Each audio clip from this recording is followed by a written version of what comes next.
Hey everybody, welcome to another session of Roguary. Good to see you, Zombub. Good to see you, Comet. Hopefully you're having a fine Saturday afternoon.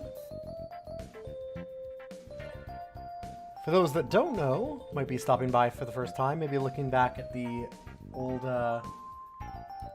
YouTube VODs that I've been editing and putting up. This is our show where we're trying to get through every roguelike that I own. So I'm trying to get it clear on every single one of them. Got 115, I believe, right now. Although more can be added, as you can see. And I should probably unlock the game. Sorry about that.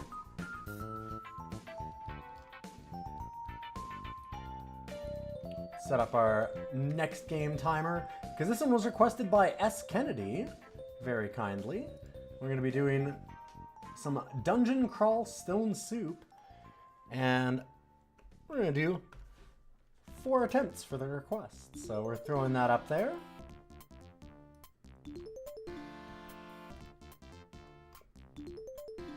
And I will just very quickly turn on the timer, and then we're good to go.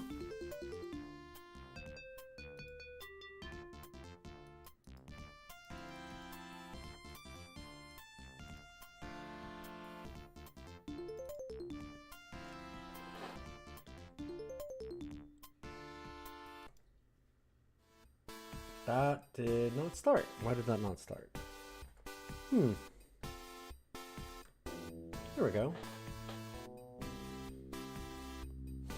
Sitting on Moria at the beginning. Alright. Inside's upside, but otherwise fine. Ugh, sorry to hear it. I'm having a lot of those problems myself. I would not recommend getting your gallbladder removed.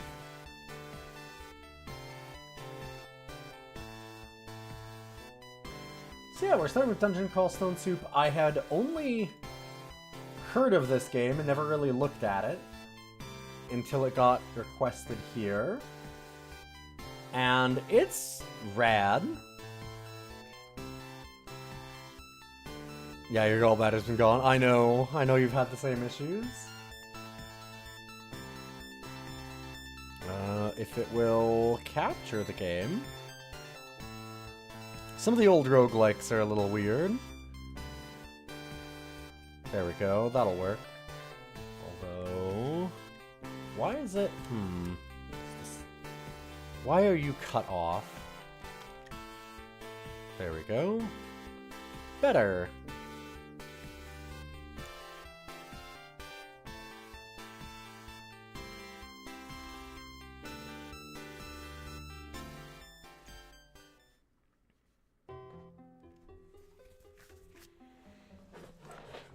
Alright, so this is Dungeon Crawl Stone Soup. We did Angband and Moria yesterday, just looking at some games.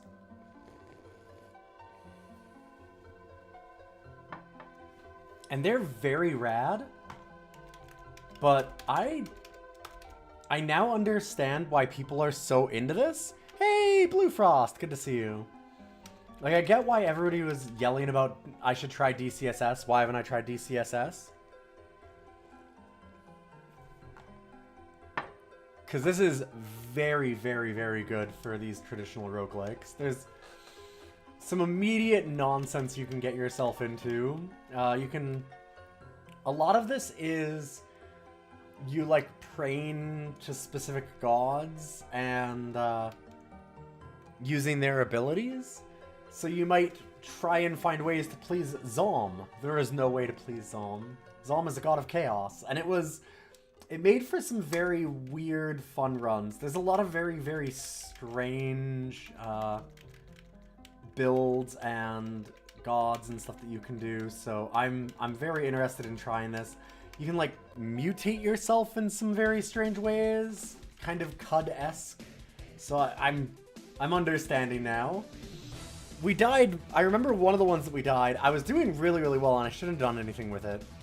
But I really wanted to try out mutating myself, and I had put a massive mouth in my stomach Unfortunately, it took almost all my hit points to do it, so then something just killed me immediately, but...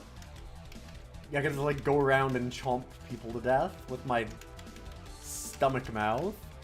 Such a cool game. Do I want to be an Armator? We could just do random. Here, we'll do random. We're a Minotaur Enchanter. Sure, we'll do that combination.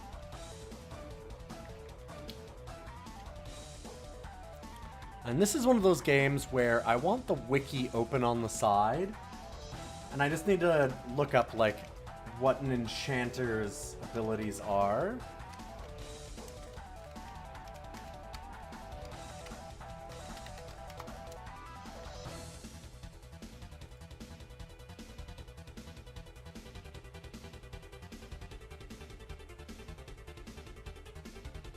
The crawl wiki. Let's see. Oh, it's so cool, Egrets. This game is incredible. I had a lot of fun with it. You can do, like, a lot of praying to different gods and things. And a lot of the gods are very interesting and weird. A lot of the builds are very strange. There's a lot about, like, mutating yourself. So I put, like, a giant stomach in my chest, as I was saying on one of the last runs. Which ended my run because it took most of my health because I didn't have a high enough mutation skill, but it was interesting. Okay, so preferred species for a enchanter background are Deep Elf, Felid, Kobold, Spriggan, Naga, or Vampire. So not Minotaur. We're just doing randoms. We're just trying to think. Okay, so we're doing hexing, right? Okay.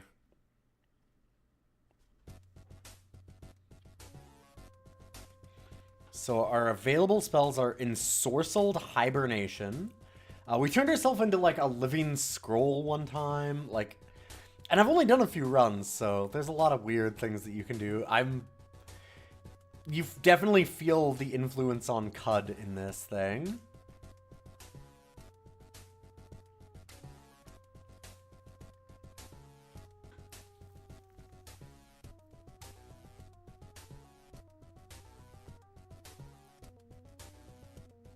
Okay, I did do an enchanter build before, actually.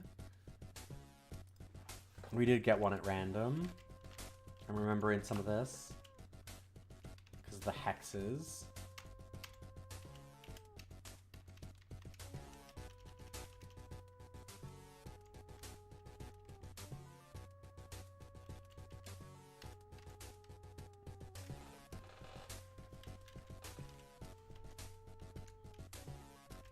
Okay, I get the Frilled Lizard.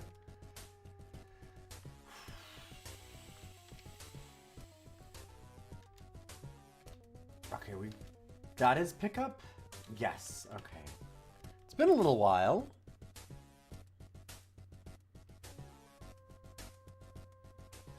You've been racking your brain trying to think of what the style of design for this game is. Like, it's top-down, but 2D, and the images are more akin to side views. Just sprites. No, it's just top-down sprites.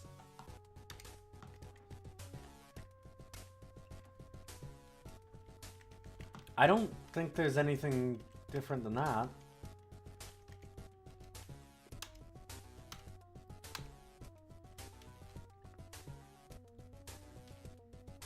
Isometric is 3/4 perspective. Yeah, there's... I mean... all of that is weird, because when you think about it, like... I saw a conversation about that a little while back.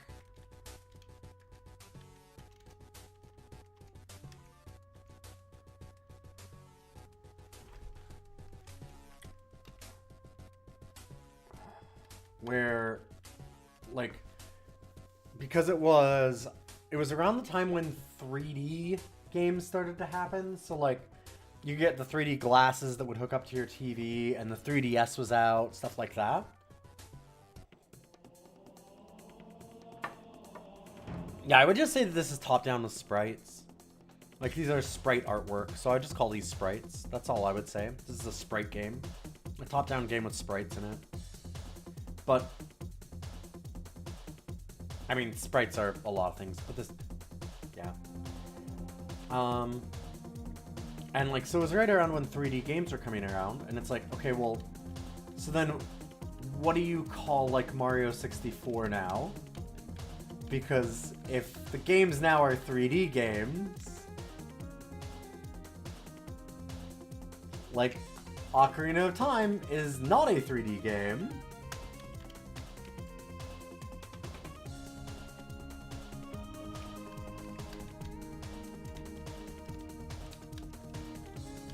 But it is 3D from what video games knew, because before it was 2D. And it'd be polygonal, probably, right? Because it's based on polygons. But it's an interesting problem as technology changes as to what we call some of those things. So, like, calling it isometric or like 3/4 view or whatever like that, none of the terms are going to be entirely technically correct. Putting things into boxes is always hard.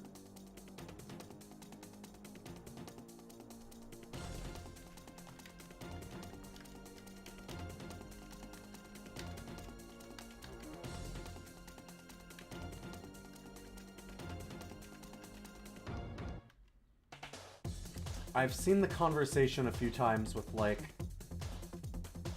scientists talking about, like, biology and things like that, where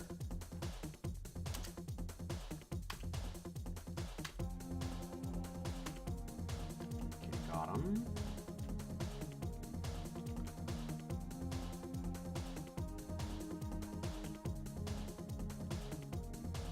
Ooh, a whip of distortion. Interesting. But, like,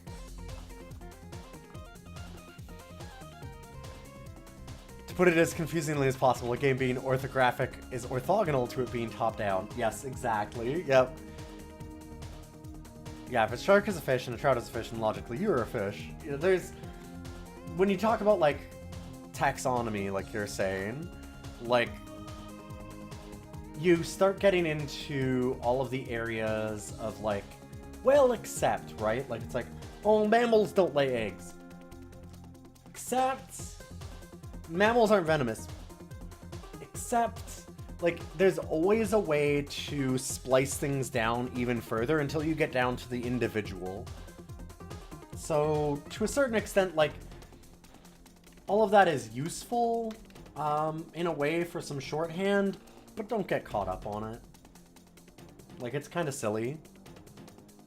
Language is imperfect. And you can't put... If you put things into boxes, you can just keep making smaller and smaller boxes to put things into until everything is individual.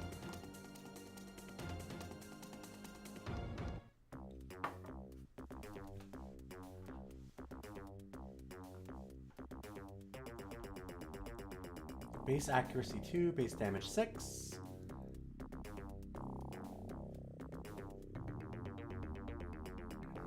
It has reached a skill level of 12. Like, wasn't Distortion did something weird? Unwielding it can teleport you. Yes, okay. Yes, so...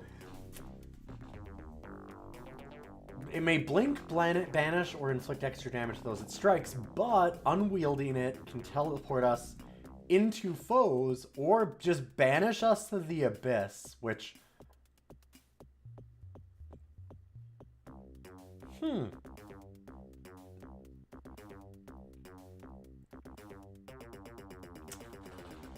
Interesting. I don't know what that exactly means, but it doesn't sound great.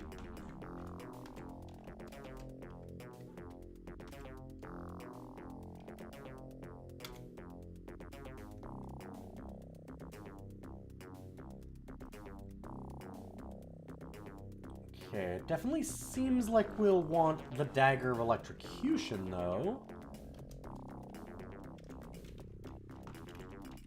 so let's do that.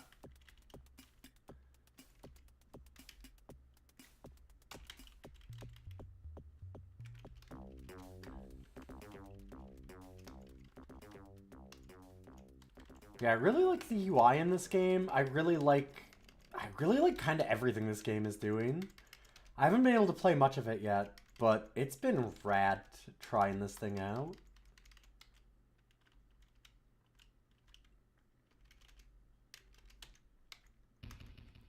Oh god, the way that you read and memorize. Yeah, M is to memorize. So we could memorize a spell too. Oh, these are our skills though. God.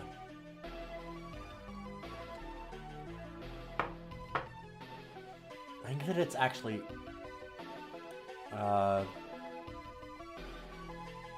capital M is what I was thinking of. Because that shows us our skills. Yes, there we go. So I could now learn and try and cast Ensorcelled Hibernation.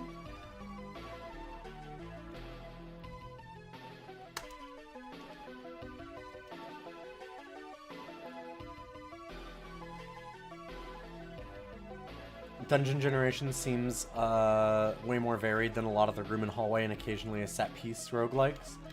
Yeah, it's nice that way. That's what I liked about NetHack over like Moria Angband too. NetHack has some like biomes, which is nice.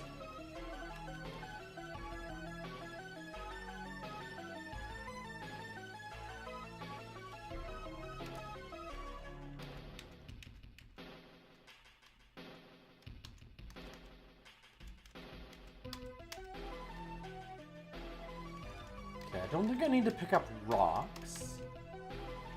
I'm a bit of a loot goblin, but I don't need to be that much of a loot goblin.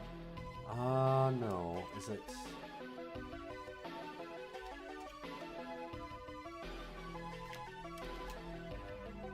How do we look around again in this game?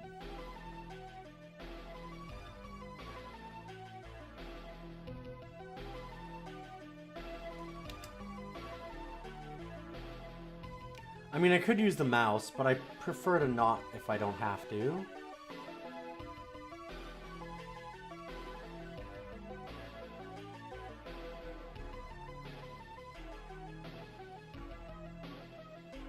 Spell library, show item knowledge. Kind of looking at the player character information too, because there's some interesting stuff there.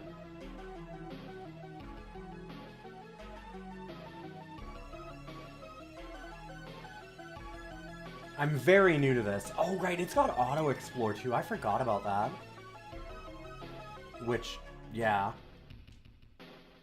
I definitely feel like, having played this after CUD, I'm like, oh, so this is what CUD derived from, mostly. CUD is definitely its own thing, but this is... There's a lot of it.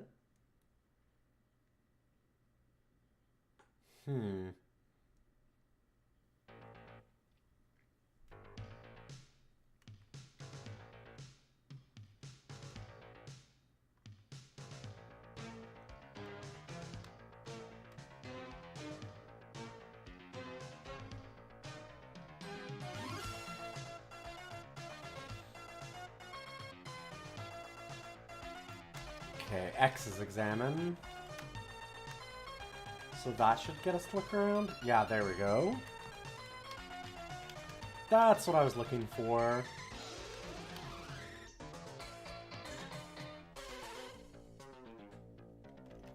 God, Zach McCracken is such a great soundtrack.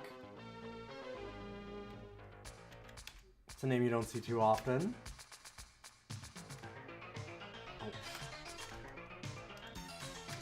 Hitting the wrong thing. Just immediately delete a rat. Huh.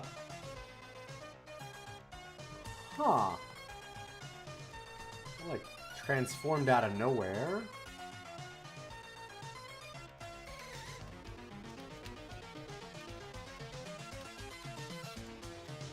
A ring of protection. It's probably good, right?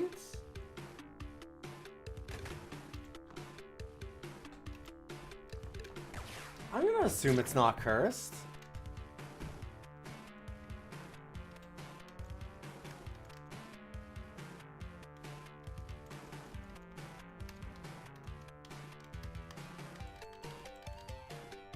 You had it on floppies? Nice. We were talking yesterday, actually, about floppies, because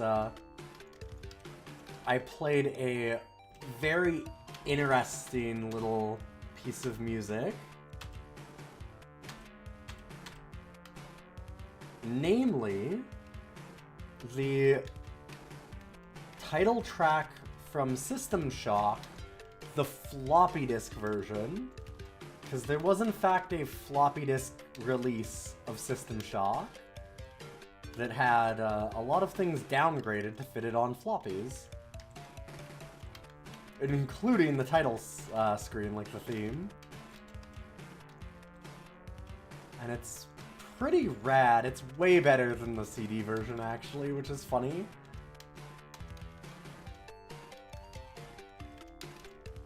Sad I haven't found a god to pray to yet.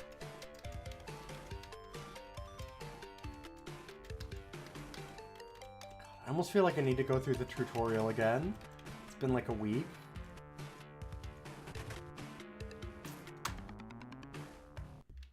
Constricted, okay.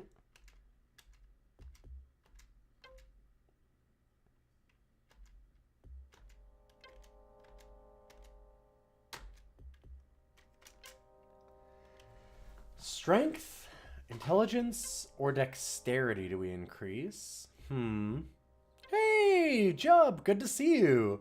Just worship Zalm, what could go wrong? We did worship Zalm in our, like, second ever run. I did a Zalm run. I managed to find a Zalm statue and had a blast with it. Zalm was actually greatly pleased with me. The problem is that by pleasing Zalm, I got myself killed, which is a thing that tends to happen as I understand it. I mean, I guess that I'm gonna go with dexterity. I think for the enchanters, you kind of want, like, dexterity and intelligence, probably?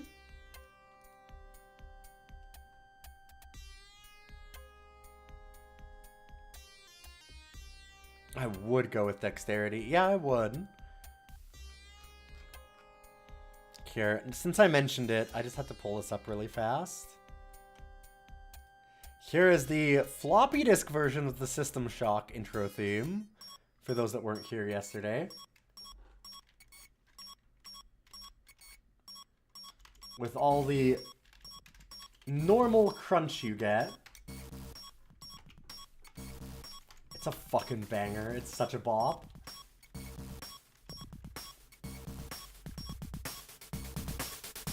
A little loud.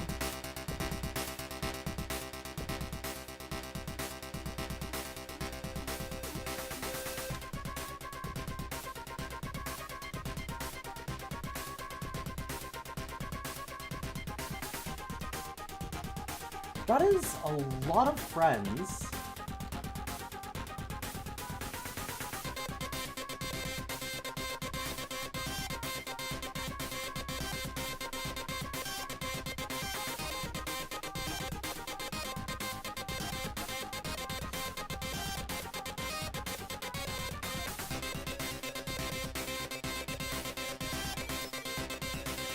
I'm gonna wait. Oh, right, they've got the reach.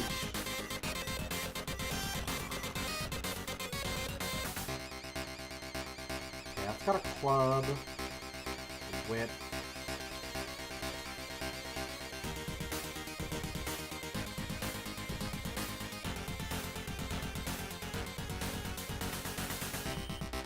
Ooh.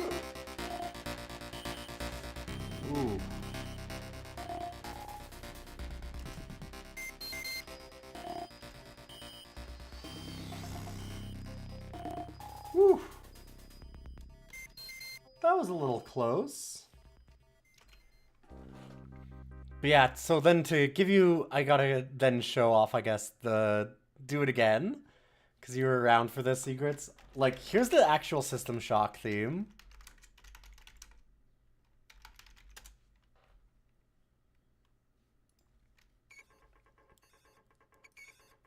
Here's the way it normally sounds.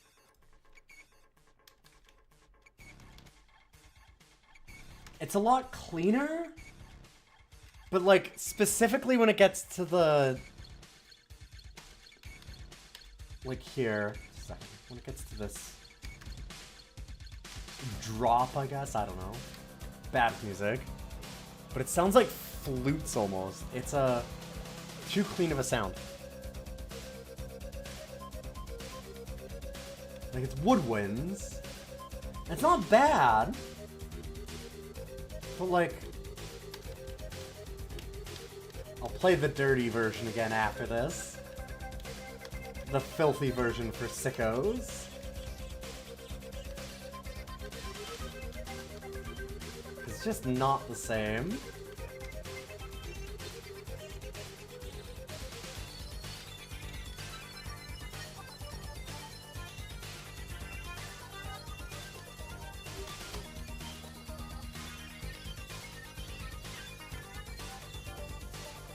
I might want to go down now.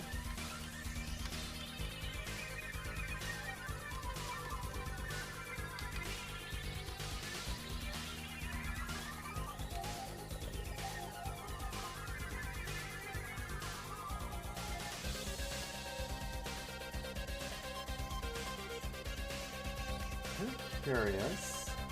Still 26% risk of failure. Probably because of my... I wonder if it's...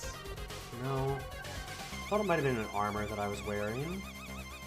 Because I know that can change it. But like, this is good. It's a good... It's a good song, but man... The way that sounds like woodwinds just feels so wrong. When you think about like the grime and grit and weirdness that System Shock is going for. Because again, this is the other version. If it will, maybe it won't. Here we go.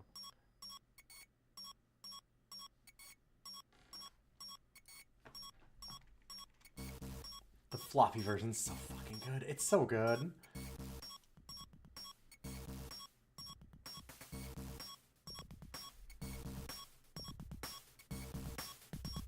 Yeah, like, it's not gonna change our cast, so we just gotta gain some levels, I guess. Gain some skill. Maybe risk casting it on something easier.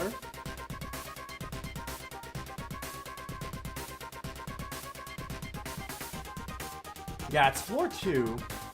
Are these crazy good items? I'm such a newbie, I don't know. The dagger seems pretty wild.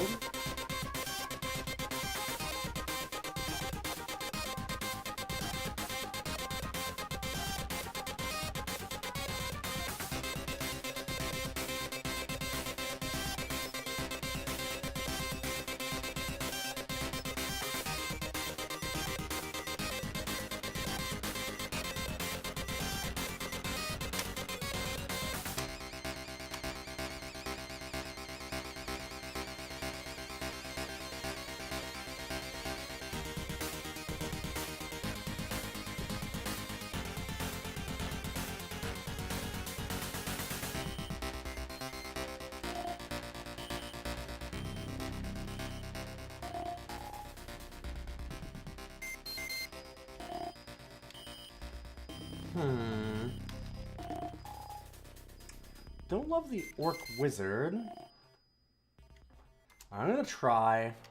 It's a bad idea to do it now, but I'm gonna still try. Nothing appears to happen.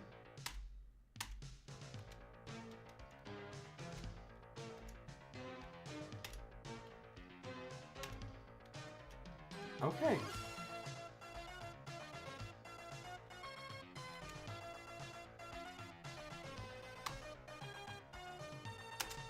Ah, level 5. Nice.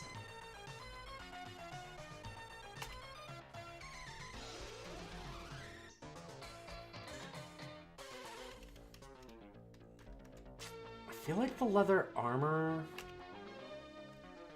is both useful and also is going to make it so that we're worse at casting.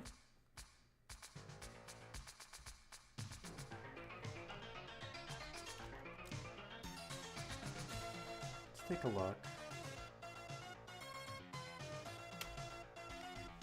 Oh, I also should wear that Scarf of Invisibility. What am I doing? Oh god, I love that it immediately went back to Zack McCracken on shuffle. Oh well. I was like, wait, we heard this. It's such a banger, I'll leave it on. Yeah, it will worsen by up to 6%. That's unfortunate. It doesn't seem like that's worth it. I'm just gonna drop that one.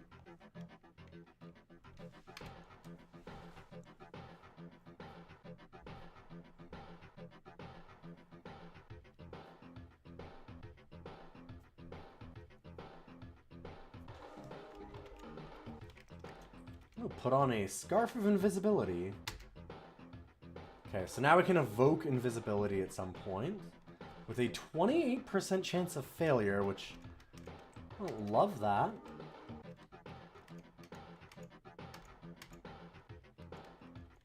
Now I see what you were talking about as what a crazy good item was. Scarf of Invisibility's gotta be pretty amazing.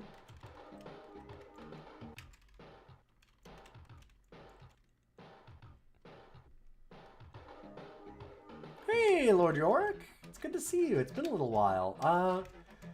The helping from chat, I will ask for help, and I'm definitely willing to ask for help a little bit more on these ones.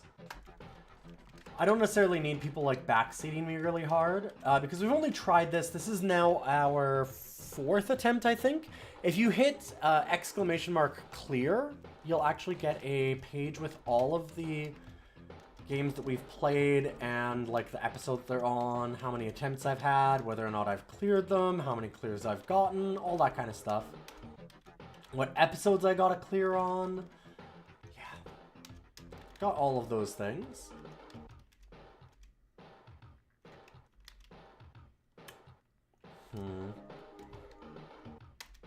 But yeah, I haven't done very much of it. This is not great.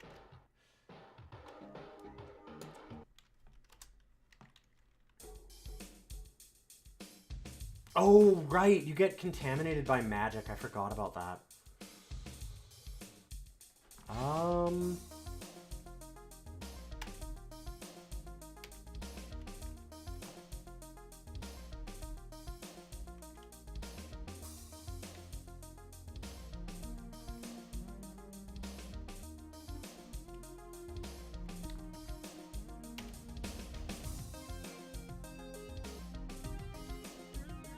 I don't know how to get rid of the contamination stuff.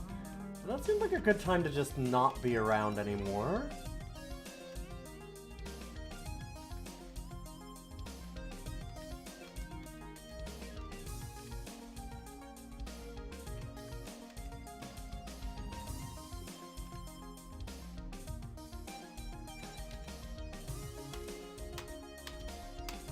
So yeah, I'm not very familiar with the game at all.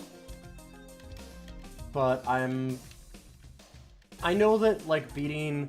So, some of the games we have to beat for this are, like, Dungeon Crawl Stone Soup, Caves of Cud, which I've almost beaten before. But then, like, NetHack and, like, Angband, Moria, all kinds of nightmare games to clear. So I'm very aware that I will, for the first little while with some of them, I'm probably not going to ask for too much help, but we'll be asking for a lot of help with a lot of those games, because they're not going to be easy to clear, even with a ton of information. It's the kind of game where a lot of people in chat will be like, oh man, I played so much of this. I've got like 300 hours in it. I actually got down to like halfway through. So, you know, that's going to be a thing that we have to do. Alright, so we got the spells Construct Spike Launcher, Launch Clockwork Bee, and Forge Blazeheart Golem.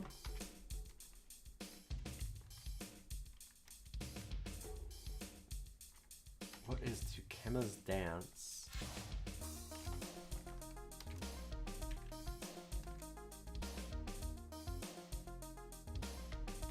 I can look Scribe.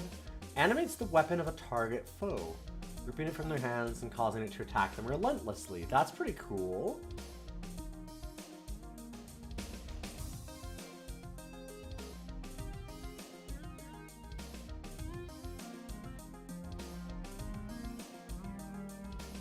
Also, magic contamination slowly clears. Okay. Got you. You made it to the final floor one time. Yeah. Yeah, another thing about, yes. For, like, advice for these kinds of games, that's the one thing that you've got to worry about. Like, Low Sneeze knows what's up. I'm not a... Like, that's not even a shitpost. Sometimes just, like, basically lying for a second is kind of funny.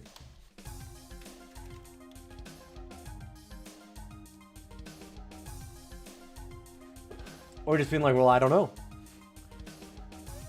If you think that it's something that I'll learn and it'll kill me and it'll be very funny to have that happen... Something like, you know, oh, magic contamination slowly goes away. Like, that's just kind of a key gameplay mechanic. And it's hard to read, like, all the manuals and get all of the manuals all saved. Again, trying to put them on my own personal hard drive in between my ears for Angband, Moria, NetHack, Dungeon Crawl Stone Soup, Caves of Cud, and then the like 95 other games that we still have to beat. It needs some... I'm gonna need a little bit of help every once in a while and like, oh right, no, this is the one that has like magic contamination. Right, that's a thing. Like, oh, yeah, you can totally pray to a god. And then you might just not say that, oh, and by praying to that god, it's going to be Zom, and that's going to fucking kill you. Just be like, yeah, no, you can totally pray at that altar. That's the kind of information that you probably want to say most of the time, and then I'll learn. What is this? Translucent rock wall. Dispersal trap.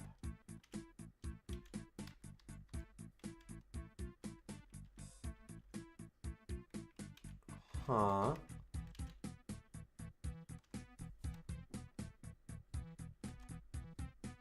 Oh, well, I didn't mean to open it, but okay.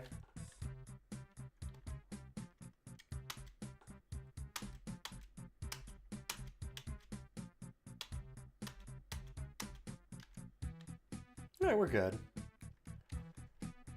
Oh, yeah, I met Zom right away. In, like, my second run, I think it was. We found Zom, prayed to Zom. I immediately realized the, insanity of doing Zom shit. But also, like, that's kind of... So I'm of the opinion that it's actually really good for early runs when you're learning. Because it encourages you to do all the dumb bullshit that you shouldn't do, but that you want to do to learn. And so I immediately, like, touched every possible stove to see if it was hot. Zom loved me, and then I died very quickly.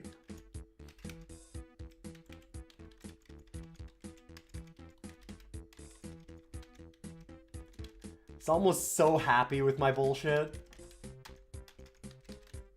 You generally don't want to make Zom happy, as it turns out.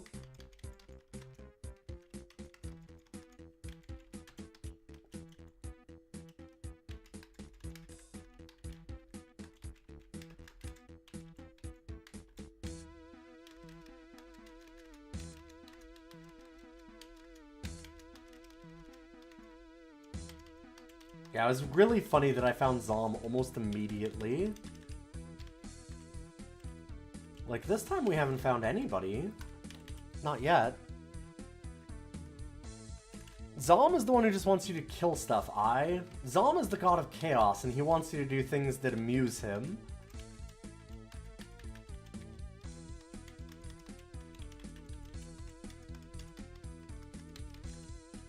So, no, not just kill stuff. It's a lot worse than that. He loves just dumb bullshit, and I also love dumb bullshit, but dumb bullshit is not in love with me. A Ring of Flight.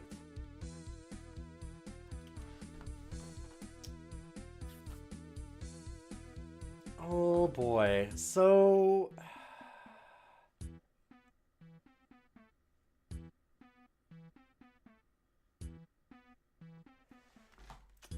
I've played NetHack. I'm very wary of levitation now.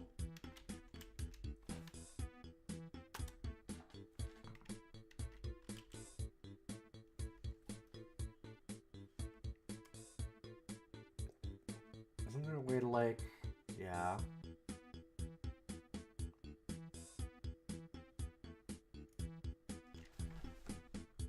Fair and noble ruler of an ancient and mighty kingdom, Menkayur? Menkaru? Menkar? Something? Prince of Dust. That seems not great.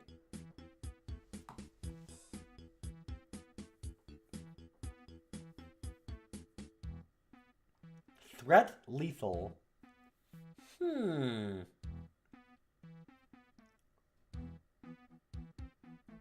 And he can see invisible, so going invisible is not going to help us.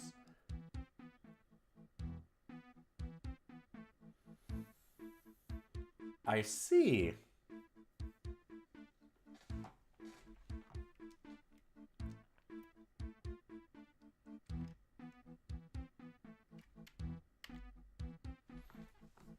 Symbol of Torment. Calls on the powers of darkness to cause agonizing injury to any living or holy thing in the caster's vicinity.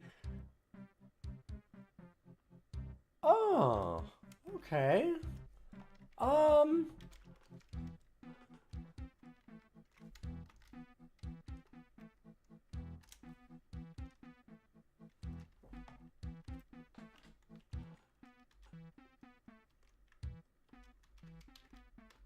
I'm guessing that was a symbol of torment.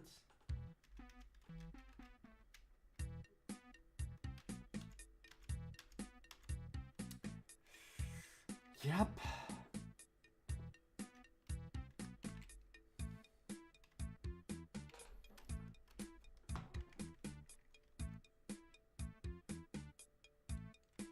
Potion of Brilliance.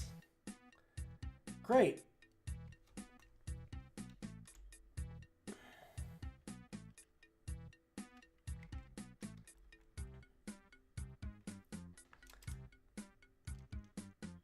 Oh, thank God. Okay.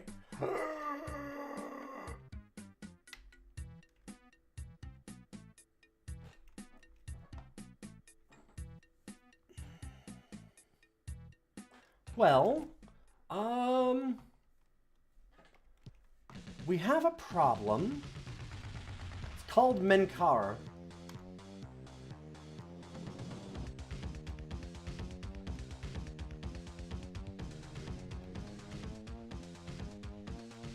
Yeah. Fair enough. Yeah, none of the Berserk Rage might have helped me. Yeah, I really should have just gone back upstairs. I know. I've played Caves of Cut a lot. I know the power of leave the fucking level. I should have just done it. Thought maybe I could try and take it, but no, bad idea. That's alright. We still have more attempts. This is about us learning.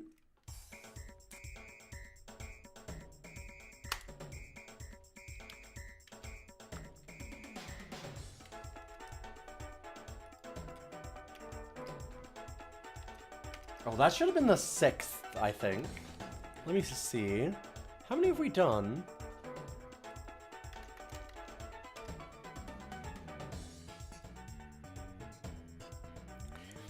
There's an endless opportunity for bad ideas in rogues. It's true.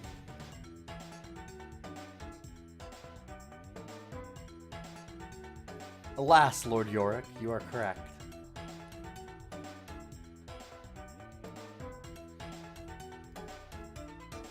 Oh, I already did. Yeah, okay, so that was supposed to be 6. I did a lot of attempts of it.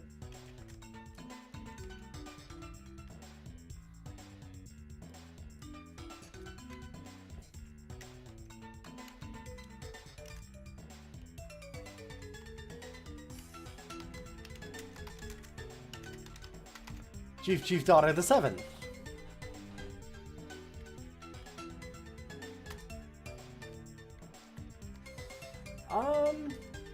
Should we just random again? Let's random again. We're a Draconian Gladiator. Sure. We get a choice of weapons. So what does a Gladiator class do? I have the wiki open. So that gives you an idea as to how much backseating I kind of want. I am doing like a little bit of looking at certain things just to get the rules.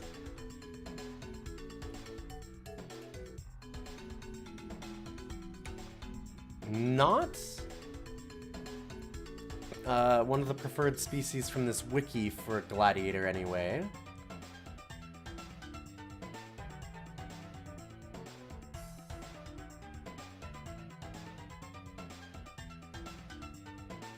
Choosing Gladiator adds 6 to our starting strength and dexterity. Okay.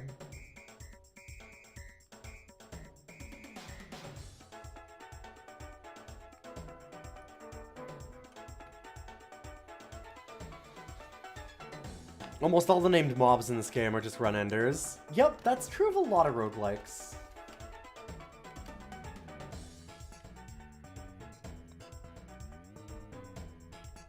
I feel like that one was a pretty bad one. We're a gladiator. It's gotta be a trident, right? List aptitudes. We could do that. Oh, Jesus.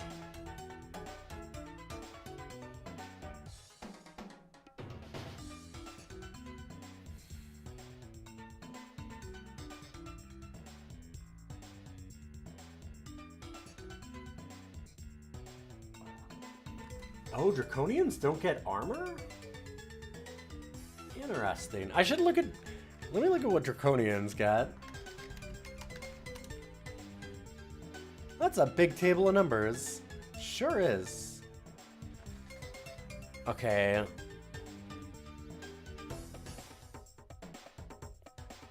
Okay, yeah, so Draconians' wings and oddly shaped heads prevent them from wearing any helmets or any form of body armor.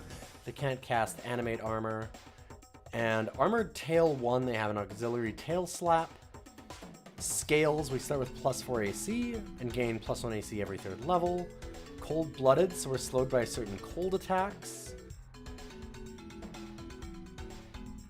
And we can go into Dragon form.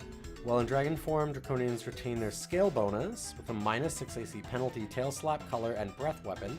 The breath charges faster while in this form, and it is boosted by shape-shifting.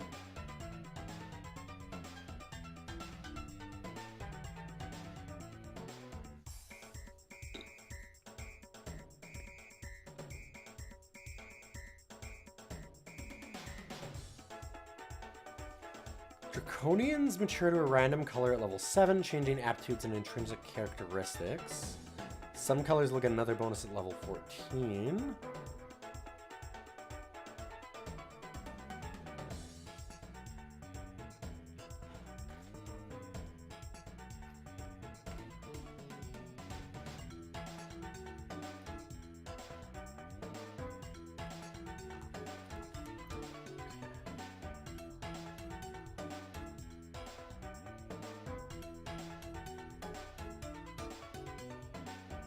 Invocations, evocations, and throwing. So we're bad at throwing. Don't love that. Get extra willpower, a little less experience. Sure. Let's go with the trident. Oh, this is a cool start.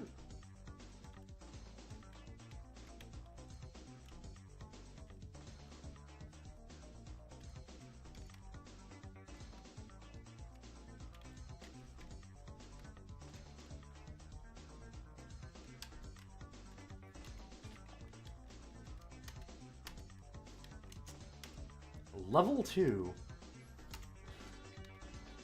I gotta remember that just like Caves of Cud, this has an auto-explore.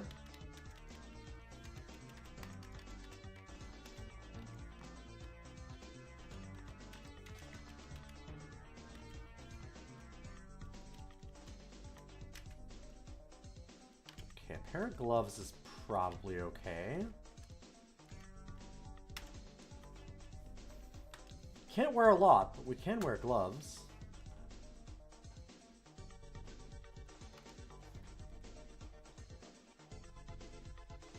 Oh, we can wear hats, we just can't wear helms? Huh.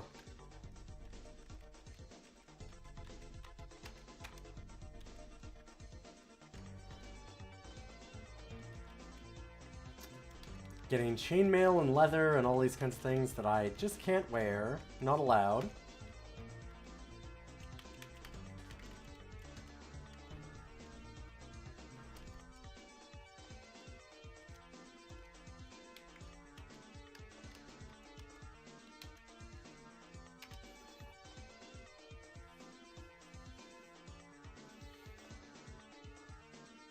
Axes and staves.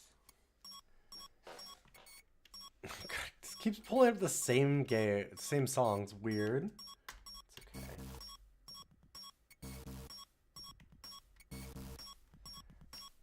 I keep forgetting that we can set all of our skills. So this uses, yeah, pole arms. Kind of figured. And it's V to target for the extended range. I was wondering about that.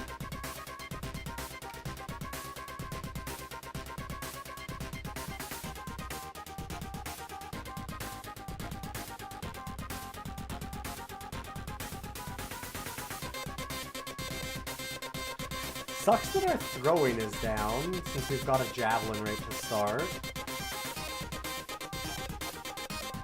Sorry, that is a little loud. Such a banger, but it is loud.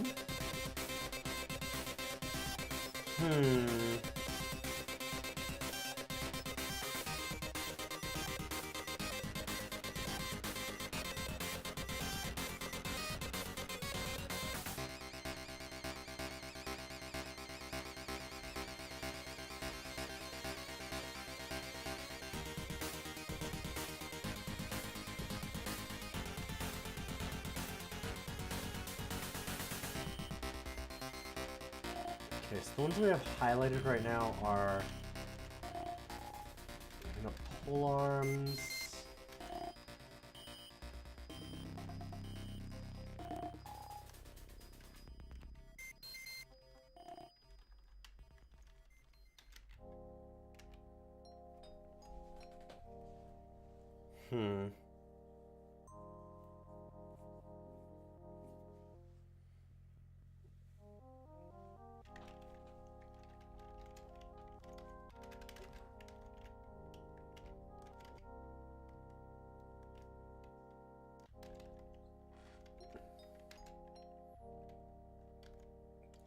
Looks like we're kind of set. Ooh. Well, that's not quite what I meant to do.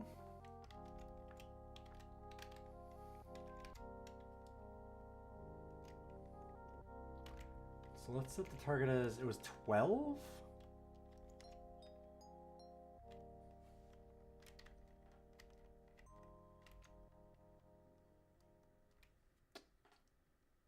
Dang.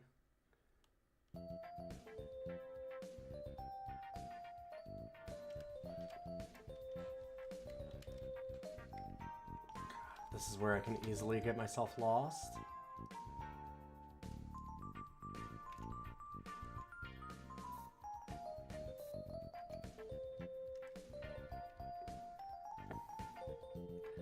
I might just want to go to auto mode for now.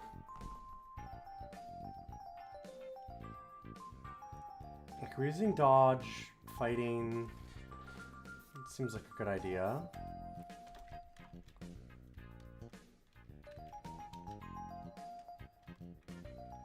Shaft, okay. Right, I gotta remember, you can target with V and hit a little ways away. A little bit of range should be very useful. Give him the poke.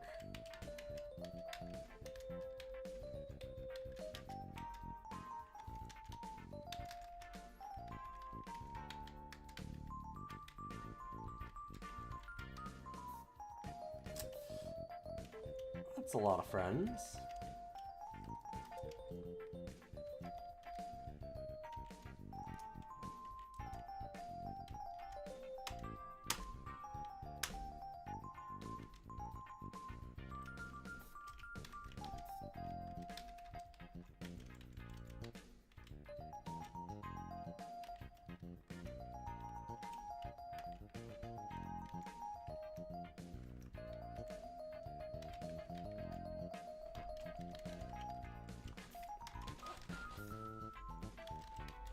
Another trident. Still +0, so I don't think we're gonna bother changing that.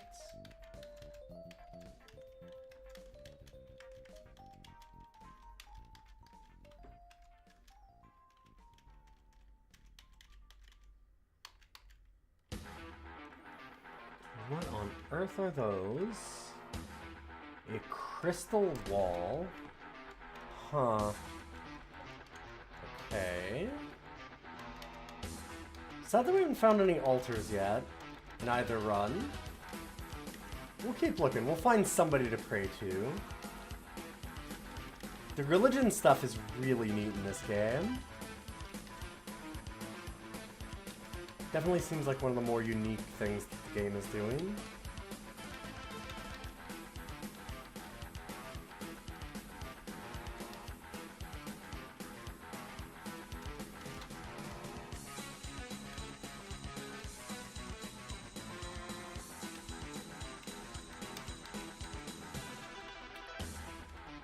Perfect.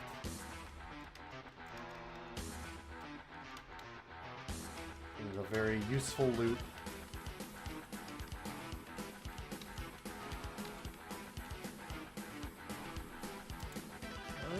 It looks like we've uncovered basically the whole area, so let's... Is it control? No. How do we automatically go to the stairs down again?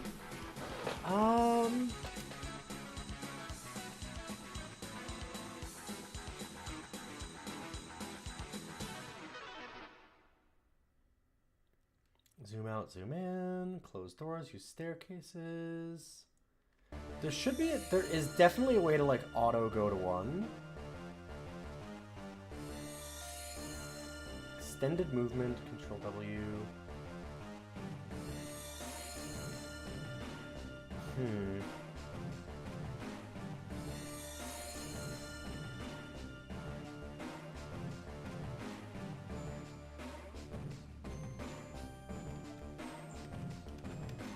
Well, I'll figure it out. For now, we're right here, so it's fine.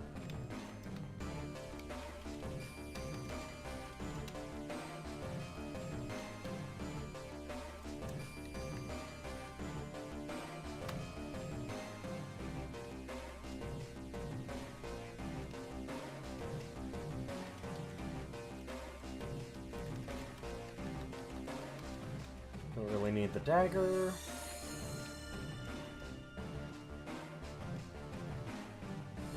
Sounds so close to terminal velocity, you thought it was the same. God, is terminal velocity... I think they might be both Epic games.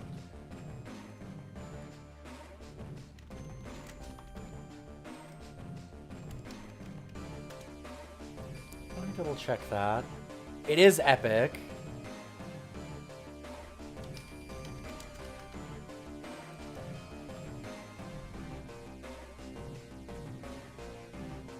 It is not Epic. It was 3D Realms. Huh. Like Apogee. Interesting. We haven't actually gotten around to terminal velocity yet.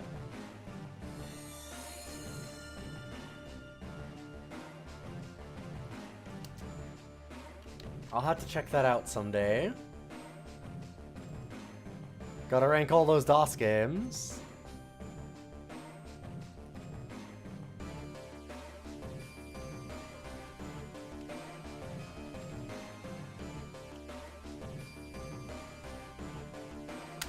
Let's level up our dexterity again.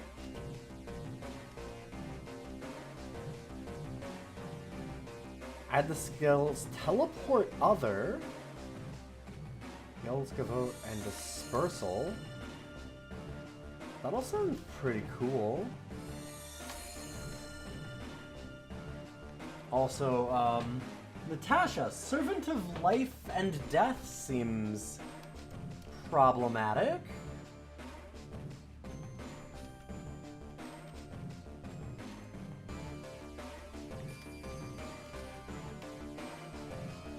Ooh, boy, you are. It's a cat. This cat doesn't have 9 lives, so just 1 death isn't going to be enough to put her down for good. I don't love that.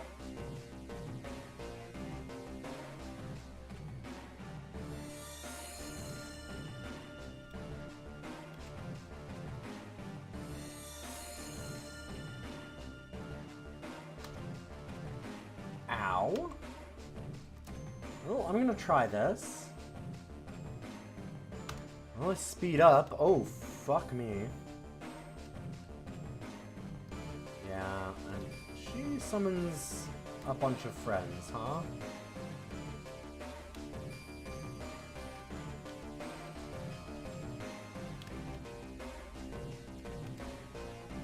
Whoop!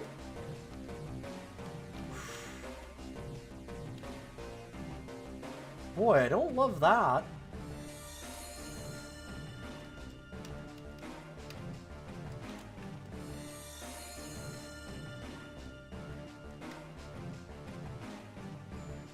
Sorry, you're not good enough to have a special ability. Wow, thanks.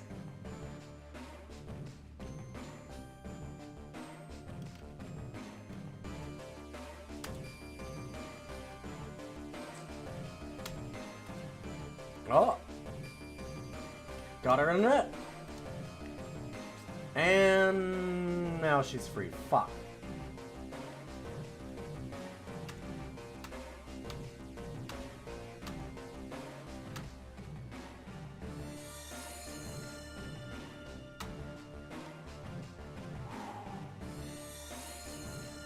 Got it.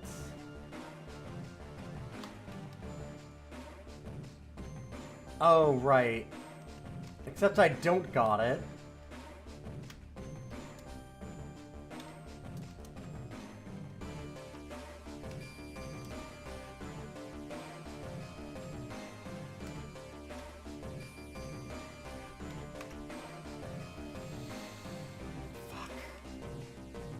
Fuck. Natasha just treed me.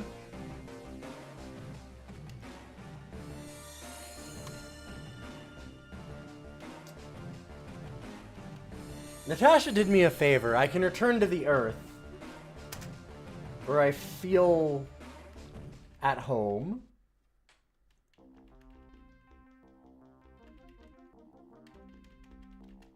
Dang, cursed once more to be a person.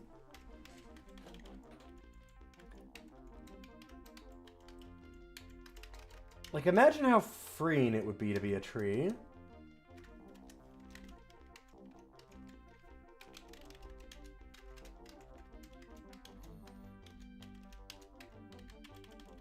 We thought it was a curse, but it was a gift.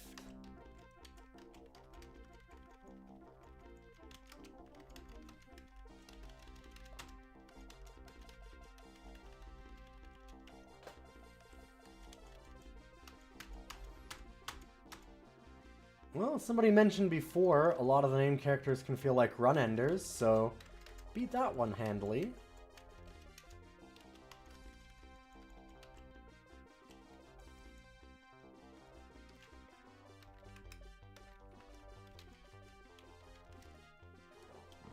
Nice to be able to do that. I wonder if I should just pick up some more stuff to even just try and sell.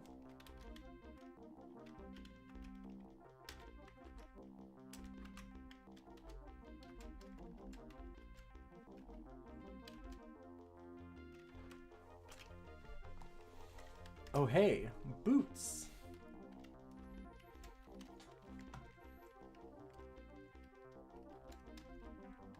There doesn't seem to be much in the way of curses in this game, so I'm fairly calm about putting that kind of stuff on. So we get Poisonous Vapors, Kinetic Grapnel, Summon Small Mammal, and Apportation? And a Staff of Earth. What the hell is a Staff of Earth? Right, increases the spell of Earth spells, sure. Strength of Earth spells.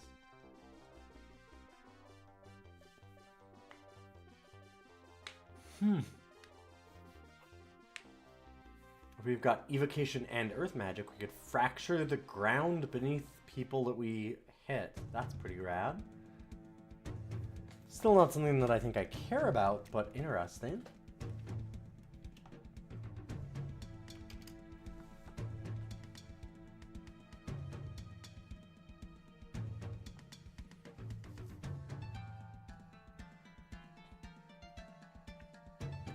So what does Apportation do? Pulls the top item or group of similar items from a distant pile to the floor near the caster.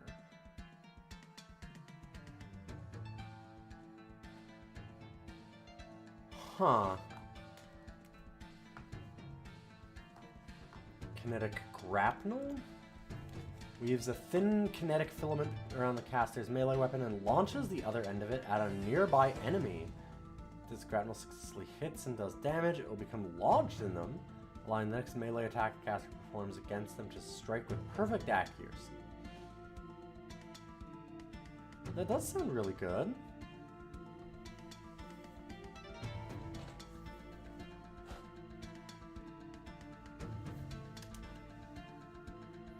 And Poisonous Vapors.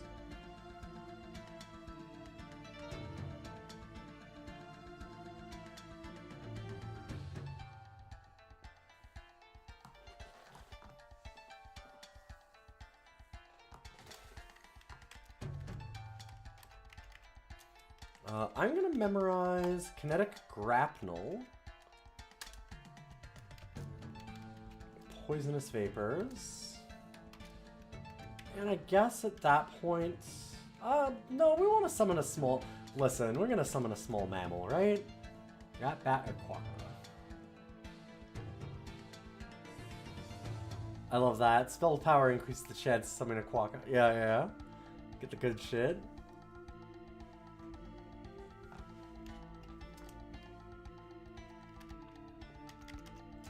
Sure. Alright, we have our spell slots done. God, sorry. I'm very tired tonight. I had a weird sleep schedule where I wasn't able to get to sleep until about 3 a.m. and then my cat woke me up 3 times during the night, so I've slept about 3 hours today. So I'm struggling a little bit.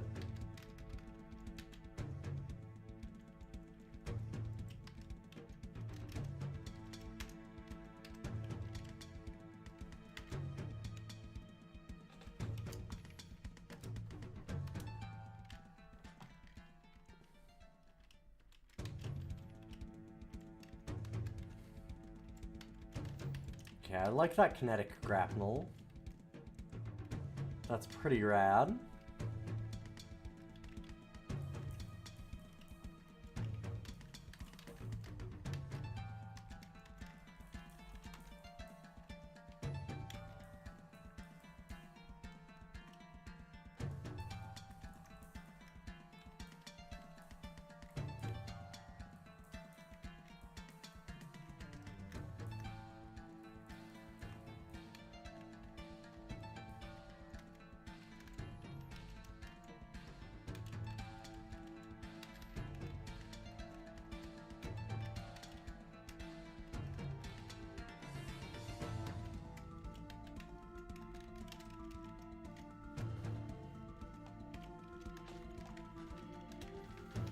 Good call about the, just don't pick up random garbage.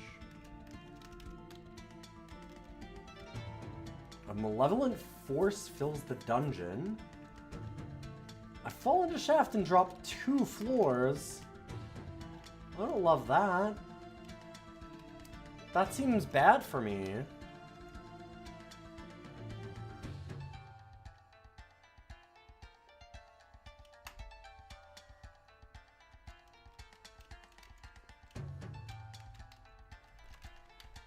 Okay. Oh my god.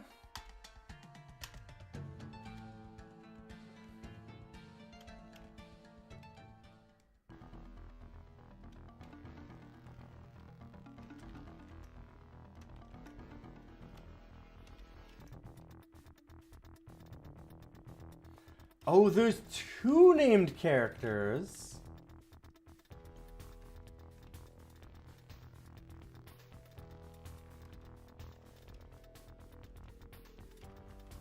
That's good, right?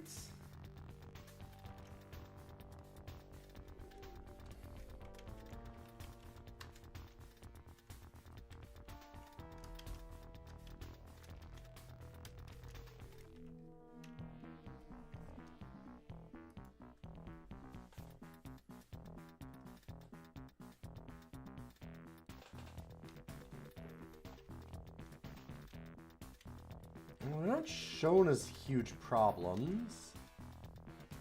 Although, I should have gone forward one so I didn't get surrounded like this.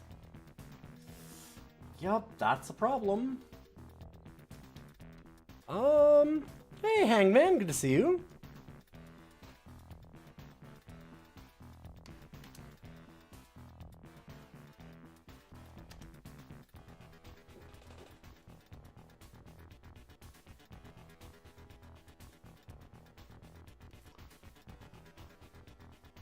Oh, I turned myself into a tree.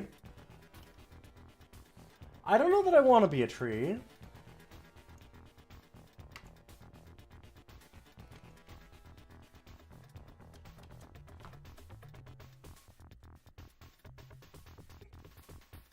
I'm a clever tree though, so there's that.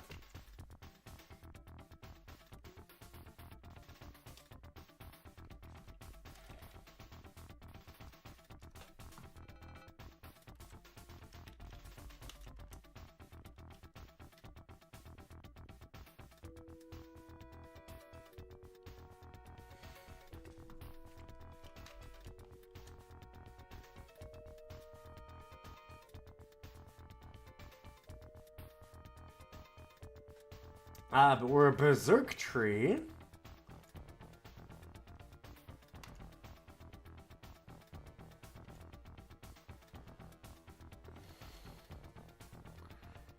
You know what would be really cool? If I wasn't a tree and could move. I would love that.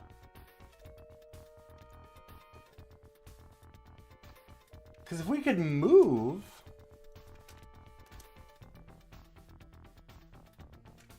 Hold? I could actually just run from this.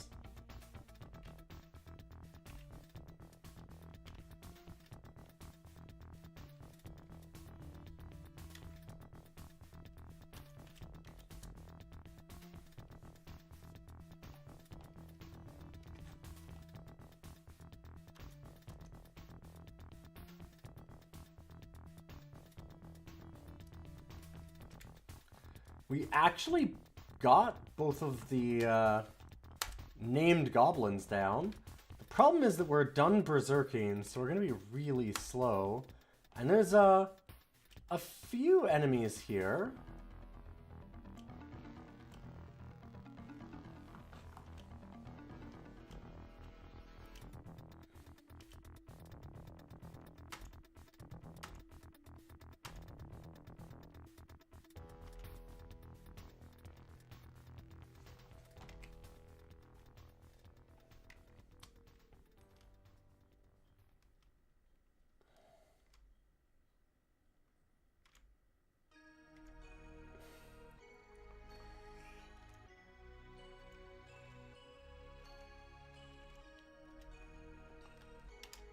Okay. This is a significantly more dangerous way of escaping a fight.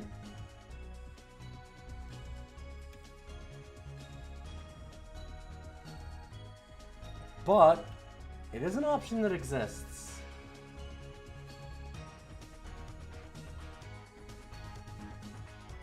Wait. An orc priest shouts. The orc priest shouts, Bial offers mercy even to people such as you. Join us and be reborn.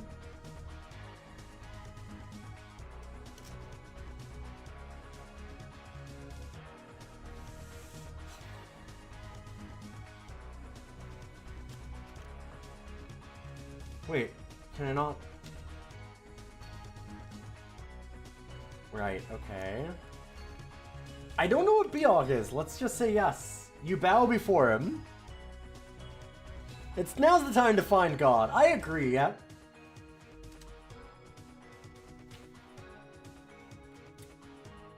Biog the Shepherd, a god of outcasts, pariahs, and the dispossessed. Bial's altars are rarely found among those of other faiths, but Bial's missionaries may always be sought by those looking for a place to belong. Worshippers will find many friends in the dungeon, and those who prove their strength to Bial may gain lifelong companions, the equal of any adventurer. The worship of Bial is to believe there is strength that transcends species and bloodline. To worship Bial is to be an orc. Granted powers, orcs sometimes recognize you as one of their own. You can smite your foes. Okay.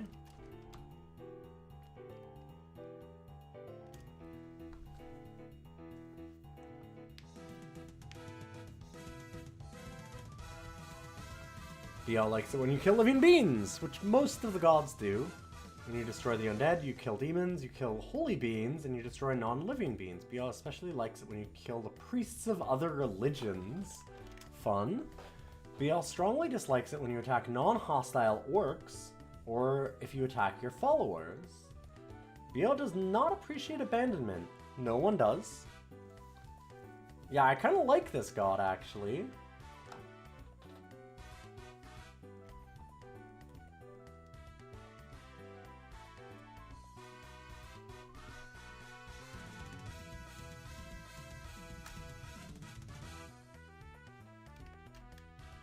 Wait, did I not join?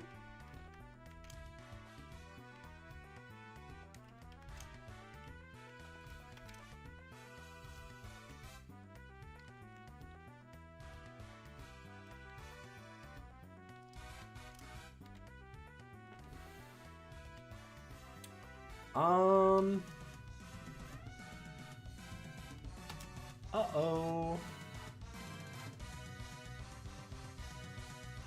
This is a problem.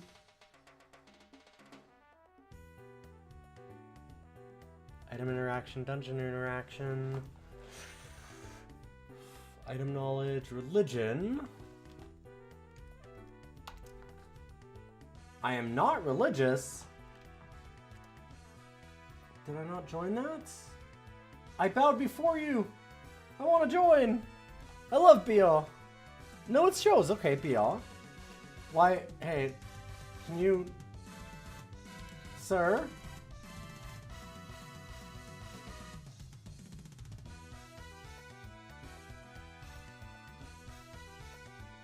Class neutral. Okay, so... Good, good.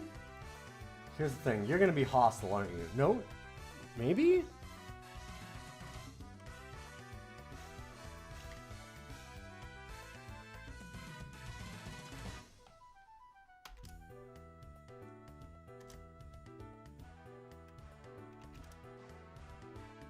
Okay, Bial welcomes me. The priest grants you succor and welcomes you into the fold. Yay! The other orcs roar their approval. The orc barely misses something hits the orc. The orc donates its equipment to the cause.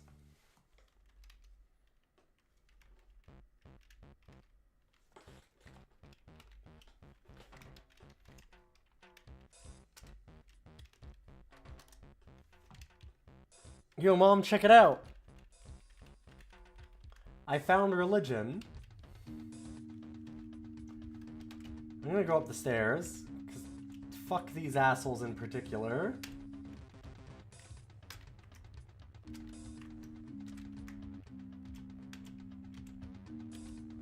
Ow.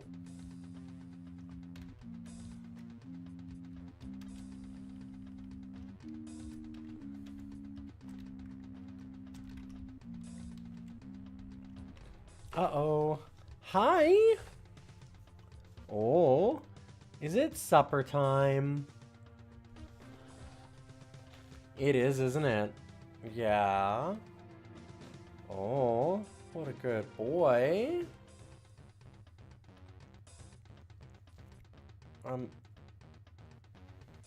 Yeah, looking the shirt looked like it was unpleasant. I don't know why you did that. That wasn't very smart.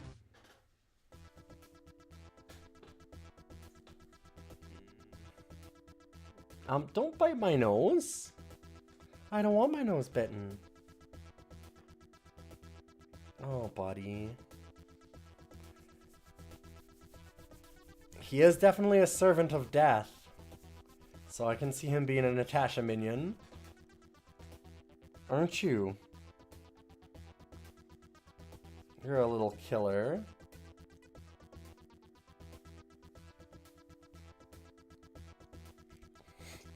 Licking the shirt seems like such a bad idea, and you keep doing it.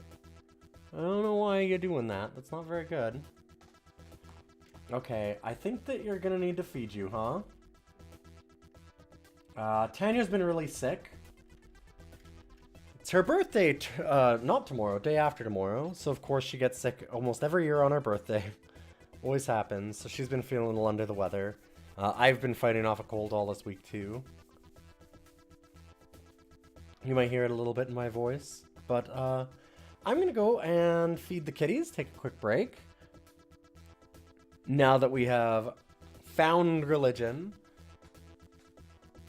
It's lovely to have you all here. Thanks for stopping by again. If you like the stream, those follows do mean an awful lot. And we'll be back with a little more Dungeon Crawl Stone Soup in just a minute. Hi, buddy. You're not helping.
Welcome back, everybody. Sorry about that bit of a wait. Takes some time to get all the pills and medication into both the cats, get them all fed and everything. We're back to Dungeon Crawl Stone Soup with our Chief Daughter the 7th, the Poker, our Draconian Gladiator. I do love that they are actually the Poker, because that is in fact what we're doing. I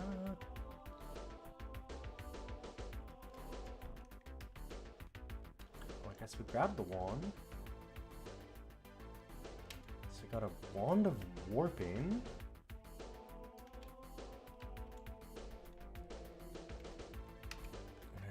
How many throwing nets do we have? Just the one?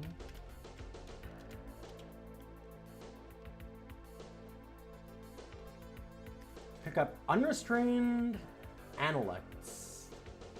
We've got Olgwib's Toxic Radiance, Refrigeration, and Discord. So a bunch of things that are very impossible for us to cast. Got you.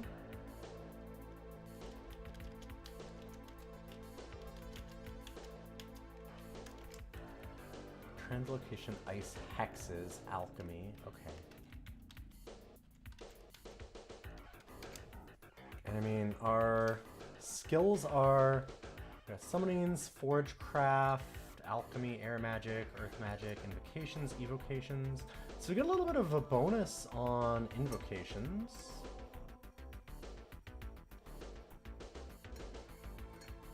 We've been using Forgecraft with the, God, what was that one called? Kinetic Grapnel, right. Hey, Ghidorah, good to see you.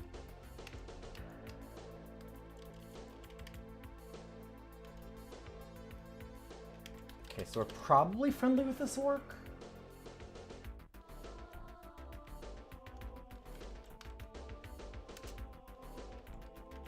So how do we get a description of them once we've moused over them?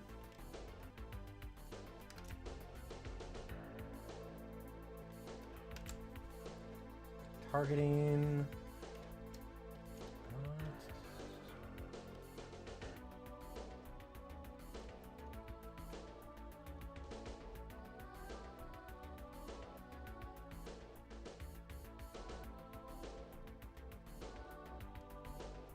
No, that's the target. Okay.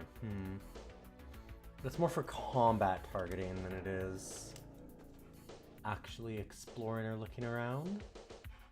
So how about, it might be on exploring the dungeon, movement, combat, resting, examining your surroundings. So the X command, let's move the cursor. V, okay. That's what it is. Yeah, class natural, okay, so we should be okay.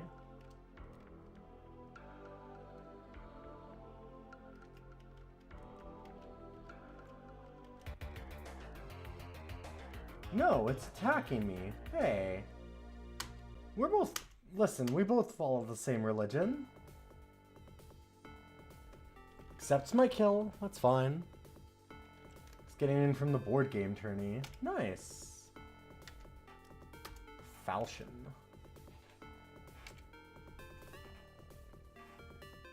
Base accuracy of 2, base damage of 8.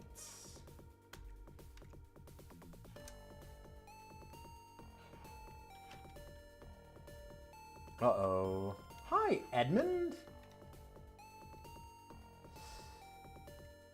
You seem like a problem. Threat lethal.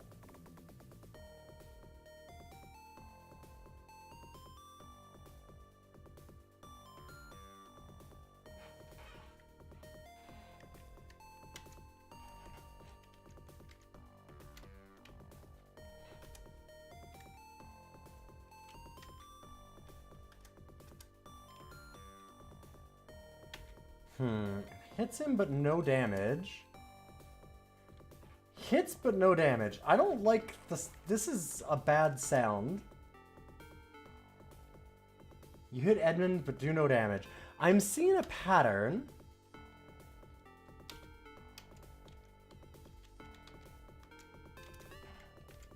Uh-oh.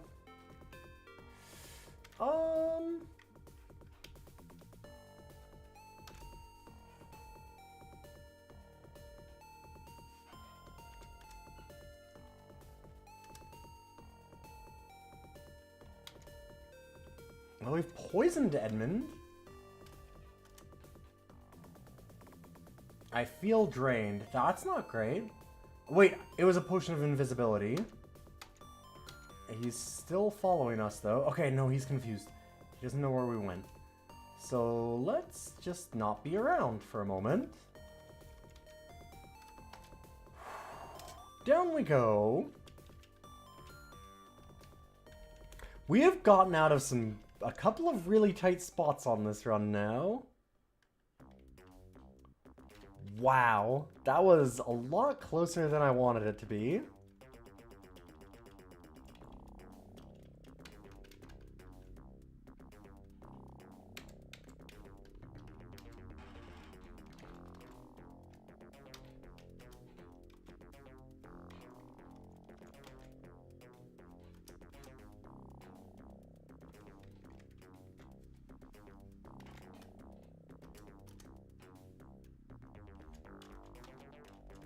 Alright, bat killed.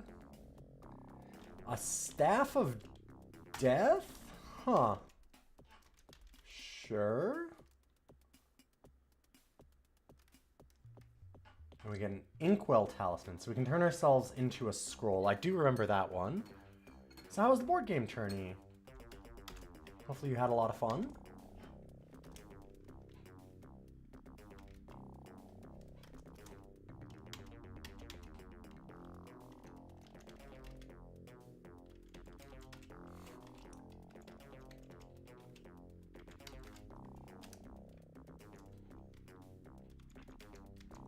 I don't go back up and fight Edmund. But also, I recognize that's probably not the best thing for me to do.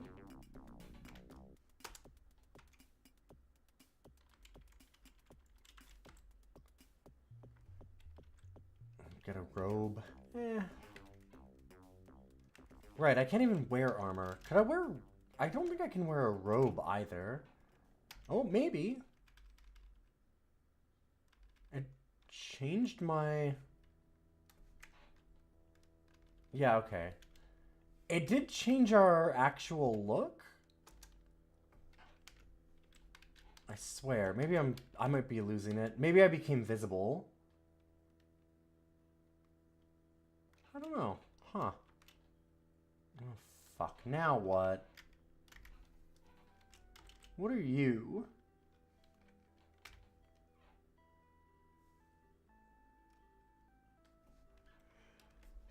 Okay. Another lethal threat.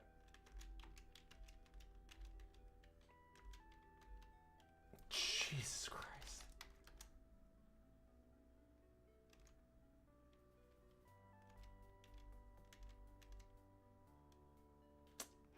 Damn. Turned invisible, but it wasn't enough. They kept on just firing randomly down the hall and got to me.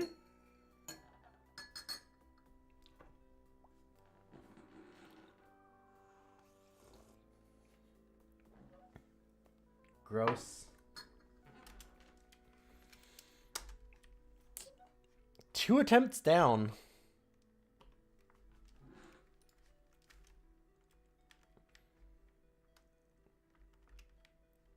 We're learning a little bit, though. We got out of a lot of problems in that one. I was kind of surprised.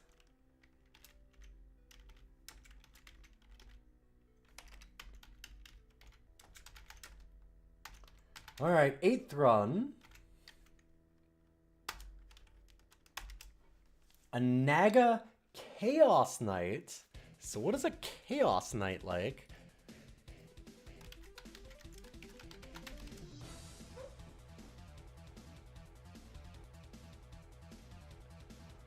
Warriors who serve Zalm.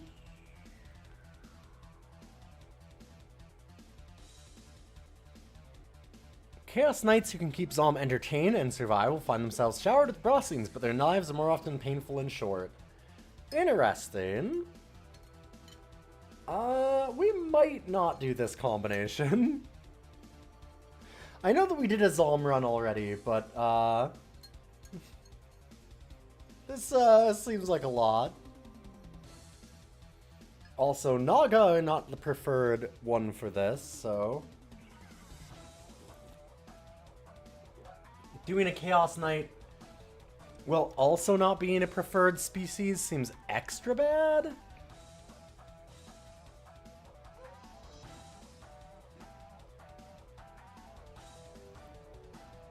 No, it counts as a... If it's a run, it counts as a run.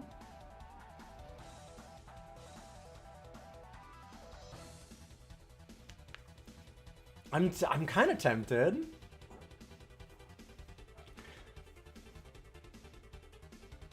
A Sneck who likes chaos. You know what? See, here's the thing. Jub constantly telling me not to do this is making me want to do this.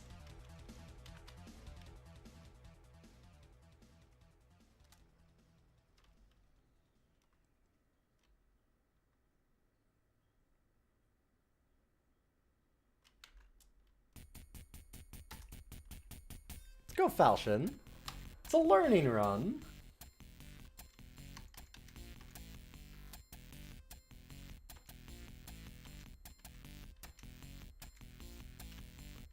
Jesus Christ. Okay, listen.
It fucking counts, okay? That's the way that this works.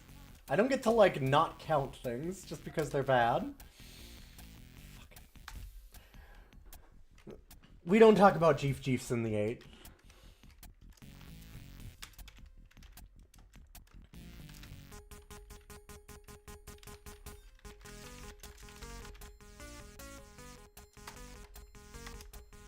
A Revenant Fire Elementalist.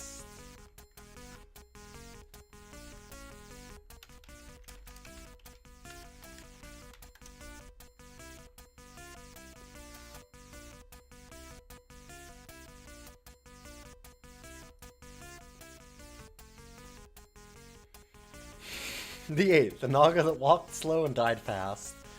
That's my motto. Walk slow and die quickly. Blinked and missed the run. There were like 5 enemies right at the very beginning and they just swarmed the fuck out of us and murdered us immediately.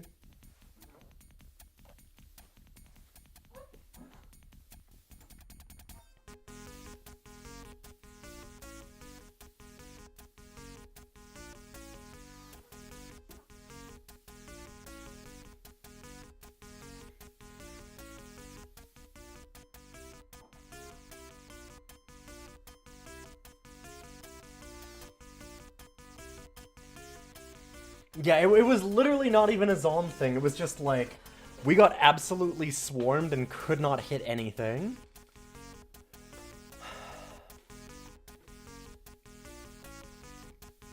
I don't know if we want to be a Revenant, though. Let me look at Revenant. Because it feels like it doesn't really fit with Fire Elementalist. Maybe I'm wrong. Oh, Revenants cannot... Oh, wow, they have a lot of things. Cold resistance, life protection 3, resistant to negative energy, poison immunity, torment immunity, but cannot gain mutations, use talismans, or be polymorphed. They're unbreathing, cannot be put to sleep, cannot go berserk, and do not have blood. But we're vulnerable, of course, to dispel undead, holy damage. Got you.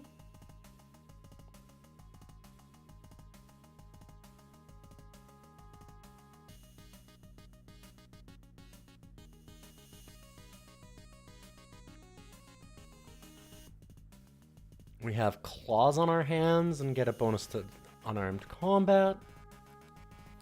We have 20% less mana points than other magic points than other species, though, which is like perform a melee attack against the highest health enemy in range called Spell Claws. Whenever they cast a damage-dealing spell, we gain memories from monsters we kill. Yeah, they're very much not a caster class.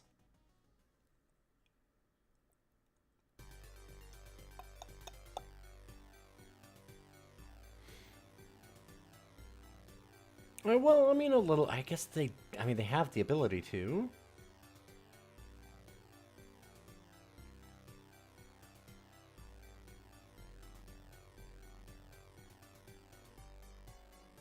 Okay, wait. There's memories in Enkindle.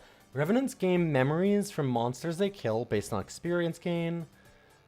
These memories may be used to enkindle to boost their damage-dealing spells. During enkindle, each damage-dealing spell is empowered, but uses up a memory in the process. Spells cost 0 magic points when enkindled. Okay.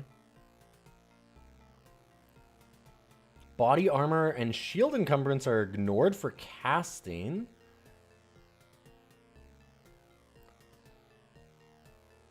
Okay,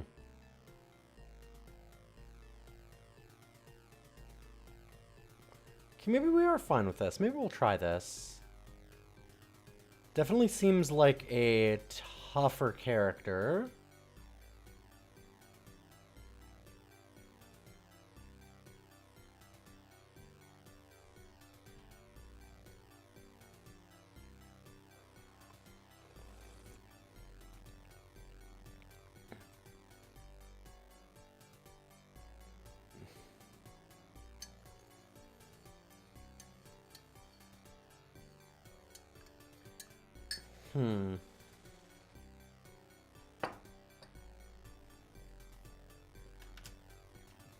Sure, let's try this.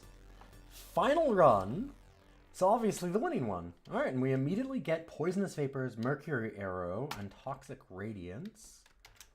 Let's learn some spells. So we have Foxfire, which does...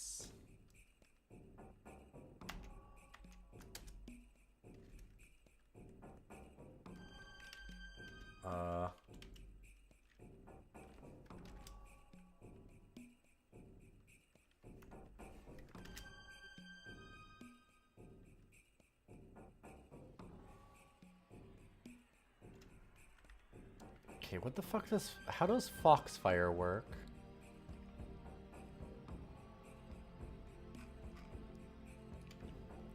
Because it's not showing up in our regular... like, spell memories or whatever. So let me take a look.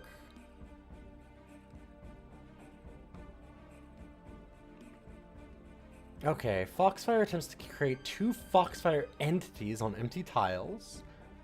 Okay, with no monsters, walls, etc. So we gotta worry about being cornered. If there are no valid tiles, they fail to spawn. They travel at a speed of 30 towards nearby monsters. They move like any other monster, so they need an unobstructed path to a target. On impact, it deals unavoidable fire damage. They fly and can see invisible.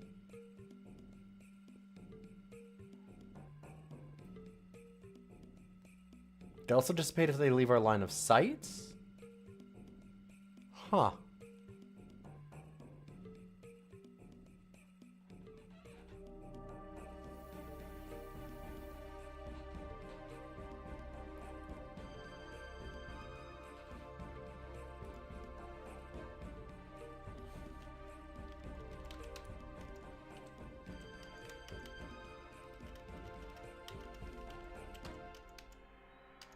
So narrow corridors are our enemy.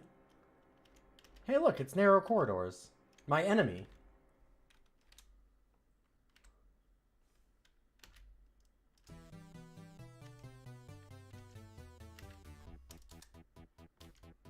Jesus Christ.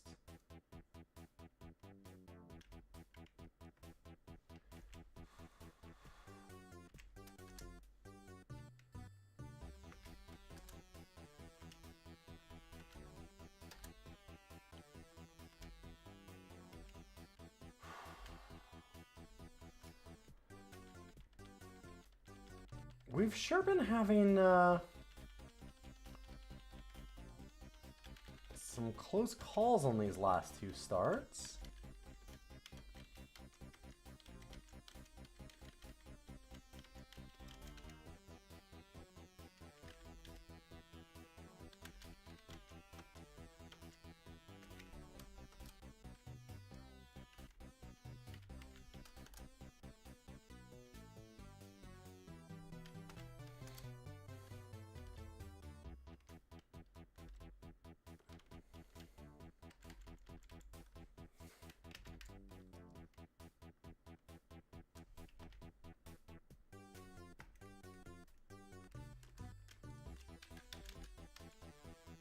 I'm guessing none of these are altars. Oh no, there we go. A faded altar of an unknown god.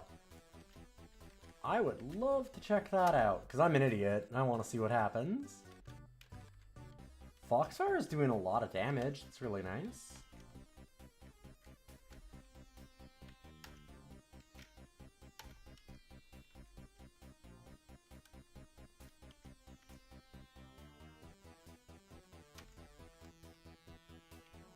Oh.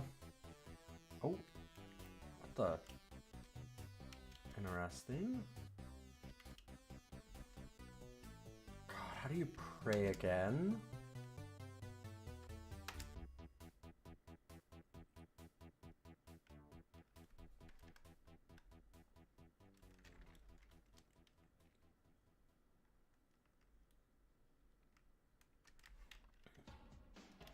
Like, I'm curious about this altar.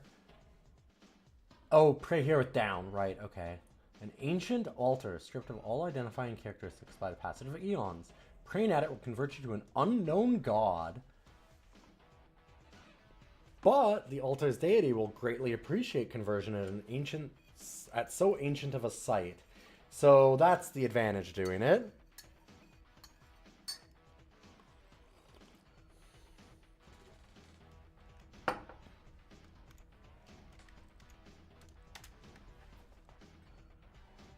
It either belongs to Vehamet, Kazlal, or Hepliaklima, oh god.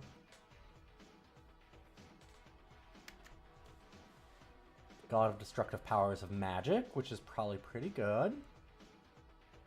Considering that we are, in fact, a spellcaster.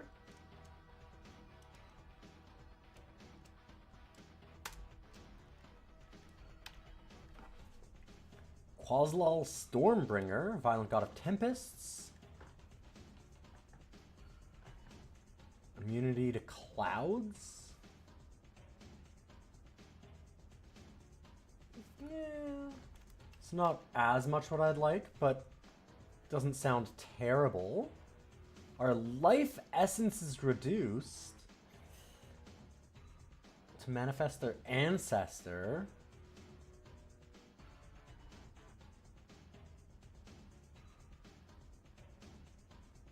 What the fuck?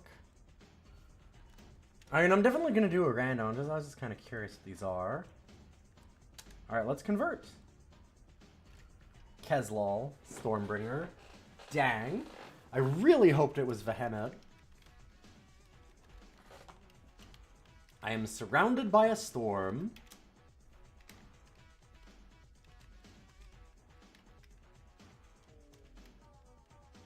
Don't let the god hear me say that.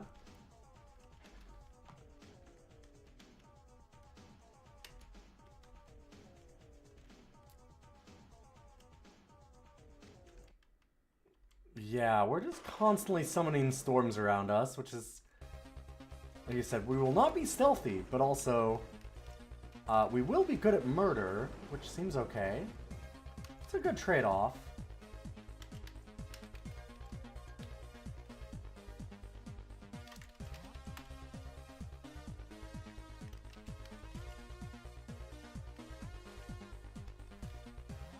Oh, right, there's no selling things. I guess I just dropped the Medusa Talisman. That feels bad. That kind of sucks. Revenants can't transform, so there's no use for us having a talisman like that. Scale mail. That might be useful, because even though we're a caster, which I'd say normally does not want a lot of armor, the Revenants can enkindle and do a lot kind of stuff, so maybe we can do something there. So how do we tell if we're enkindle? Like, how can we enkindle? Let me just see. No.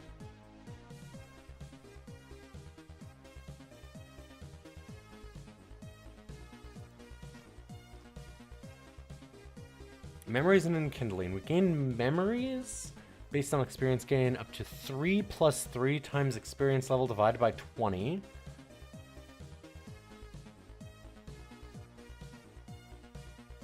How do you tell if you have memories?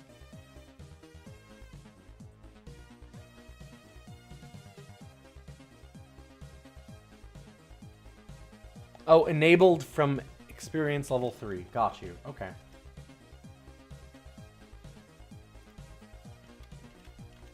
I was kind of wondering, I'm like, do we just have that from level 1? We do not.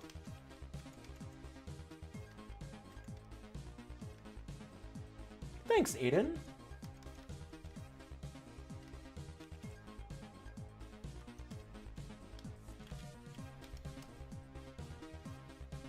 Because I'm kind of tempted to wear this scale mail.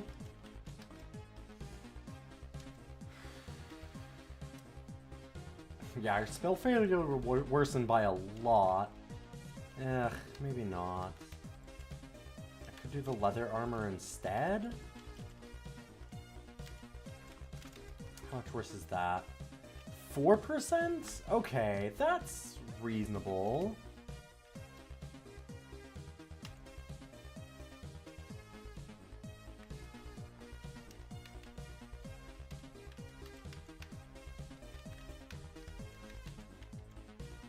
Scale mail may be a little bit unattainable.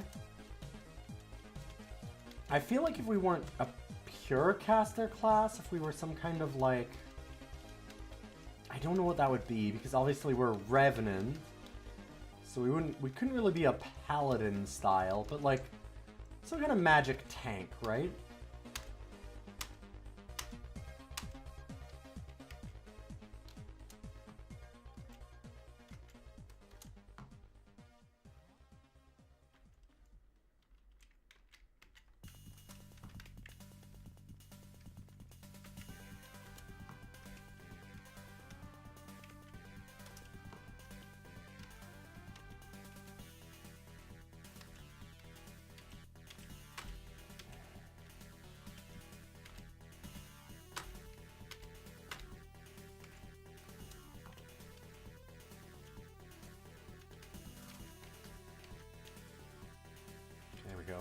Yeah, if we were some kind of magic tank where we could actually get kills by melee in at least like a decent amount, then we could just constantly try and enkindle and use that to cast like extra magic and be kind of more on the like attack side of things.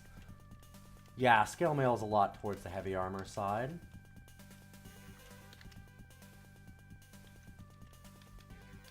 But that's not really what we are. We're much more weighted towards pure caster. Yo, Cosmic! Good to see you. We stone soupin'.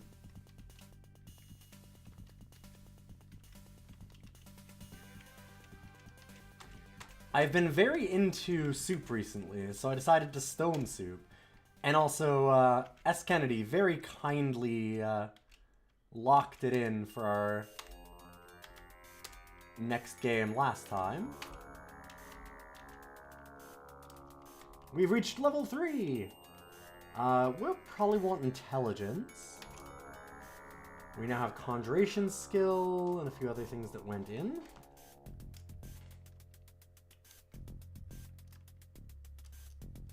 I can now cast Sandblast.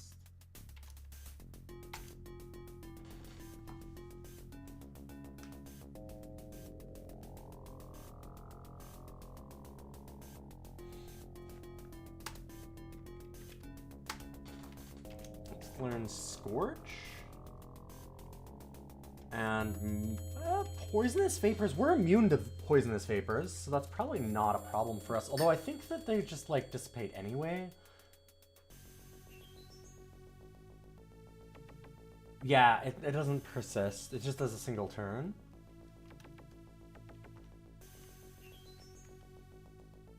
Direct poison damage and also weakens their melee attacks. That does seem pretty good.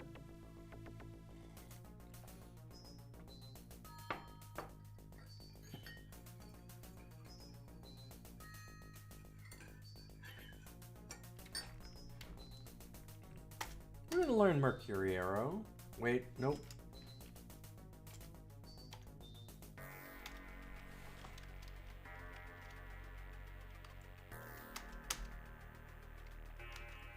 I've also joined the God of Storms. Kezal Stormbringer. Or something like that.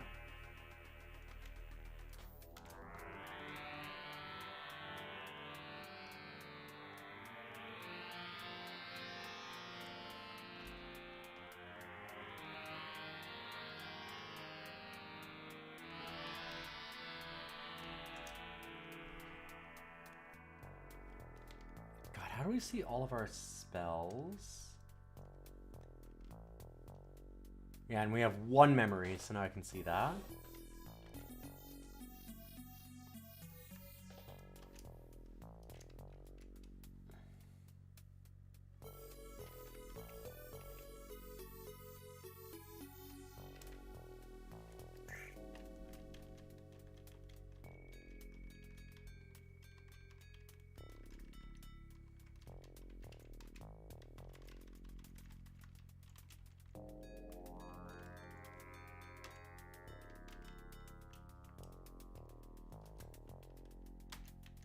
Scorch is pretty rad. Seems to be good.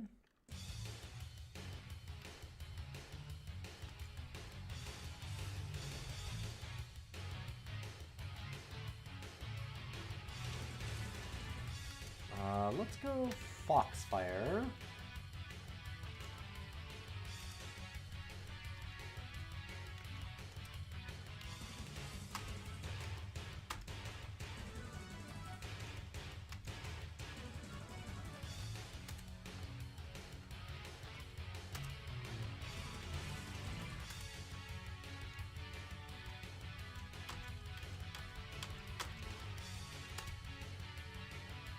Okay, come on. Right, magic. I couldn't kindle.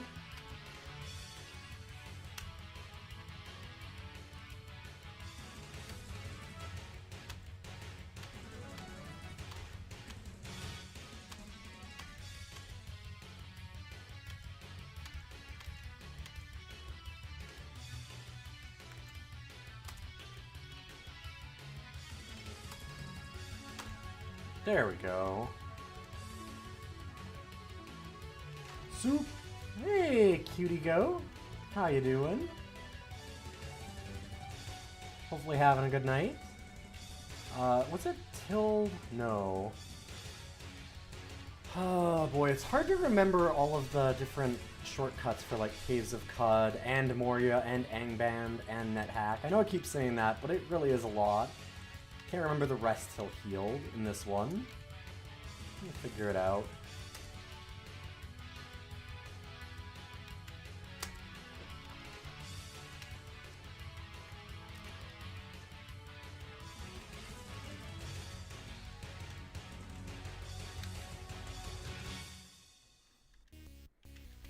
Oh god, right. We'll also get like things like Adom in there.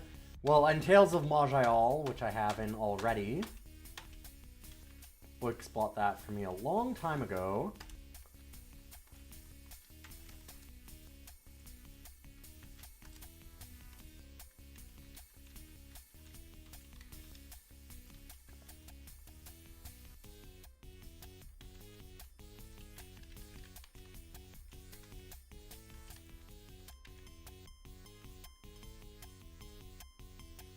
Two flux baubles. Hell is a flux bauble? Small glass bauble containing an ominously glowing substance. Crushing it will flood you with transmutational energy.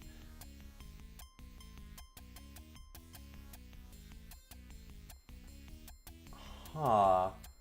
We will twist and deform them after 3 attacks, dealing significant damage. Lack of certainty in our physical form also makes us harder to hit. Hinders stealth. Not that matters, since we're already just conjuring storms around us all the time.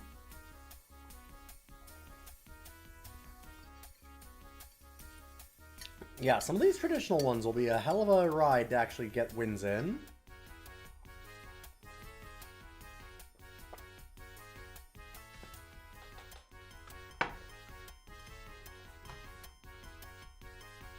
Okay, but we can't be transformed, right? Well, goodbye, baubles. I wasn't sure if that counted as a transformation like that.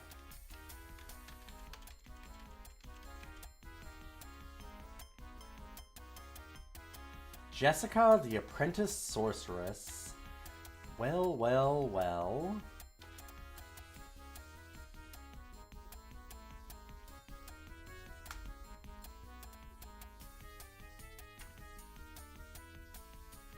I feel like you're playing Doom RL now.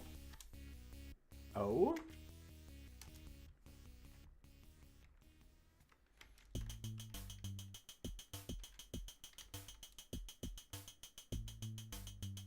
Jessica blinks.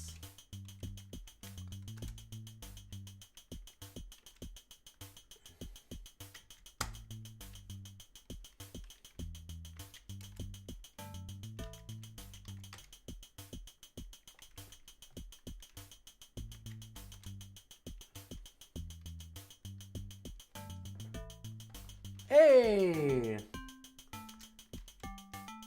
Our kill is accepted, and we've reached level 4. And we get a Wand of Flame. Which I think I really want.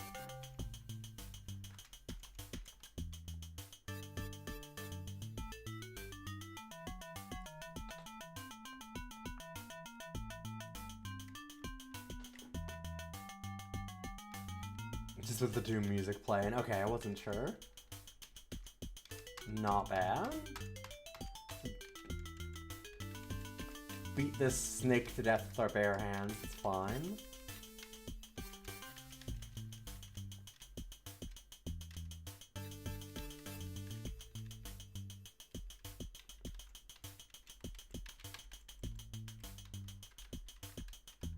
So where's the religion screen again?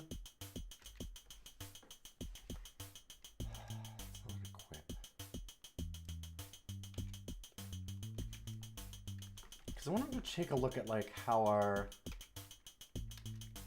religion was going, how favored we are with Kezal or whatever.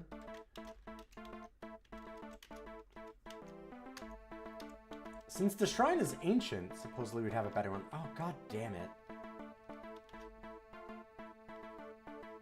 Oh shit, we just wrecked Natasha. Although Natasha should come back. Need multiple lives. Ooh. Whoa, hey, what? No. Why did that try and abandon? That's religion is X. Okay.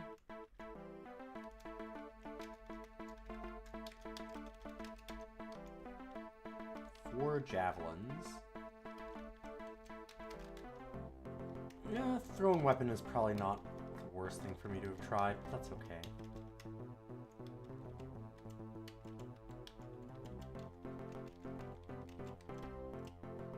There's Natasha again.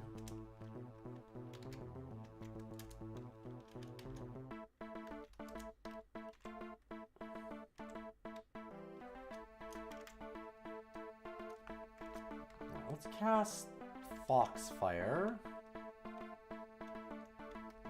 Actually, I might change it to Scorch.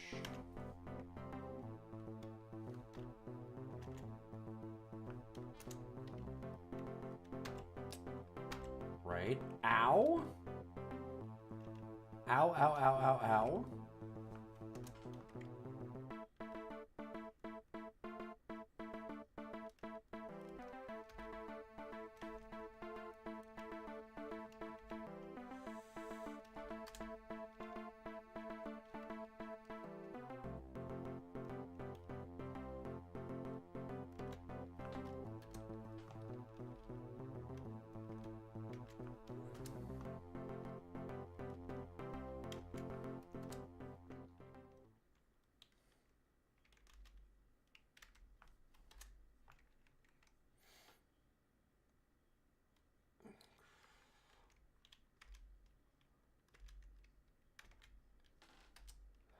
No, I don't have Enkindling, no memories.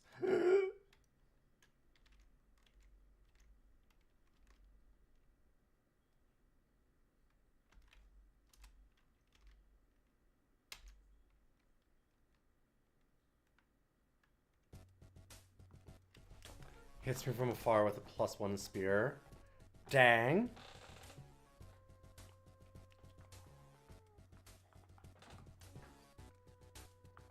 We were pretty close to killing Natasha there, too. I'm a bit annoyed about that. I felt like we were starting to really understand some of the classes. Our first run went the best by far. We got out of some really tough situations. I'm starting to figure out some of the ways to, like, trick enemies, get out of bad situations kind of stuff. So doing some learning. Considering this is our 9th run that we've ever done in Dungeon Crawl Stone Soup, I think that's not bad. And that means we have a new game. And it's Shotgun King. Oh boy. Oh, I love Shotgun King. This is going to be great.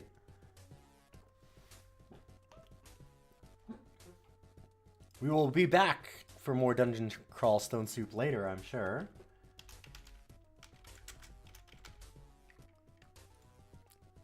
But this is Shotgun King, the final checkmate, in fact.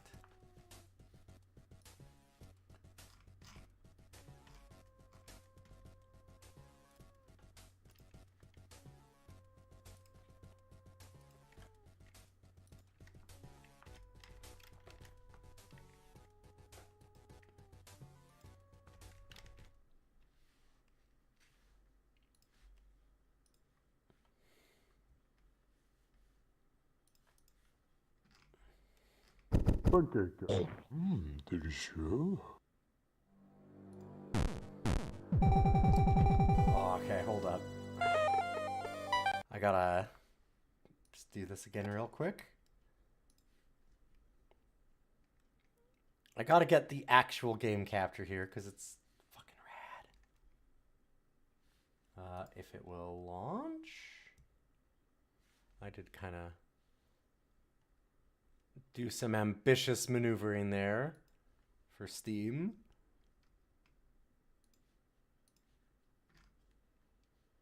Let me just update the game that we're playing.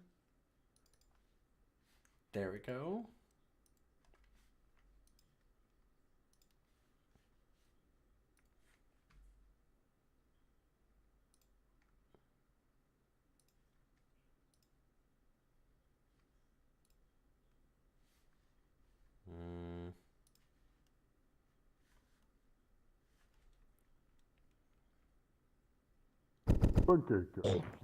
Delicious.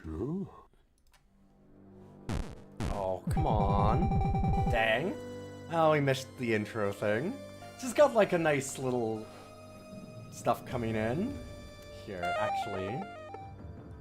Now, we'll do it one more time. Everything about Shotgun King is just super awesome. It's very pleasant. So it's a very stylish game. I like to let it breathe if I can. Yes, a lot of it is knowing what's a big threat so I can use my tools before I'm trying to escape on 5. Yep. Yeah, these kinds of games are learning experiences. There we go. Yeah, there we are. Third time's the charm.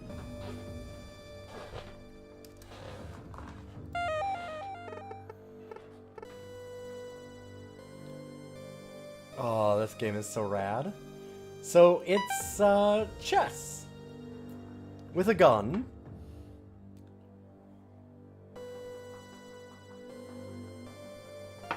I've beaten this quite a few times. There are some secret endings that I haven't gotten.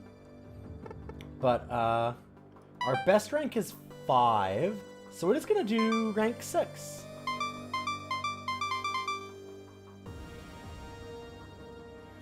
We haven't unlocked certain guns because they added a bunch more recently. What's that one? I don't know why that's got a little... I'm not sure what that badge is. It's been a little while since I played, and they did update it. It basically got, like, it's version 1.5. It basically got, like, a full remake. Which it didn't need. It was already a very, very cool game. Do I want to do the Makita? So the idea is, like, the way this works is this is the amount of shells in your shotgun. So it's how many times you can fire before moving. And then the rest is ammo, and that regenerates as you move in the same way. And you'll also load and regenerate ammo every time you move. So a lot of times you want to stay still to keep firing. So certain ones are better about that. Your spread means that you have, like... Well, I mean, we're spread, so you're less likely to hit things. So when you have firepower of 3, essentially you fire in a cone, and it'll show us the cone. But... it'll fire out 3 pellets, right? Like, 3 pieces of buckshot is what it would be. And those can hit anywhere in that cone. So the more firepower, the better. Obviously, you hit with all 3 on something, then they take 3 damage. It's like 1 per. They'll have a certain range, too. Just pierces. Blade is when somebody's next to you, you can actually stab them. So if they're at 2 health, then you can get a free kill. It doesn't do anything unless they're at 2 health or less.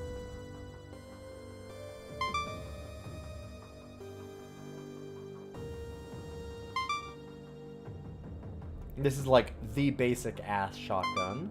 This one's high firepower but very low ammo. And then we've got like our pierce and our blade and all that kind of thing. Yeah, my guess would be what rank you beat with that gun, but it doesn't make sense. I'm guessing that what it is it's any of the ones that I've gotten, like... Maybe it's the one that I've gotten the highest with, is my thought.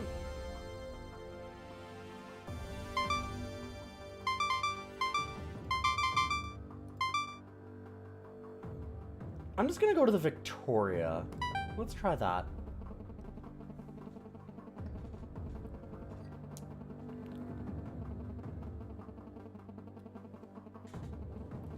The Black King had been an extravagant and unpleasant ruler. As the years went by, more and more of his subjects were won over by the White King, who offered higher wages and genuinely decent work. And then they took his castle. His knights resigned from their service. Even his wife, the Queen, abandoned him. Before leaving, the last Black Bishop came to the Black King and told him, "Thou hast been a bad king, yet thine reign is still holy. Thou shalt retain a claim over thine former subjects' souls, and we may yet have cause to fear thine wrath. Thus heed my warning, the wrath of a man, as godly as might be, is ever his undoing." This, by the way, is the optional secret boss. You can do like some weird bullshit to fight the bishop as the end instead of the White King. But the Black King was abandoned by all. With not a rook left to his name, all he had left was his prized royal shotgun, the shreds of his dignity and the growing fires of the prophesied wrath. Ever my undoing, was it? Undone? Just what exactly could I lose? In his dark folly, the king loaded the shotgun and went to meet his final checkmate. Alright. Let's go fight off the army. So, here's the cone. You can kind of see where the range is. It'll start flashing, and then just, we're not going to hit it all. And then we can move. We're going to move a little bit. When they're shaking, that means they're about to move. So they have like a speed rating.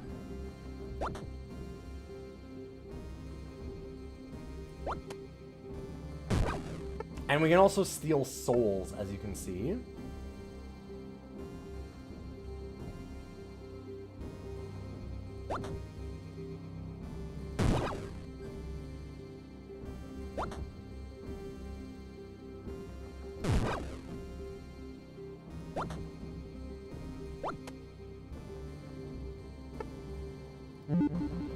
No, that's not a good idea. I was thinking, I'm like, oh, I can go there and try and take pot shots at the king, but we have that rook right there.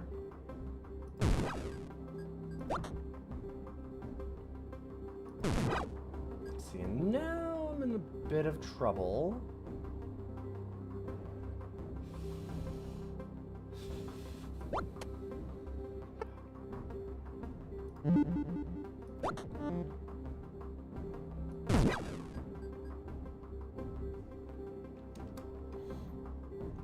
I have to move to regen ammo here. I could stand still and just reload, which is you're allowed to do as long as you have ammo. They can promote, yes. Okay, but we got the king. Floor one down. And then here's the roguelike part of it. Because now we have options. You get a blessing and a curse every level. So yeah, white pawn, you do not want to let the pawns get all the way across. Ammo max is good. The king HP is not our HP. That's the other side.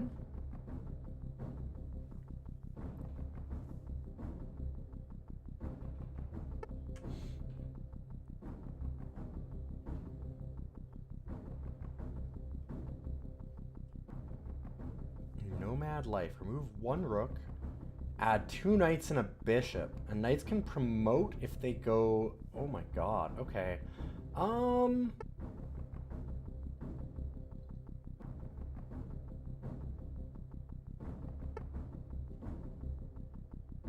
Yes, our king's HP is you have these folly shields.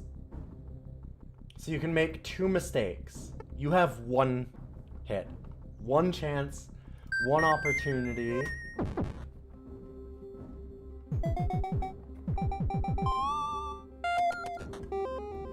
Mom's Paschetti.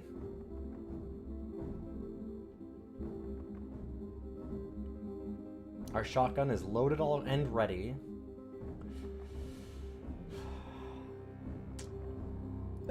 Yeah, because he can jump there, so if he can attack diagonally, then that would put me in some danger. So, like, for example, because this guy can attack diagonally, which it'll actually show there. Oh! Oh, it can only attack diagonally, but, like, in 1 square. Interesting. What is my all-time favorite roguelike? It's so hard to say, because there's a lot that I really love.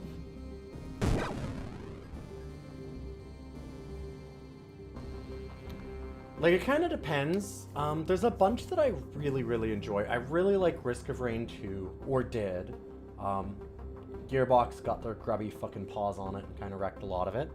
But it's... There's, like, so many different types of roguelikes that it's hard to pick one in particular. Caves of Cud is way up there. Like, for traditional roguelikes, Caves of Cud is very high on the list. I think I really like Risk of Rain 2. This one is one of my favorites. I really like it a lot. I liked Nova Drift a lot. I played a lot of it. If you go by, like, time played, Nova Drift is actually way up there, which is funny. Ooh. See it? Folly Shield. want to stand here and load. If I shoot this, by the way, if anything hits that, it will insta-kill me, Folly Shield or not. So you have to be very, very careful.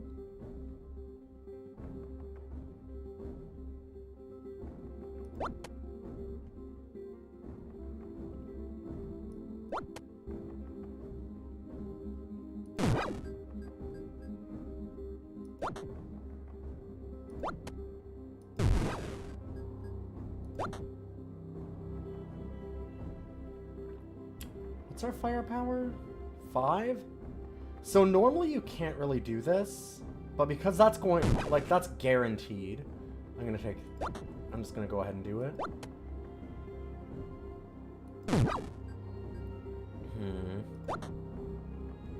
What's yours, Parabax? Do you have a favorite roguelike of all time? It's a super hard question. It's like, what's your favorite game of all time? And I would, for that one too, I'd say like, that might be Link to the Past, but that's also very nostalgia tinted. Yeah, Karma is a really interesting one. The Moat is really good as a blessing for us. Your favorite is a roguelike deck builder called Chrono Arc. I've never even heard of that. It's an interesting... that is an interesting one. I'm looking at my list now for real quick, kind of some of my low-down dirty favorites. Balatro is very, very good. I don't think it's my favorites. Like I said, Caves of Cud is definitely up there.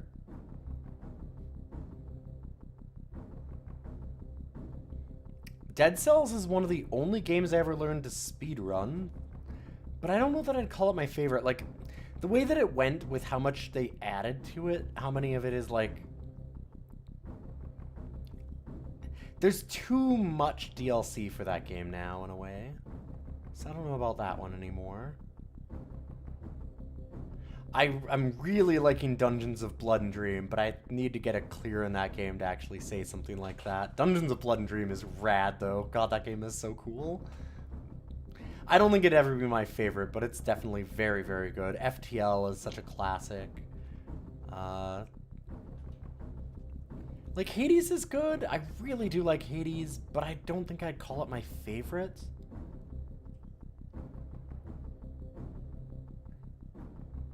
Loop Hero is incredible, but I don't know that I'd call it my favorite roguelike, but more just because of the fact that I still have it on the roguelike list.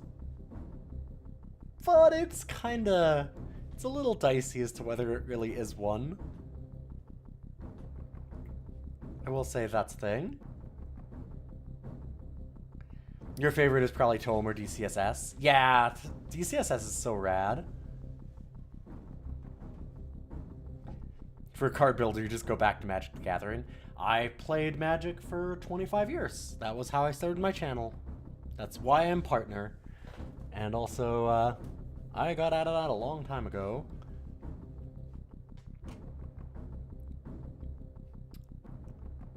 Like I said, Risk of Rain 2 is way up there. I really loved that. I'm trying to think of other ones. This game is actually very, very cool. I don't think I'd call it one of my favorites of all time. It's just like, it's very focused, but maybe that's enough. Like, that's what I mean. It's so hard because, like, okay, is this better than Caves of Cud, which is like this expansive, interesting world full of incredible writing and quest lines and things like that, versus this, which is like this really tight, sculpted, cool experience that's just like quick and easy. So it's like, you know, it's tough. It's a really tough one. Now, those are some of my favorites. World of Horror is really, really neat, but I don't know that I'd call out one of my favorites either. It's just so unique.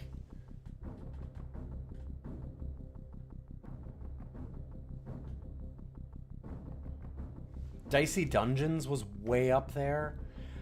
Dicey Dungeons is my game of the year for 2019, I would say, until I went back and played Hypnospace Outlaw, and then I was like, shit, okay, maybe not. It's close. It's really, really close. I have heard of Brutal Orchestra, but I've never played it.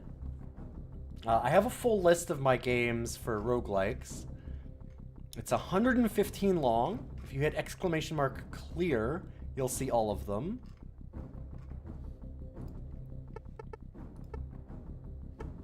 I think Slay the Spire is good, but I don't think it's one of my favorites, ultimately. Yeah, that'll give you all the information on, like, when I cleared it, and how many times I've cleared, attempts I've done, stuff like that.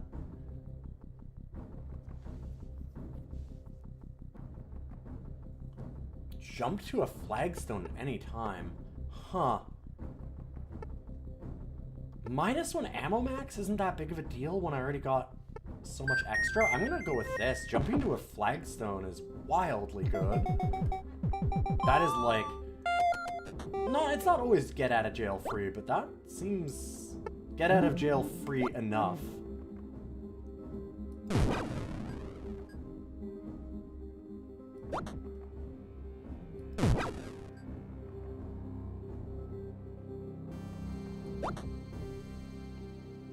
Yeah, I realized how stupid that was. Oh. You know what?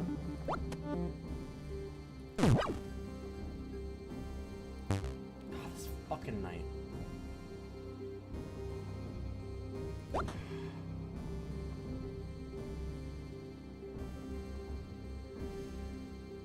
I have a guaranteed kill on the bishop. That's moving. Wait, what? Oh, I think that I had the cone just slightly off. That is one downside to this game, is that can kind of be a little inaccurate sometimes. It's very dangerous to do that. You're very curious about Sid Meier's MTG? Well, you're such a Magic the Gathering fan, I'd think that you'd know about, you know, Sid Meier, since he's the creator of Magic the Gathering. You know, 1994 video game Magic the Gathering by Sid Meier. The adjacent pieces ate it, yeah. But it's... I had it aimed in such a way that it shouldn't have done that. But, like I said, the aiming can be a little inaccurate really close up, which is unfortunate. It's too bad. That was a great start to that run, I think.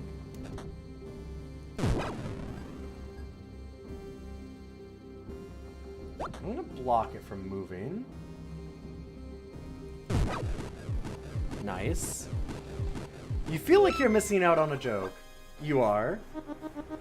Sid Meier did make a game in 1994 called Magic the Gathering. It's called Magic the Gathering Chandelar. But, did not make the actual card game. You're surprised that Wizards of the Coast hasn't hired people to make another Chandelar game?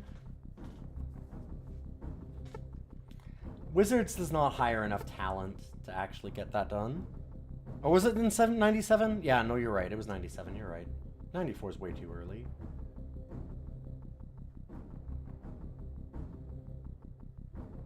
Black Mist is pretty amazing.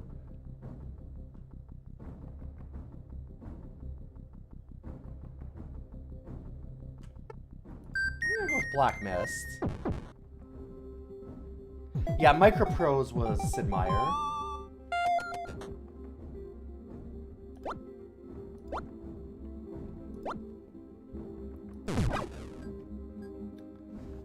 Like, I'm not trying to insult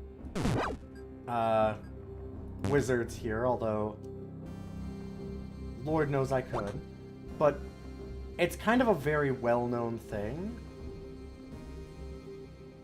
that Wizards of the Coast pays extremely below market rate for any of their talent. Like artists, writers, and programmers and stuff. Like, and because they're located in Seattle, you've got to imagine that there are a lot of people that are programmers in that area. So, like, the job market is good for programmers, and they're paying, when I last knew about it, they were paying something like 30-some% below market rate.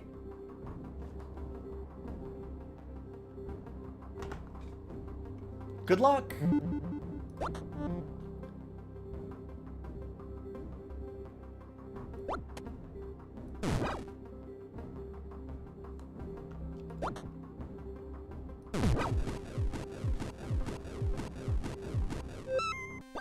Like, they're not gonna get shit done for that, then.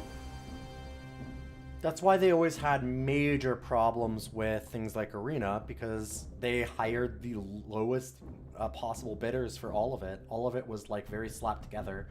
Whether it was Modo, as it was originally known, Magic Online, Digital Objects, which became Magic the Gathering Online, and then Magic Arena now, like, all of their stuff has always had major problems like that because they don't hire the best talent.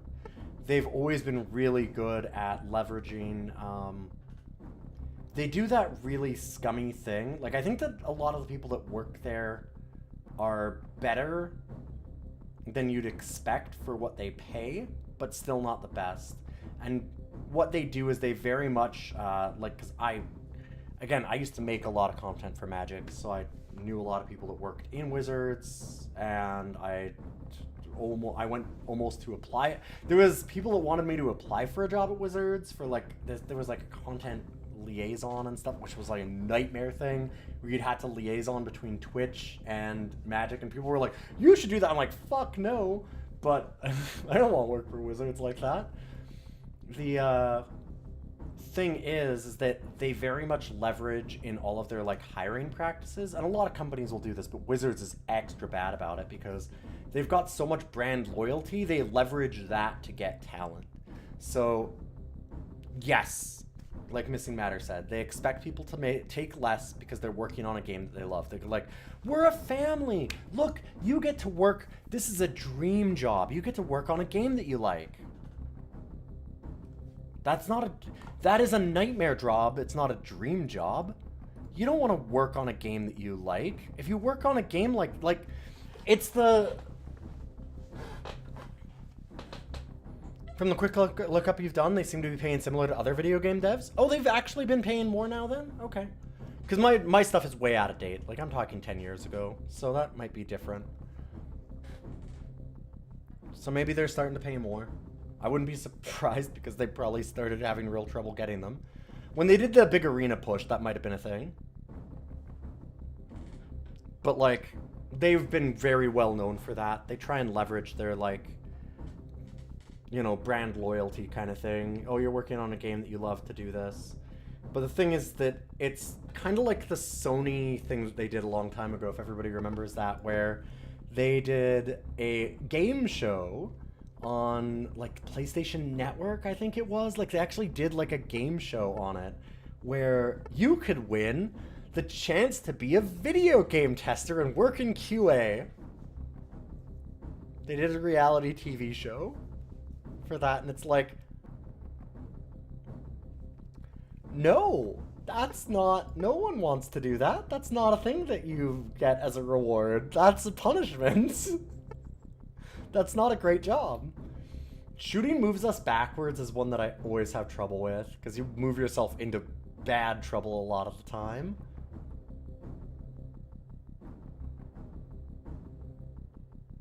Oh, okay. Oh god. The King's lookalike is a hell of a thing. I do like the ammo max on this gun. Have to kill all knights is pretty rough. I'm still gonna go for it.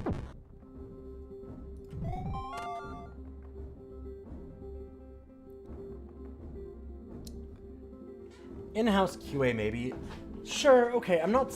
It's not that it's all going to be the worst thing ever, but also, like, that's not a...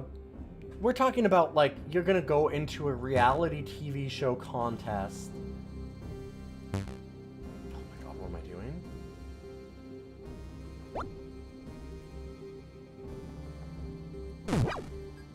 That's still not like a...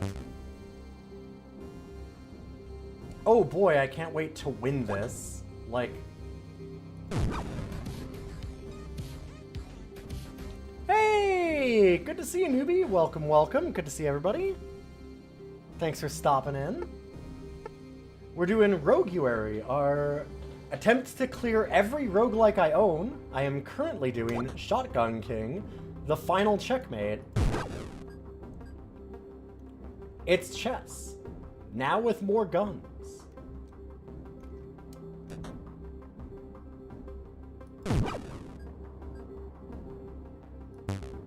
What am I doing?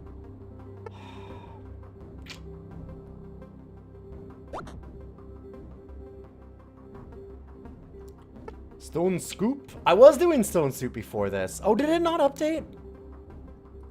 Come on. Oh, also, wait, this is... Shotgun King is a mature rated video game. We just lost in Stone Soup. Because we go through, as you can see, we have like a rotating list of games. And then as I clear them, they go on to those cleared games over on the side. What was Newbie up to tonight? How's everybody doing?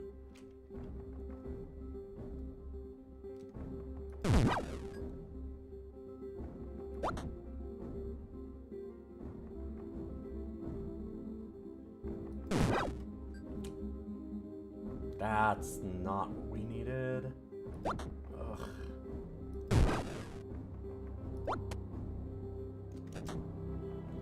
Load our gun. Cool, got him.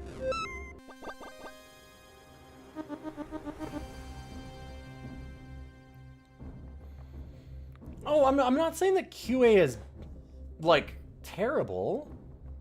For, like, I don't think QA testers are bad, but I don't think that, like, that's not a dream job reality TV show thing. Like, that's not a thing that you put yourself through the pain of a reality TV show to win. That's not a winning thing. It's a job. And it's a low-ranked job. Like, some of them are terrible. A lot of QA is really awful to the people that work in QA. But it's certainly not a thing that you ever want to have as a reward. Like, that's not a... Like, even if it was a higher ranked job, like, that's still not... It's a job. You're just getting a job. It's a bullshit thing to do. So yeah, it's that kind of thing. And we were talking about wizard stuff. I used to play a lot of Magic. Good to see all you cool raiders. Like I said, I'm Alien. We've been doing this Roguary. I do a lot of old DOS games. I do a lot of roguelikes. We were just trying out Dungeon Crawl Stone Soup. I'm only on my 9th run ever of it. I've already committed to clearing the game. So that should be very interesting. This one I'm a little more confident about getting through, although we're on a fairly high ascension.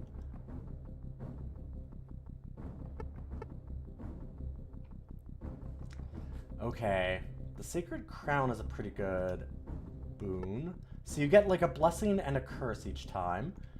We're not gonna bother with Bushido. Like, it's cool. If we got enough Blade, it would be awesome. Blade being that you can, like, kill enemies that are at that HP beside you. I love this one. Homecoming. You can't escape her. She's everywhere. This is when queens start coming in. You have to take it on floor 3.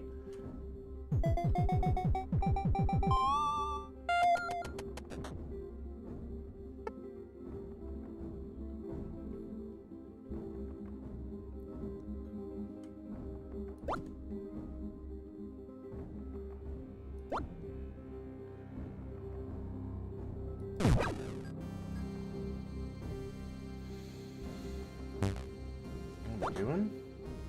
That's not what I meant to click.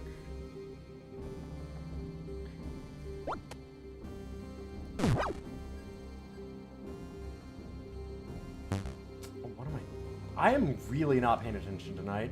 You have some folly shields to stop you from doing mistakes.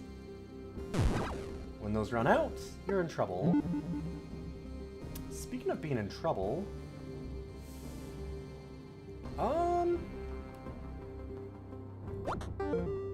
don't have a lot of places to go. Steal the soul of the queen.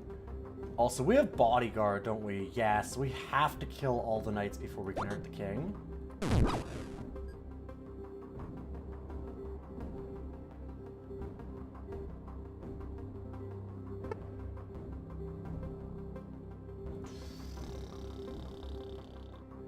I have to use this. Oh boy, actually, can I even get out of this? Oh,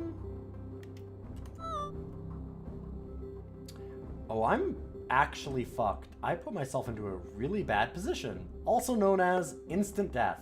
I do have Black Mist, so I'm protected from death once. That's not great. Oh god, and I'm not even loaded.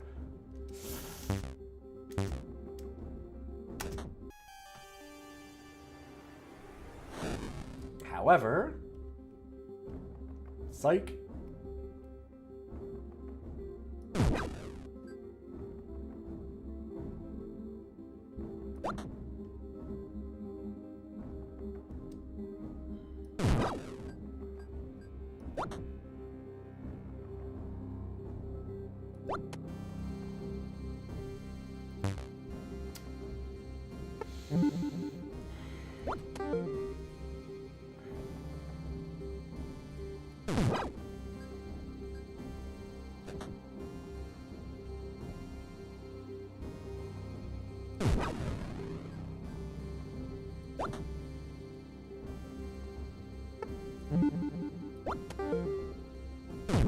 That extra turn's going in real good. Whew.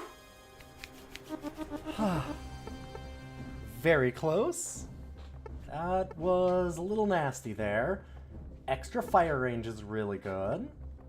And the secret air. Oh, God. So one pawn will become a king after we kill the king. We already have bodyguard. That seems bad enough. Adding more bodyguard seems terrible too, though. Okay, I don't need Seer's Orb. I'll do Crow's Blessing, I guess.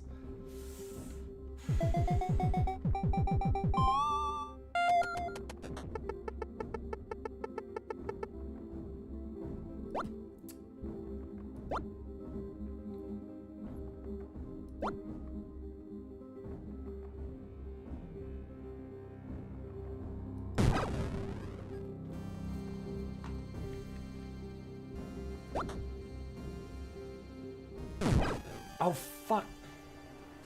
My aim was bad and I accidentally hit that. That's really bad. At least we still have our,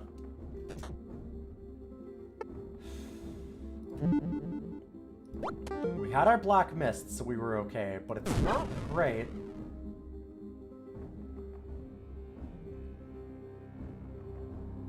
Why did we get to see that?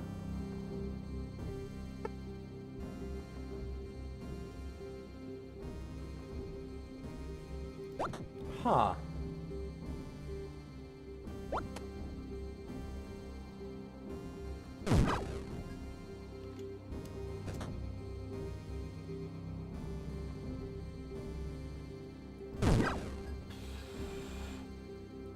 That was closer than I wanted it.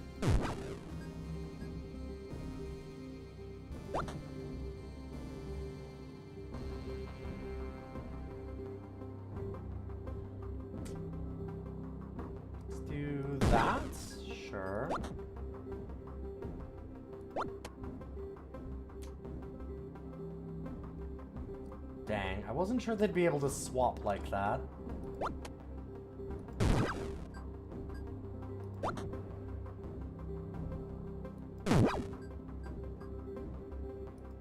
Oh. What was I thinking?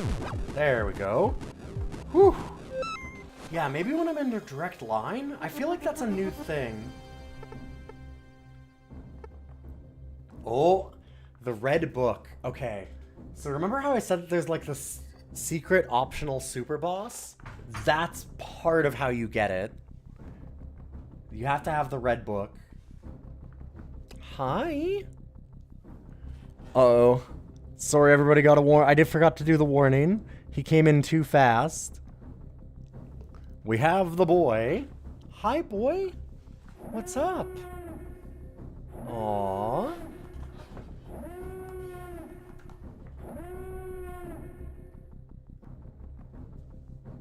Oh, yeah. Hi. Oh, yeah. Okay, what do you see? The boy. What's the matter, bud? You did get your supper, so I think you're done. Yeah, you don't get anything else. Did you want to... Are you trying to steal my chair? Is that what's going on? What do you need? Hmm?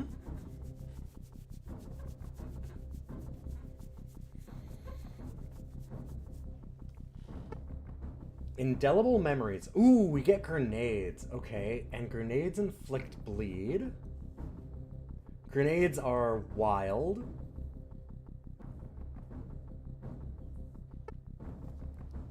I don't love moving backwards.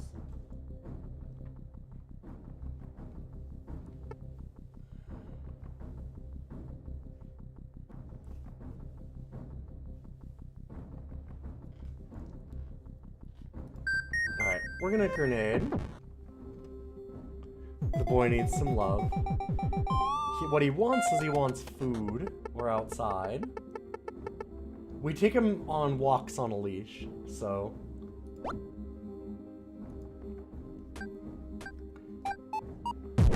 So it has a chance of bouncing around, as you can see. I know. I see.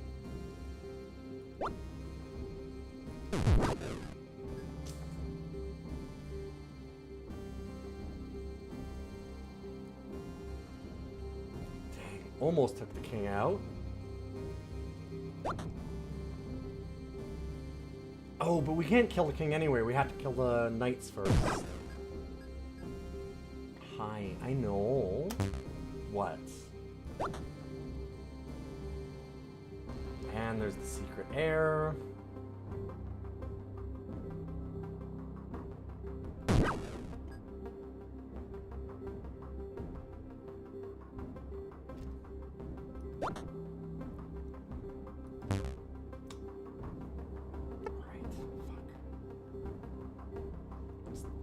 Leave me alone for a moment.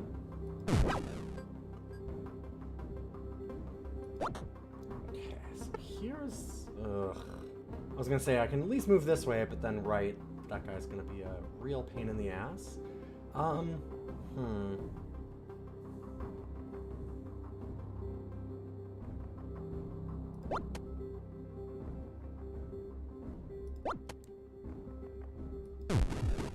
That'll work. Yeah, the bishops can now move straight. They can move orthogonally. Hi, buddy. It's gonna be right in the way. Alright. Get some things out of the way.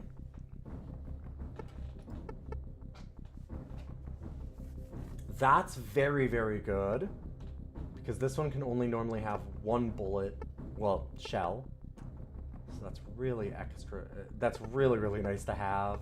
Means we can just fire 2 shots at the beginning. Yep, it counters the usual bishop quirk of being stuck on a color, yeah.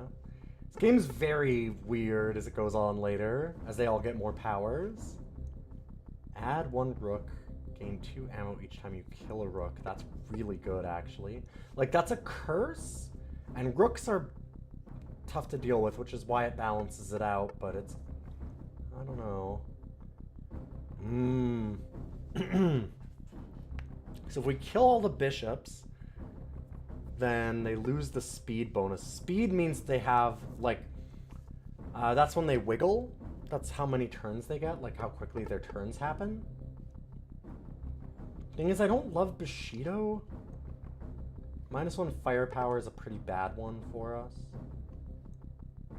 Whole advantage of this gun was to have a bunch of firepower, and we didn't get any firepower upgrades, so I kind of like the extra barrel.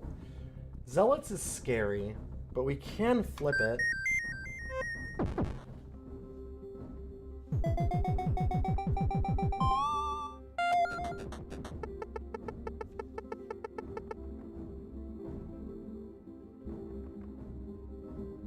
Okay, and we're gonna move right away, because if I stand here and throw a grenade, and it blows this pawn up, the queen kills me instantly and we're done. I don't really like that. Seems bad.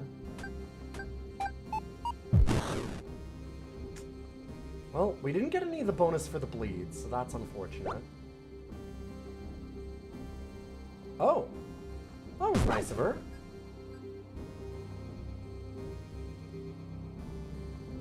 that the only thing that's got me in? Yep. Cool.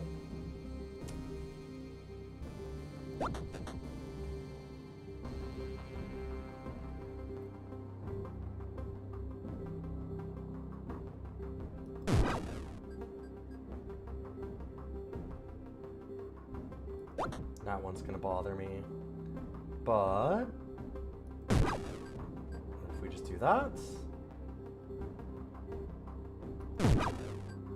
God, they're so fast.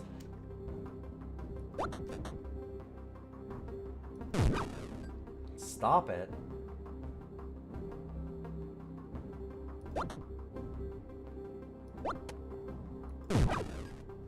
Alright, all the bodyguards are gone. We got rid of the heir. Time to go after the king. Oh, really? Left him at 1. There we go.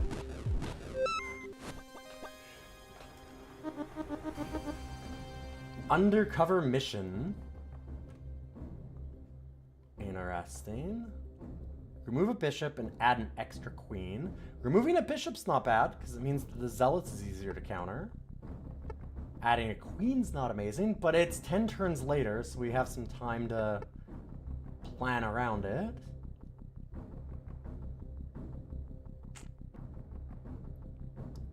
That'd have been really cool if we'd gotten the Bushido earlier, because then we could just run around chopping everyone to pieces and getting a bunch of ammo for it, but yeah, I don't think that's worth it. I think we just go for the drag queen undercover mission. So if we can make it there, we get a bonus? Well, that fucking sucks. That's not the spot that I want it to be. Also, Cute T-Goat said that, like, oh, it does the, like, shell game, so we can kind of see where the secret heir is. But not really, because it just goes invisible. Man, not getting the good bounces on any of this.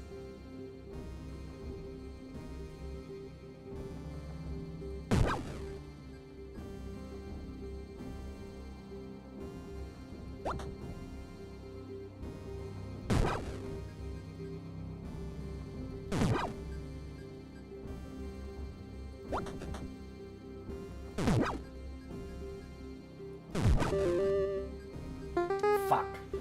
The heir.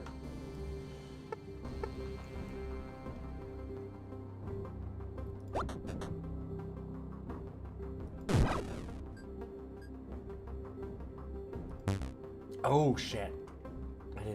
Wasn't looking at the rook. That makes things considerably worse, although if we do this,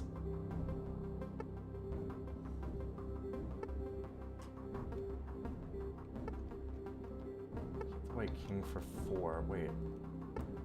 Oh no! Oh no! Can I not see what the king is at? He might be at 4. Shit. He's gotta be close?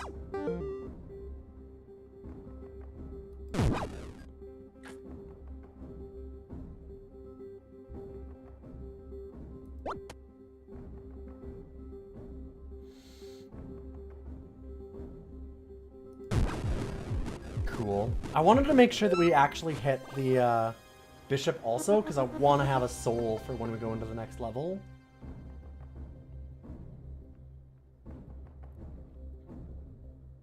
Interesting. Huh.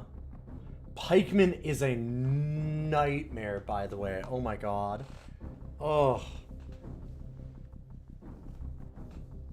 So, like, they no longer attack diagonally, which you're like, oh, that's not that bad. No, it's terrible. It's so bad. Pikemen are misery. However, we do have grenades already, and they inflict bleed. So now that they do more damage, that's kind of nice. Oh, God, that is a lot of pieces that we're adding. And remember, every knight we have to kill. But if we've got grenades, we can kill a lot of them, I hope. Let's see.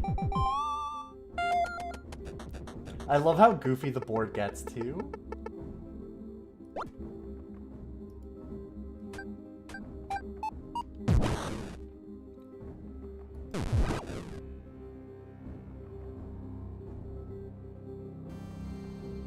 anything threatening me? I think so.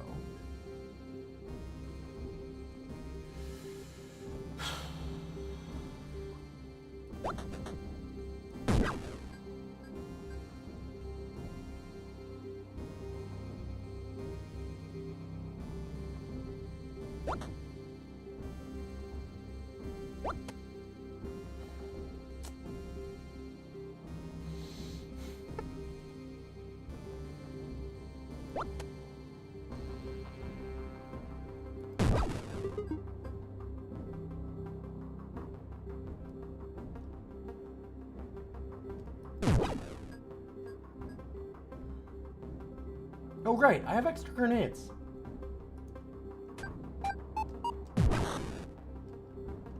Very cool.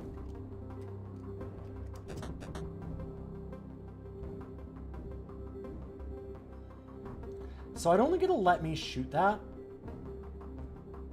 unless I take all of my folly shields and take a gamble, because there's a chance that I miss.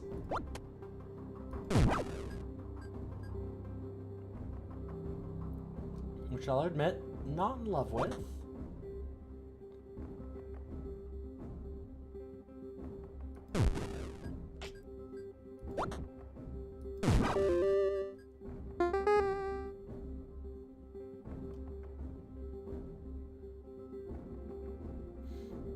Okay, what am I doing?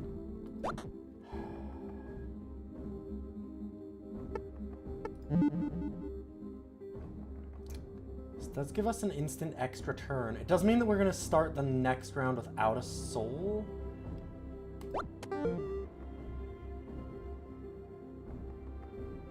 Unless I do, like, a kill there or something, just to get it. No, I'm just going to do this. We've got the grenades. I hopefully get a kill right away. Welcome gift. +4 firepower. But also on the first 2 shots only. It's a lot of damage, but fearsome. +1 ammo max, +1 fright radius. So when we kill a non-pawn piece, every piece in the radius is scared and they can't attack you and will flee. The radius is just 1 square around us, though. Ugh, I don't want more. Oh god, all of these are terrible. More knights is really bad. Like there's a lot of bodyguards. We're almost done. We're getting really high up there. Man. Like, this can be anywhere on halfway. So, I mean, it'd be nice if it was a little lower.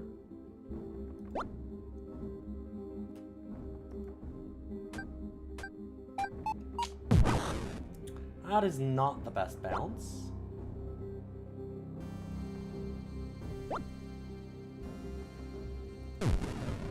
I just need a soul.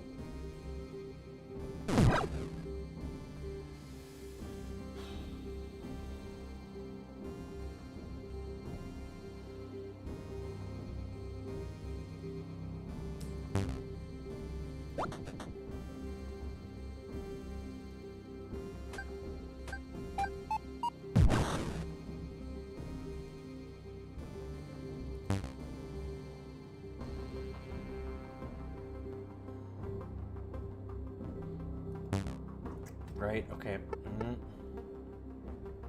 Let's pause and think. Can't go there, can't go there. Can't go there.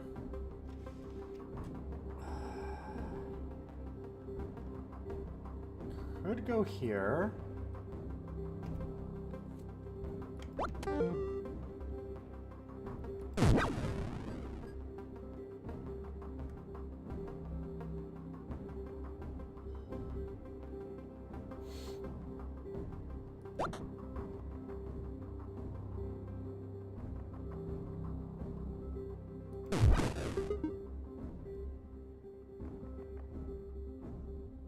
Okay, bodyguards are down. So we can actually kill the king. The big clumps of knights are vulnerable to the hand grenade, it's true.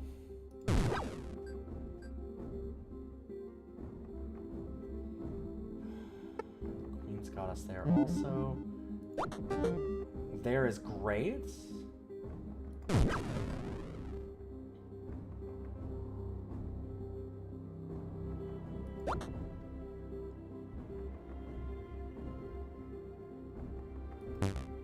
Oh, fuck, that's why.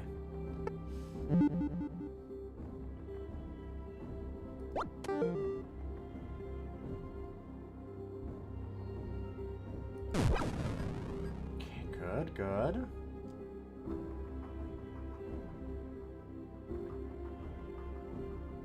I have to hit him with 4 out of our 5 firepower to kill him. Right. I could just fire and then try and reload. Okay, we got him. Whew. Okay. Almost at the end. Getting there. Another extra barrel is amazing, especially the welcome gift.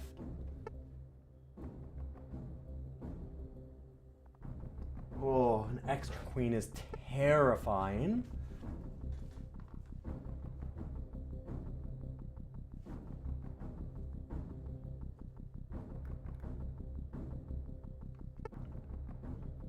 It does give us an extra soul slot also, so that means that we get those extra turns. We can hold 2 of them, so getting more extra turns is nice. I think this is the best one. It's awful. It's so bad, but like that's kind of what we need.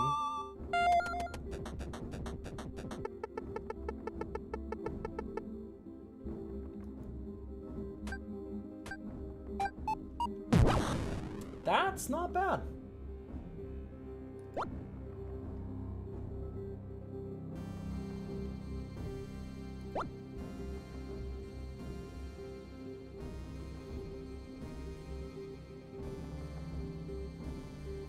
There, we're just gonna have to move again immediately. I'm wondering about...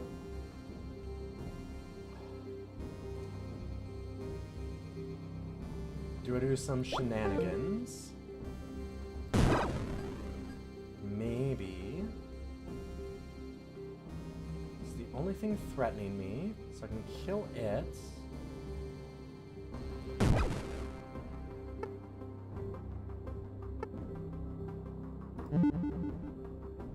No, don't want to do that. Thinking about throwing another grenade up here.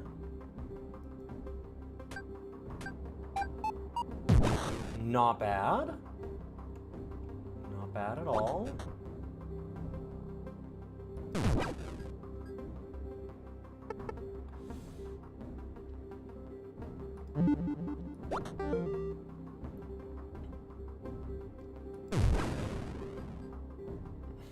Okay, so that would have killed the king, but the bodyguard still exists. Let's go... Fuck. I was hoping to hit that. We've got Black Mist, so we're not dead. Thank God.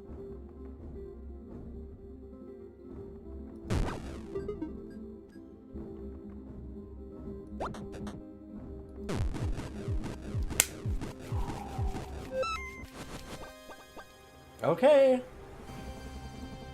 The finals. So many years worth of new subjects, so much work to make them feel welcome and safe, all reduced to glass shards by one royal psycho with a shotgun. The White King would not indulge this. Not one more floor. Quite literally bursting with rage, he loomed out to crush this egotistical maniac.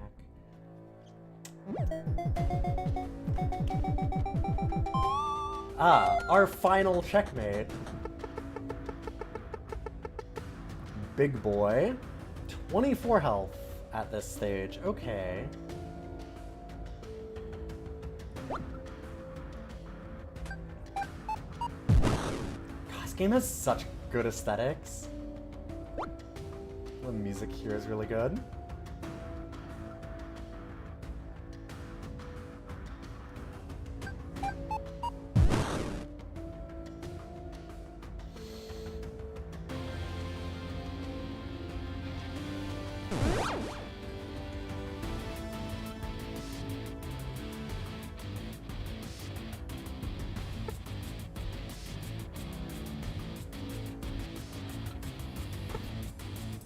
Go here? Are we threatened?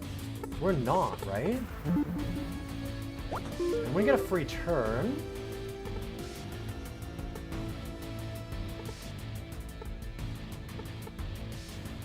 Minus speed to everybody seems amazingly good.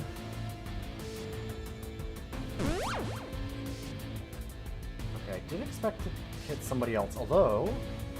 Oh god, they have all the bodyguards. I should have maybe just disabled bodyguard.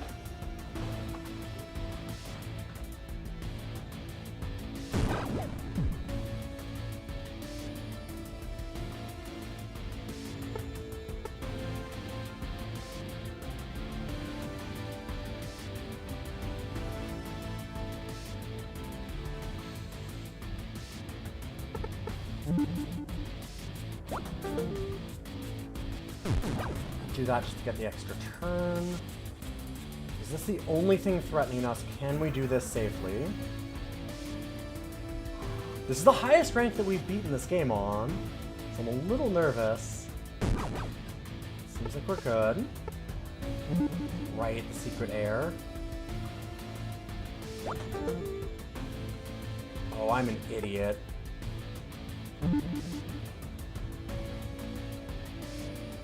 The free turn kind of saves my ass, but... I think I just have to guarantee killing one of the bodyguards. Right. Oh, thank God I have that.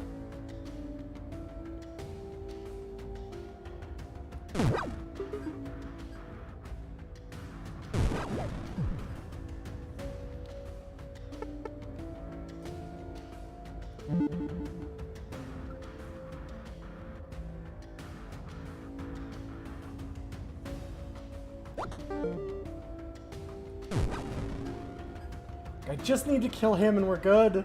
It's the only thing I need. I don't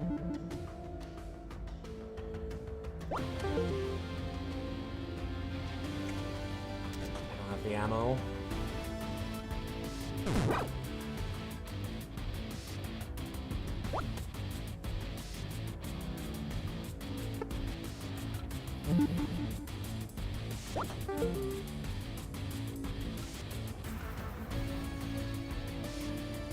Wait, what's threatening me?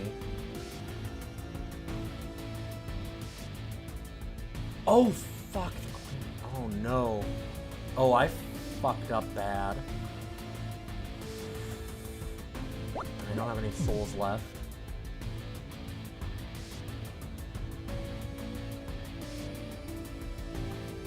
Oh, I might have lost it on that. Oh.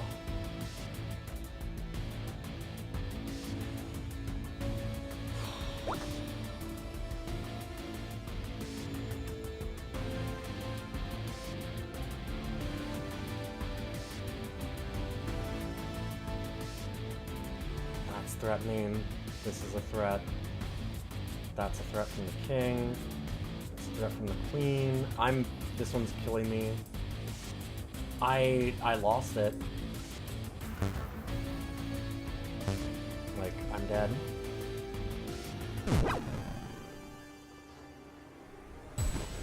Oh, I made the one mistake right at the end with 2 health. Ah.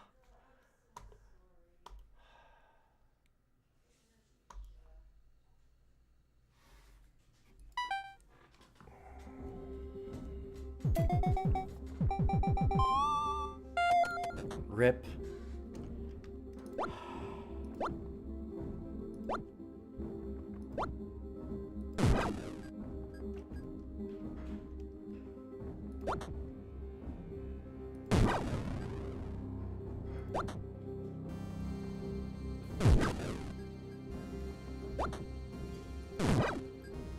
God, I had it. We had it. I'm so mad.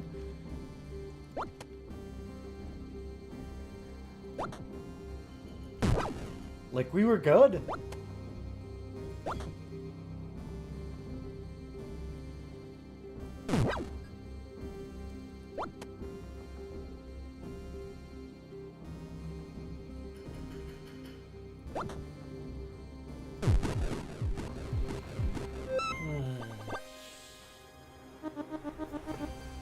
We were fine. I just needed one more thing.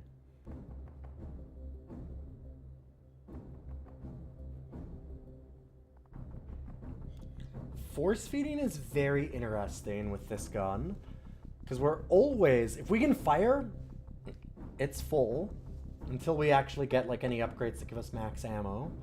And we can stuff one more in, but I think that that doesn't count towards, like... It doesn't suddenly mean that we have two. It just goes back to being one afterwards.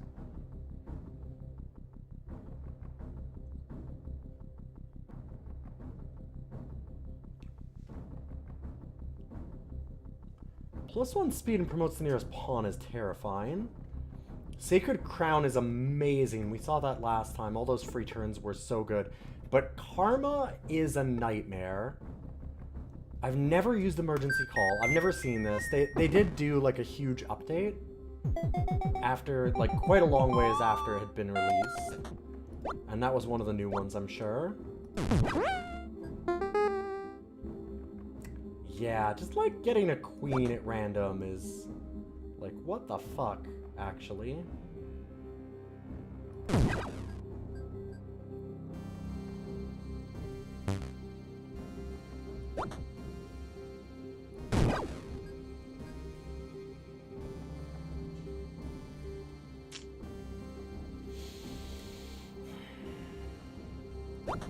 gonna threaten me. It's not gonna threaten me. I will kill it then. There we go.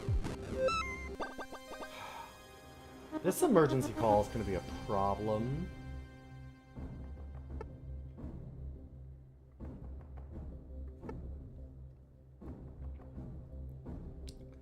I did like the grenades. Let's go with grenades again.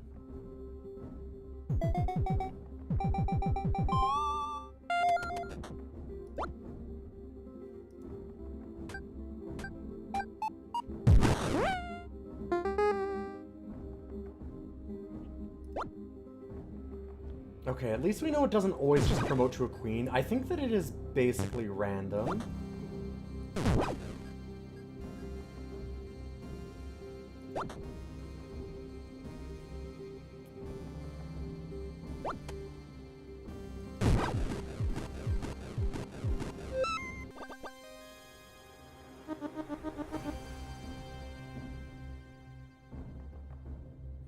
So we get extra damage when we're on the edge. I like the ammo max. That's really good for this gun. Hi, buddy. Are you back? Oh, big stretchy. Watch out, we got the kitty. The boy is back. Come on, bud. Go ahead. Come on, I know. I know.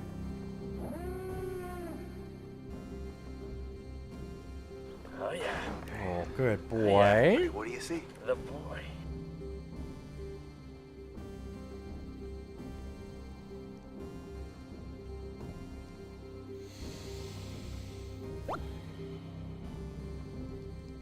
Oh, buddy. Right, we have grenades. Let's try.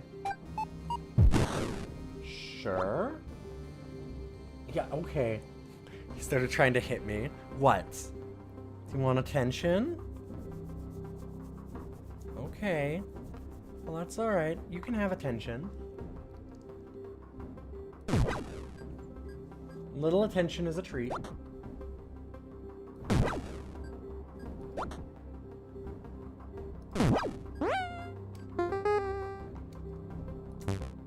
Right, okay. Yeah, oh, I know. Tap me again. Oh, buddy.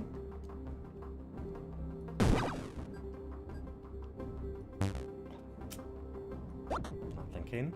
Hi? It's 11. He wants me to go to bed. Yep. Probably.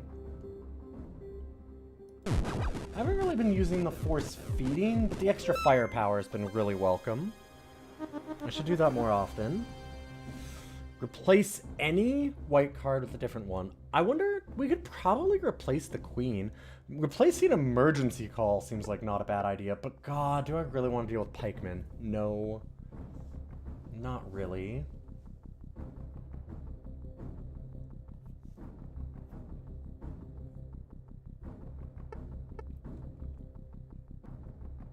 Like, pikeman is such a nightmare. Hi. What? Do you want to come over? Are you trying to... Do you want to steal the chair this time? What? Is that what's going on? You can have it. I allow it. I'm an idiot, and I'll let you take it. No. Okay. What? You're such a weirdo right now. He probably does want me to go to bed. Although he's been sleeping a lot today because Tanya's not been feeling good, so she's been in bed all fair bit today.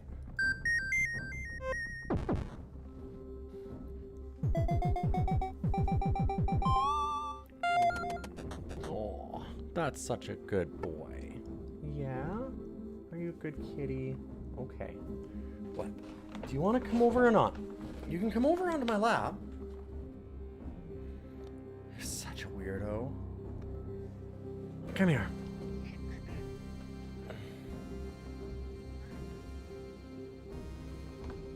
Getting ammo for killing the rooks is pretty big, yeah.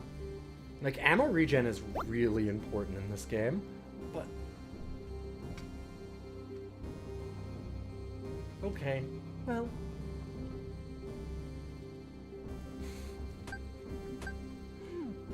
Fuck. We hadn't had that happen before. It sucks. It sucks bad.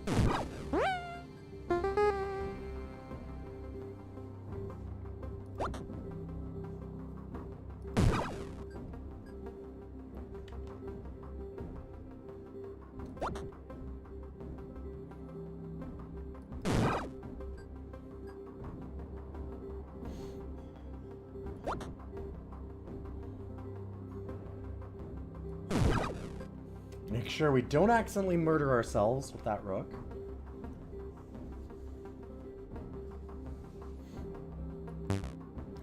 Right.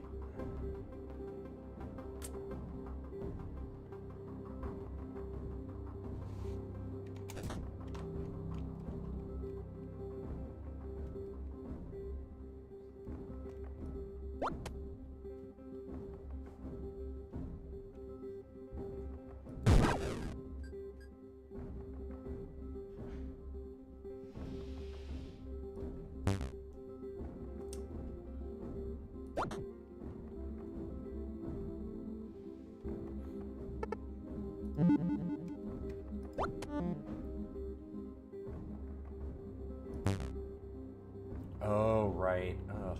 Kind of screwed that one up. That's okay. This.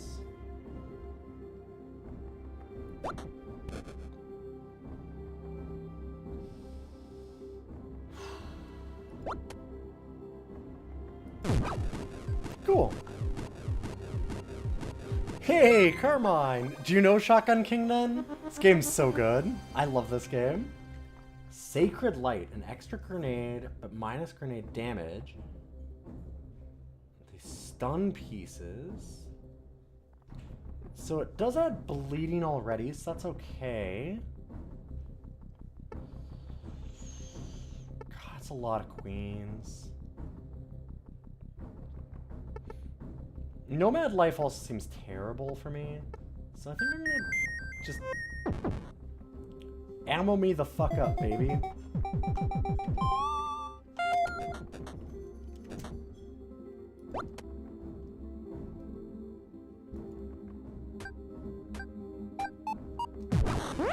Not bad.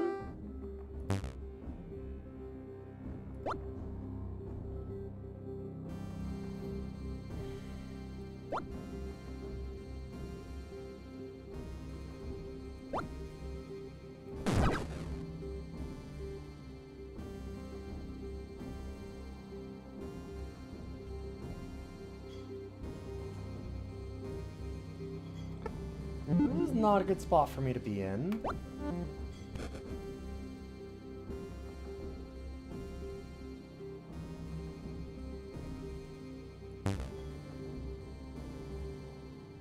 Speaking of...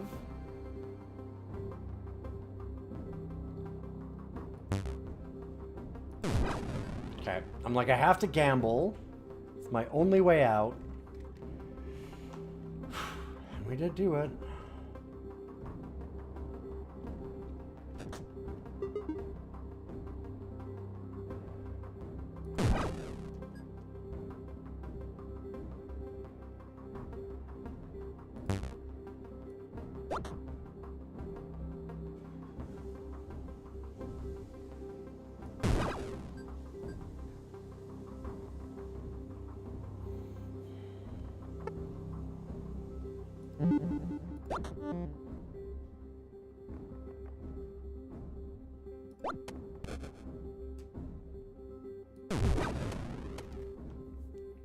Okay, that's good. King's at 5.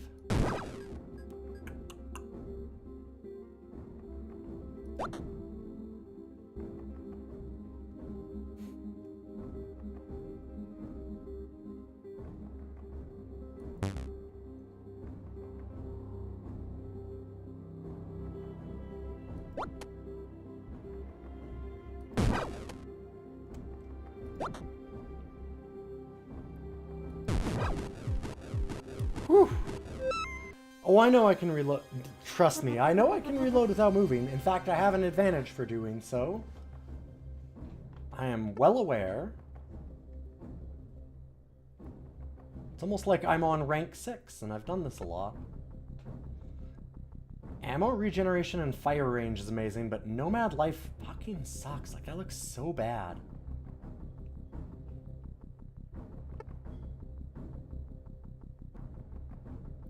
Well, I don't know. We do want more rooks because of that. God, Lookout Tower is a really bad one too. Stealth mode. I haven't... What the fuck is stealth mode? Huh. That's a weird one.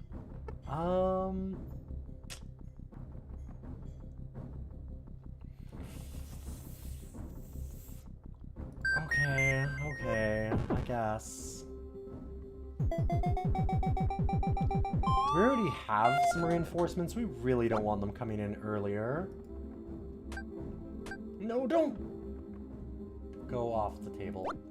Shit. I saw the bounce happening.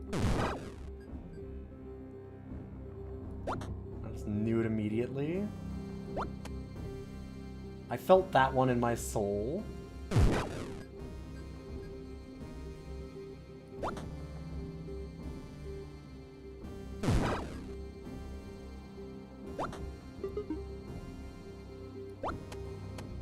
That's what I was hoping for. Dummy.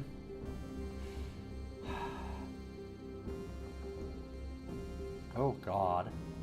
Well, we can just stand still.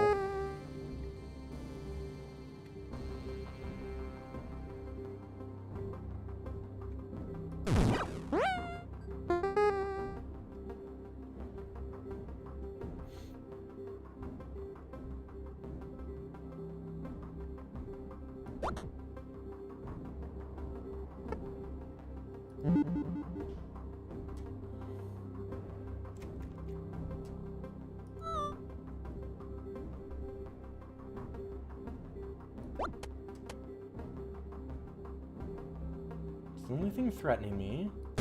Yep. Okay.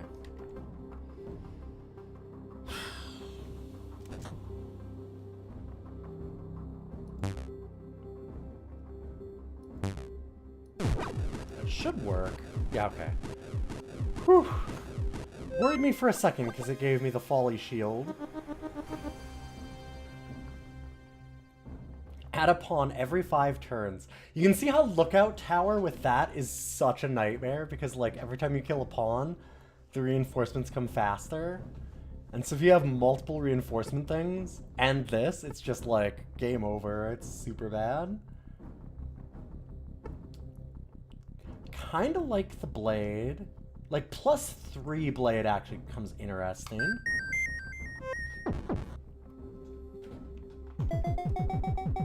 Because then if we can find Bushido, it gets really good.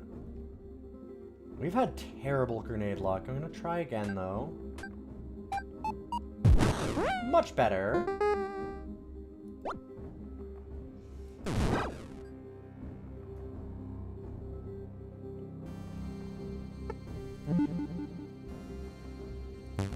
Oh, what am I doing?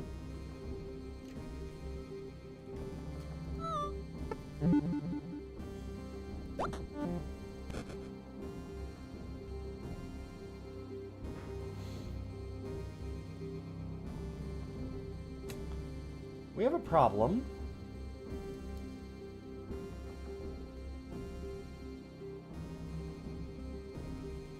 If I move here, that's... Okay, move there. Everywhere is bad for me. It's the thing generally known as checkmate, but I have a gun. Thankfully, gun does a pretty good job of stopping things.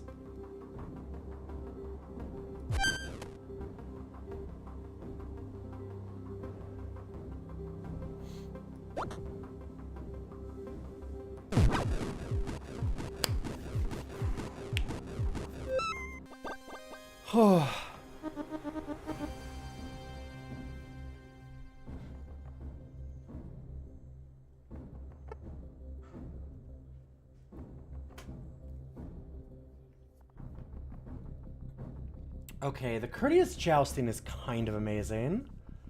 Also, you can just get a second nomad life. Oh, so many knights, so many bishops. But with a lot of knights, it's a lot of extra turns. It does mean that we get less ammo, but we've already got the ammo regen now, so it's a little less important.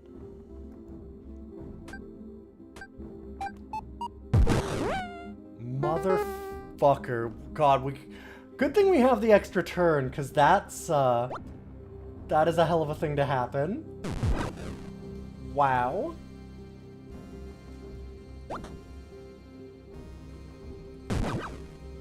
Kind of incredible. Both, like, good and bad.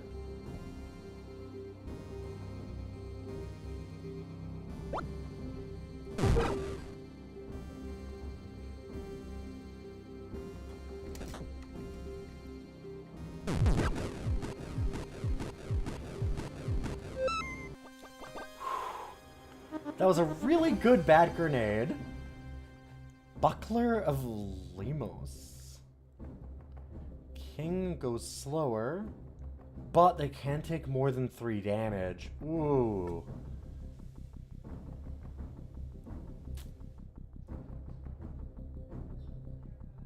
Okay, I mean, actually, more knights is great. Cool, fuck it. I'll take all my free turns, thank you.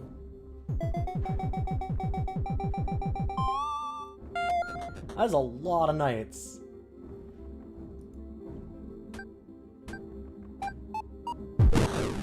I mean, okay.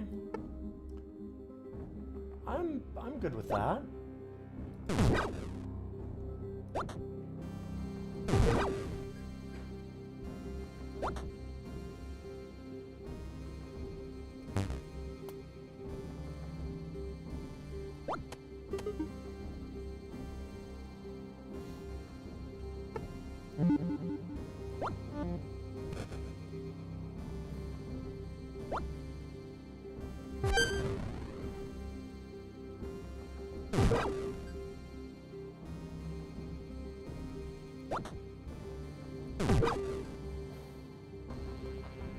Kinda liking the extra turns, I gotta say.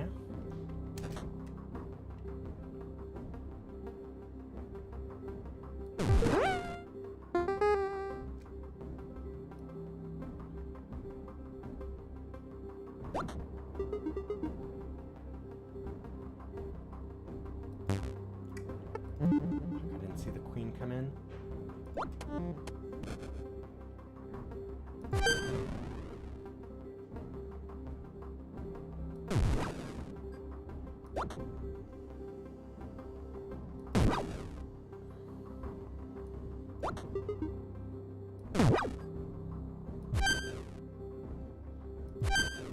Nice. Very nice. Hell yeah. Ooh, we got Bushido.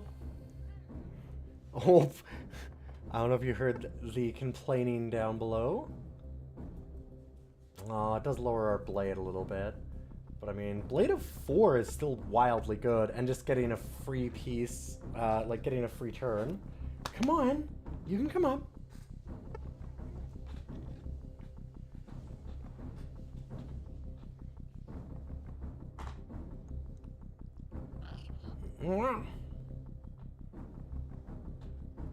I mean, doing more King's lookalikes is not the worst. Like, just more knights is fine. We just keep getting free turns forever. Kind of alright with this. Oh, buddy. Oh, buddy. You are just not having it, huh?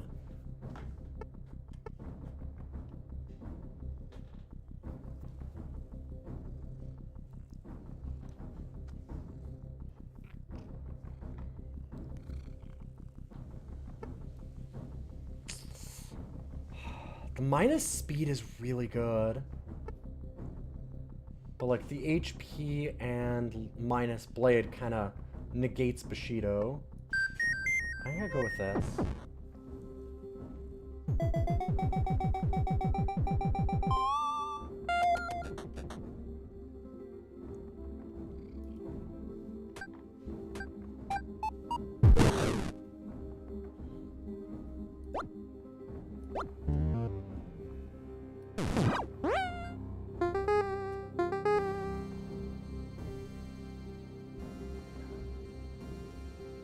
Both kings get an emergency call. Oh, that's awful.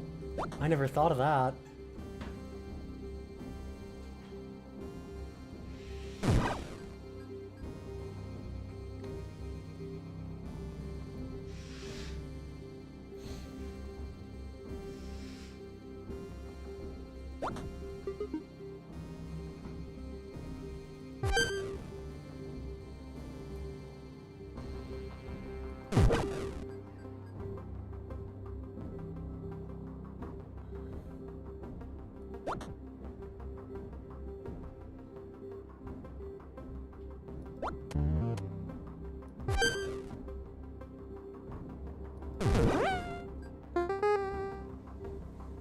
But then he got another one? Because I guess because it replaced him, so they just get it again? That's... oh god. That's a weird interaction. It feels like it shouldn't happen that way. I know, I know. Yes, it's the worst. I know.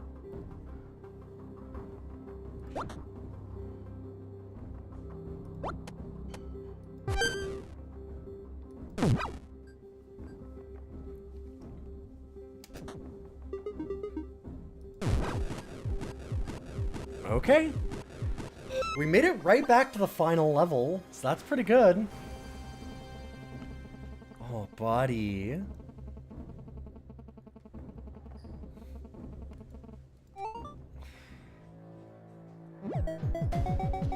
Oh, these are an amazing position for us. Get our free turn. Throw a grenade. Not the best grenade, but...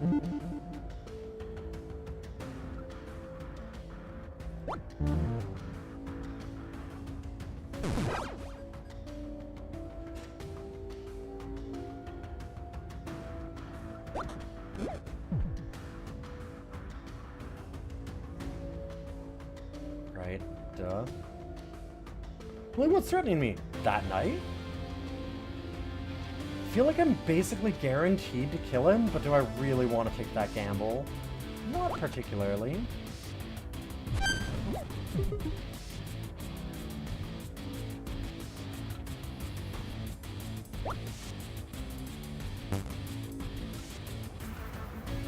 That should just be free. We'll be extra careful.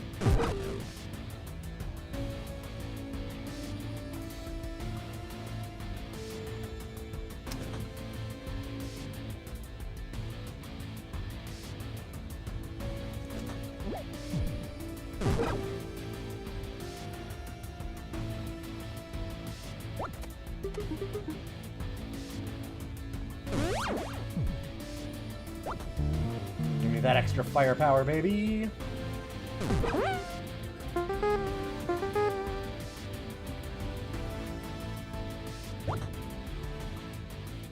Oh, I can get it again? That I did not know.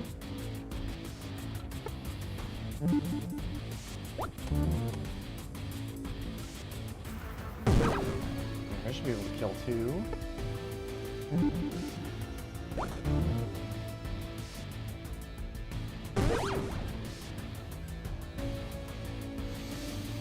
Okay.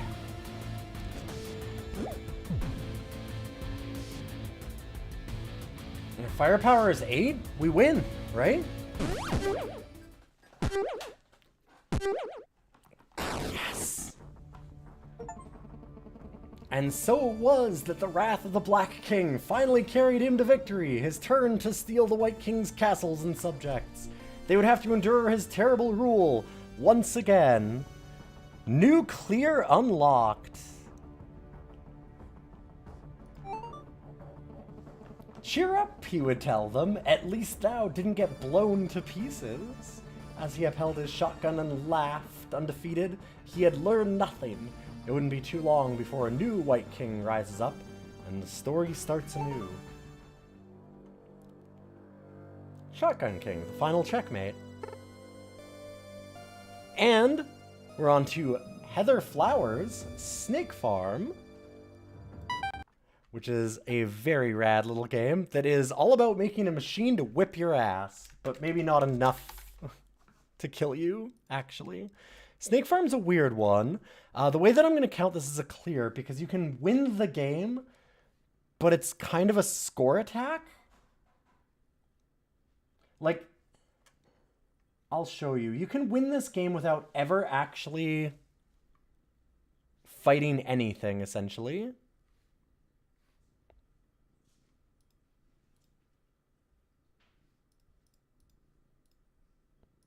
But then you would just not get score.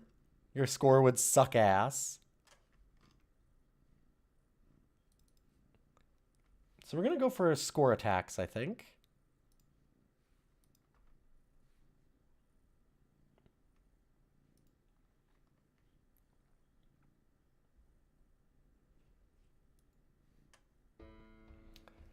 So, like, you actually have to buy your enemies. And you have a certain number of days. So when you're done the days, then, like, that's it. You could just, like, if I wanted to. Oh, actually, does it make us pick one? It makes us pick one now. Well, I'm going to go with Pitchfork. And we're going to try and go for high score anyway. Because it doesn't make sense to just... Oh, I bought one snake and then I win. It's ridiculous. We're not doing that. Oh, and if I beat it in less than 5 minutes, I can do Dungeons of Blood and Dream again. I really want to play that game again. Oh, buddy, I know. You can't be that mad. You're not. You can't just lay on the mouse.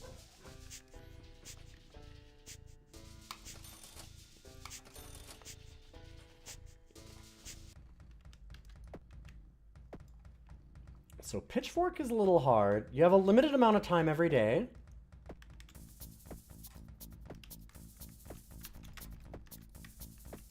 And then we have to pick up our snake oil to pay for things. This game is very weird, very ridiculous, and super fun. Heather Flowers is a very interesting game creator. She's super rad. And oil lets us buy more things. If we get snake fangs, then we get to buy more stuff here. Doesn't rubber gloves give us extra... Yeah, so like, that's kind of range, ultimately. Starting with +1 oil is really good, because that's essentially our health also. You can't lose as long as you have oil, you'll just drop oil instead.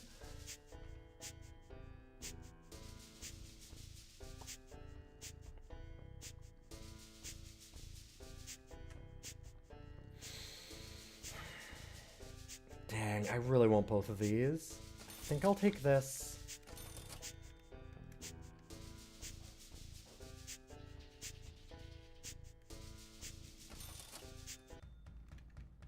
We'll do an electric looper. So they only shove us. We have to take a hit from their gas. Okay, we did get the oil from them. I love the way that they show the HP as, like, the snake's length.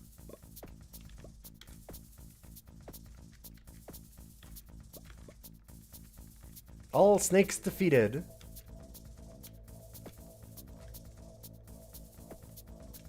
That does quite a bit more distance. Even with just 0.2 seconds more. God, faster cooldown's really good.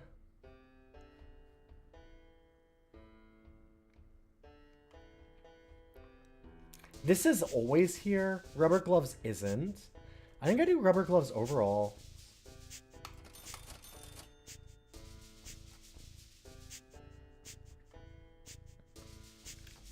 Also, not a coral snake, a corral snake. This game is very stupid, but I love it. In a good way. Oh. We don't necessarily want to use all of our money every day. I gotta be a little bit careful about that, to put it lightly.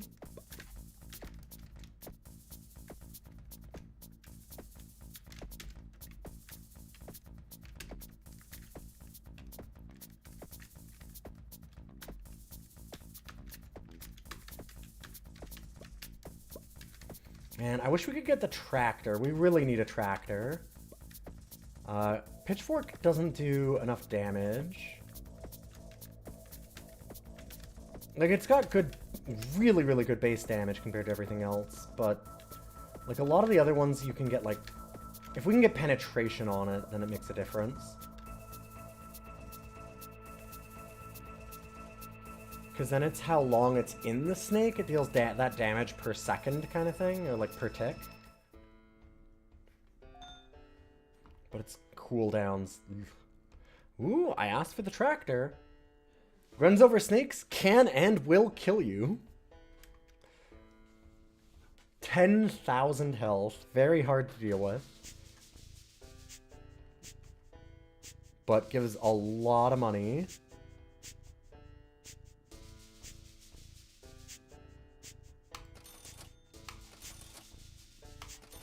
I'm gonna go for all of that. The clown snake is fun. It just shoves you around. It doesn't actually hurt you. But it's kind of a nightmare because of that.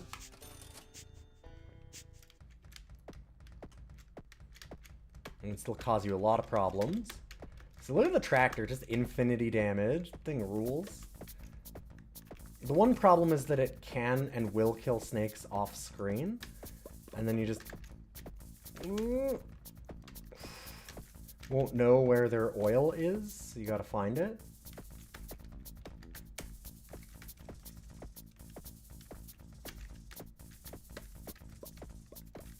Oh, get him, tractor. Hell yeah. Tractor is a way for us to maybe actually deal with a loot snake.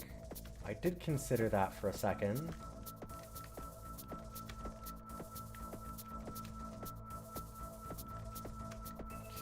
I don't see anywhere off screen that it probably left one.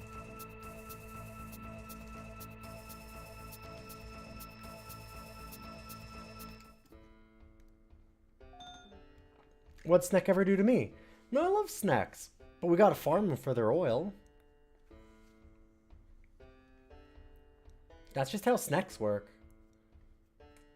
It's a lot of extra damage, but I like the attack duration. We really need its sunglasses, I think, that penetrates and does damage as it goes through. And it's a wildly good upgrade for us, especially with the amount of attack duration that we added. If I had that, I think that we could deal with the loot snake. So as you can see, this is just break even right now.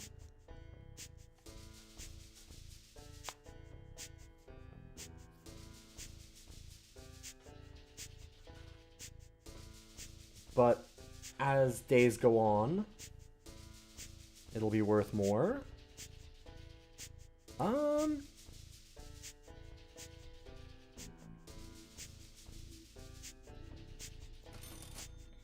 We'll buy one.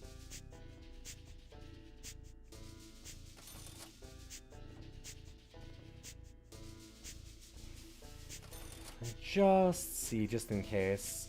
Ooh, okay. That's tempting. Like, the reroll is free, so I might as well. The money does carry over as far as I know. I'll take a tractor.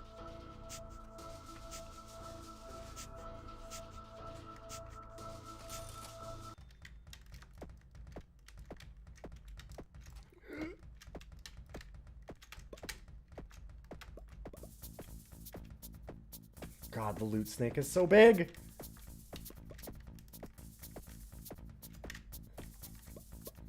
Stop shooting at me. Except that's the thing that you do, I know. At least the tractor is, like, getting some real work done. Oh, shit. Gotta have a good tractor for your farm. Now you see the problem with the clown snakes. Oh, fuck yeah.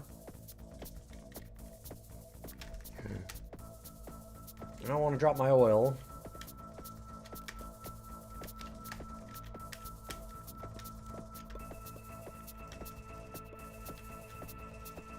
Oh my god. Even with all the tractor damage, it's done almost nothing. I said, I feel like we absolutely have to get sunglasses. Fuck. No, I'm trapped. Oh, fuck. That was... Ugh. Dang. That's a lot that we lose. It's okay. It's okay. Ugh. Gross. Yeah, good luck.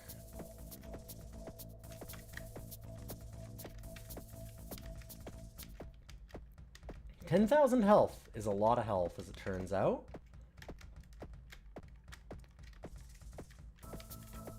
He also gives a fuck ton of oil. We're actually, like, halfway through him. Tractor does some real damage.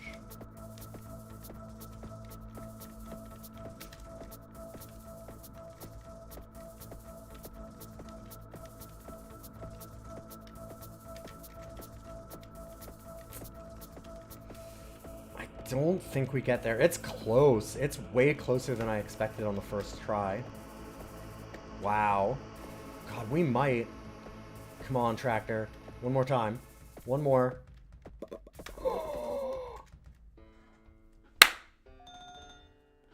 That is so sick. Oh my god, I can't believe we actually got that. Headshots is good.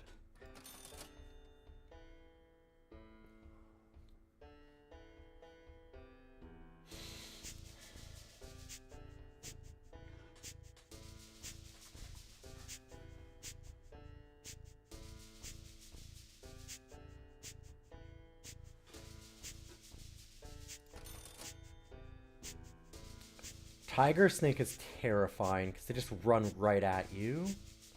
I'll buy one. I'm gonna reroll because I wanted to see. Damn.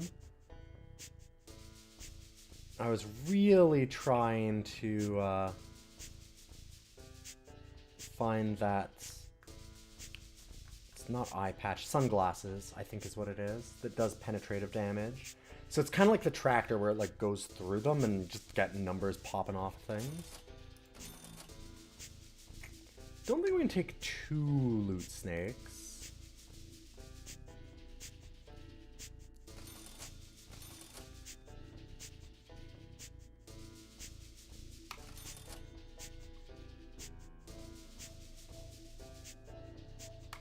Yeah, I'll add one right now, though. I'll add one. You got the big tractor. God, I forgot that we added you. Oh, fuck. And then I got hit like a dingus. My own tractor. Fucking rat snakes.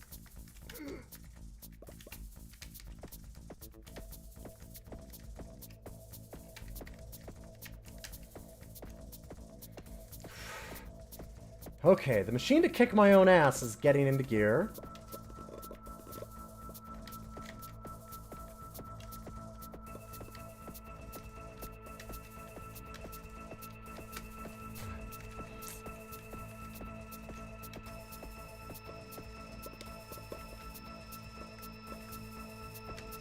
Oh, nice.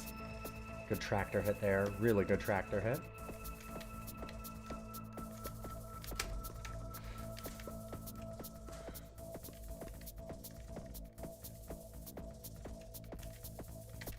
Come on. Yeah, there we go. God, if we had the penetrative damage, I think we could easily take both of these. Shit. I should have led them into the tractor a little better.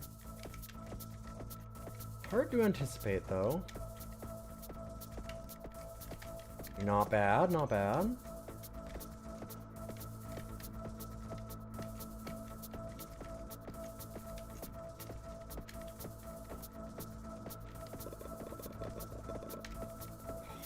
Fuck yeah. Oh, we're doing really good. I don't know if this is high score territory.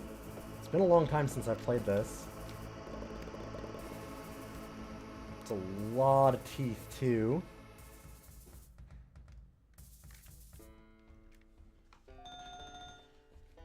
I could fish a little, but do I really want to? Like, I don't know how much more I can add until I get some more teeth for upgrades. Like, now I probably can.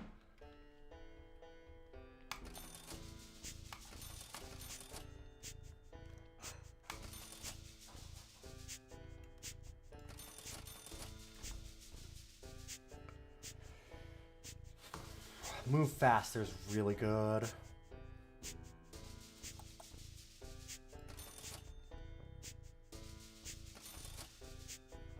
Like, now we'll dig a bit. Hi? I didn't have the... Like, I had the money to dig, but I didn't have the teeth. Go ahead, bud. Come on. Being underground makes it really hard for Tractor to deal with, so I don't think we want Tunnel Snake. I know, I know. I know. It's tough.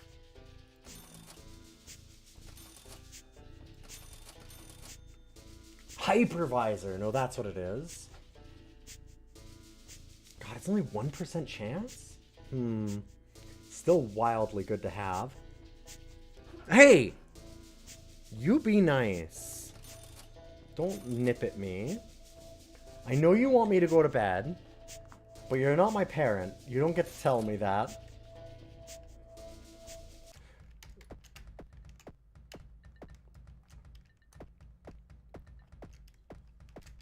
Oh, buddy, buddy.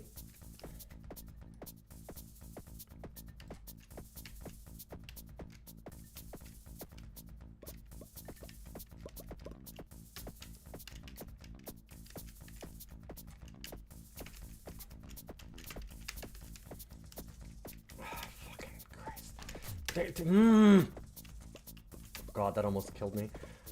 That was awful. It's so hard to actually see around him and use the mouse because... Oh, cat. Okay, yeah, I know you're mad that I'm using the mouse, but I'm allowed to use my mouse. Hey, stop. Okay, buddy. You gotta be nice. What? No, you can't. Don't knock my keyboard off. Hi. Yes. You are just being a little shit right now.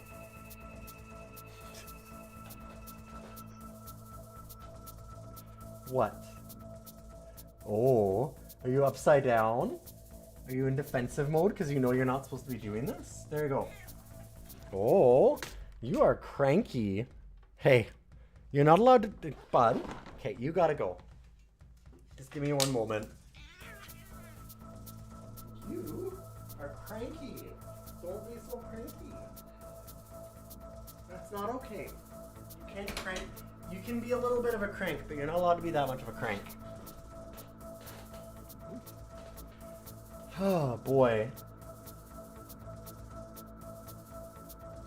What a guy.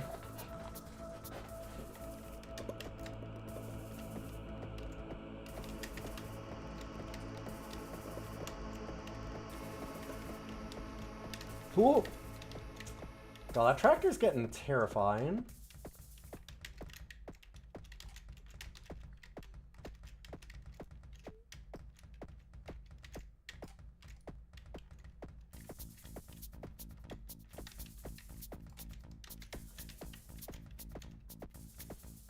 When we do get the hypervisor proc, it's just gonna instant kill those. Okay, let's see if we've got any oil lying around that I didn't see. Ooh, get out of there, tractor. Fucking leave me alone. Not bad. 3 days left.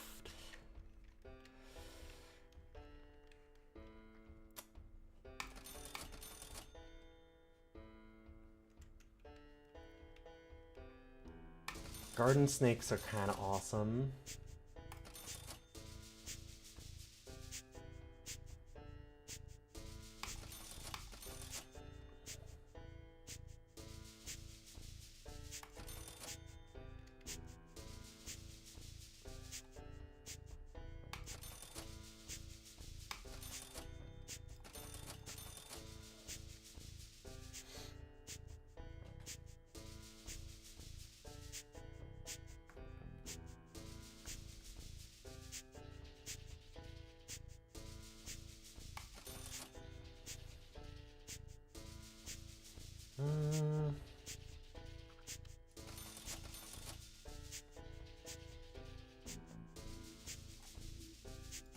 Where's our hypervisor?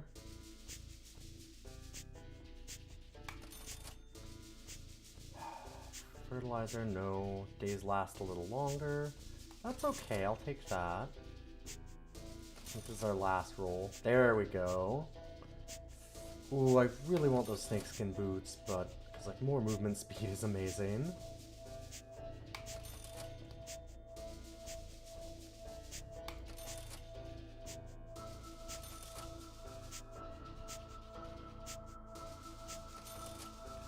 Oh god, I've maybe made a mistake. We'll see.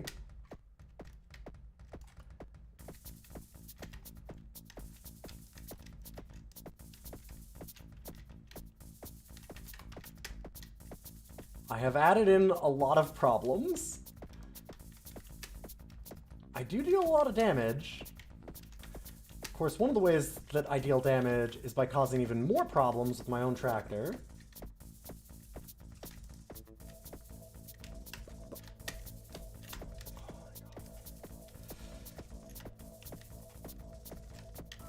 This game's such a weird one, but very, very fun.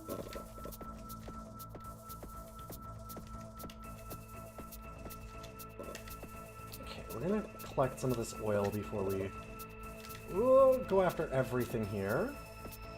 Because if we kill them all, then the day ends very quickly. So we need to grab a lot of this stuff.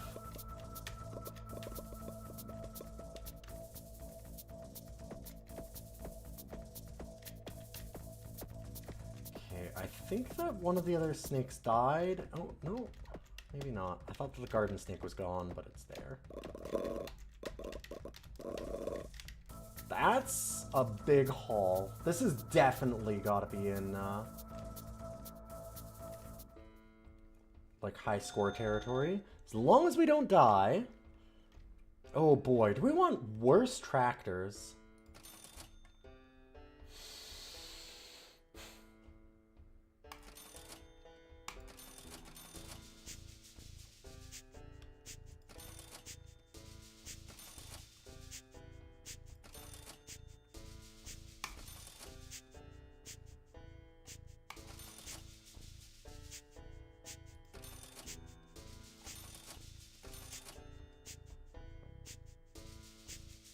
Alright, I'd like to go a little faster.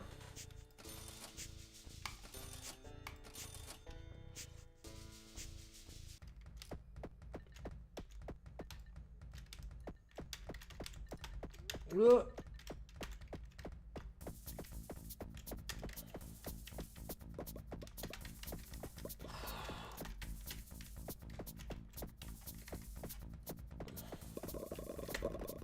Okay, as long as we have oil, we're not gonna die. We'll just lose some, like, high score a little bit, but that's fine. As long as we're getting more oil than we're losing, our score should go up.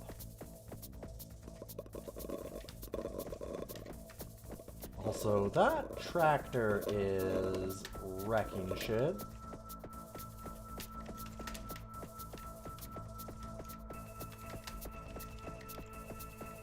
Wow, and we are also, like, those are 10,000 health. Whoa! Ugh! Fuck! Okay, well, yeah, wow. Tractor's becoming a problem. All farmers know this. Tractors are very dangerous machinery.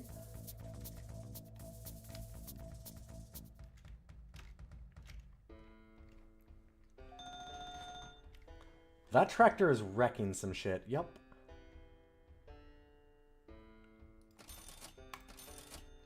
Big worm. Final day.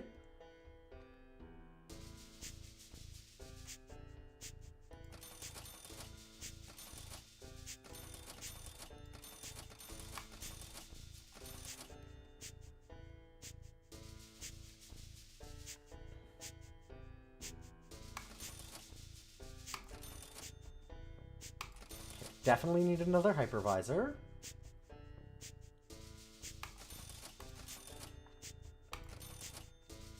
I think we're done buying snakes, and I'm just trying to not die.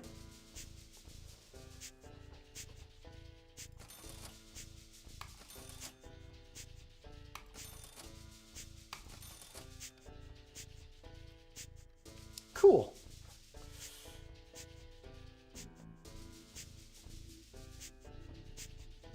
Okay, maybe one big worm. Oh, Jesus, big worm!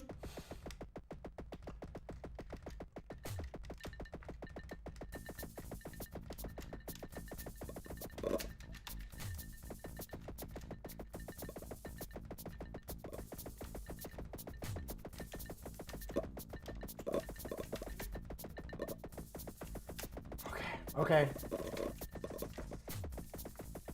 Alright, we've been taking some damage, but also, this should be worth a lot.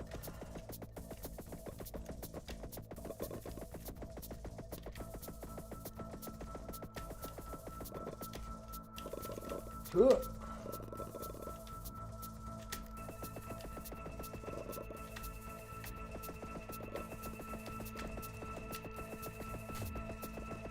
What hit me? Oh, I missed it. Dang. Something got me.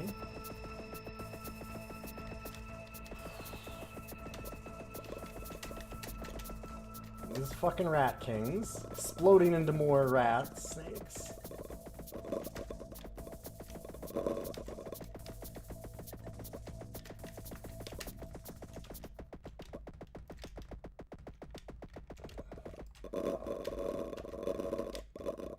Whoa, no! Aw, damn. That's unfortunate.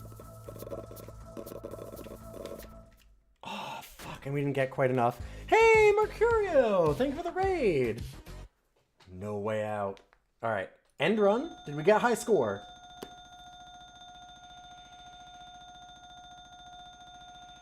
Yes, I think? Yeah, that's high score. Just barely. Single attempt, snake farm cleared. What are you up to today, Mercurio? Good to see you. Hello, all you cool raiders again. From Wandering Newbie from earlier, and now from Mercurio. This is Roguary, where I'm trying to beat every roguelike I own in February. So it's Roguary. It'll become Rorgch and Rogrill. Oh, nice. Some Uma Musume. I have no idea if I'm saying that right. Once Upon a Galaxy. I've been so into Once Upon a Galaxy. It's super good. 2 clears today. Not bad. We're getting some progress. And we're on Wild Frost for next time.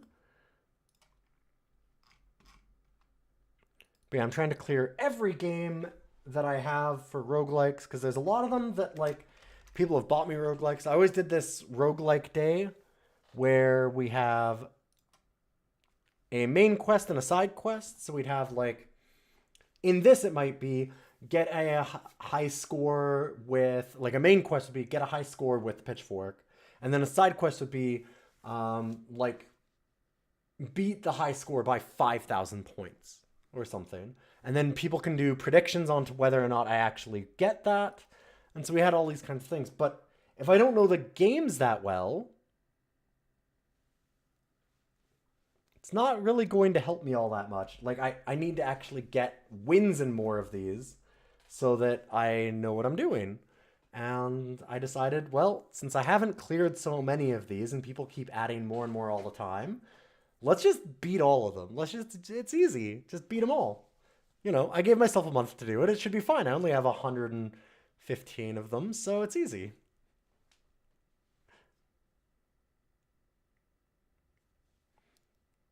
People really do like Horse Girl game. It's true. I don't know if I'd play it or not. Like, I might. It's just, it hasn't been added. There's a lot of really cool roguelikes that I haven't added. There's too many. I am going to add this into our database, though.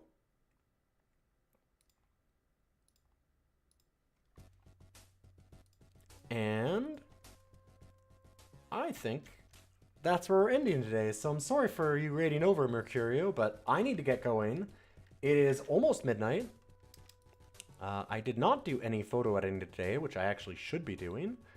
And I need to get up early tomorrow because I have a podcast to record, and we're going to be doing a makeup stream tomorrow because I got sick last weekend. I had a cold for most of it, so I wanted to protect my throat. Where we're going to be doing our weekend itch, where we're going to play random itch.io games, and chat can, like, emote to give me more time or less time, kick them out. If you want to see something for a little bit longer, some extra things like that. So we're going to do some wild bullshit with that. It should be a lot of fun. I'm going to send you on over to somebody else, so don't go away. And again, thanks for being here. We'll start off next Roguary day with some Wild Frost, a very, very cool roguelike deck builder.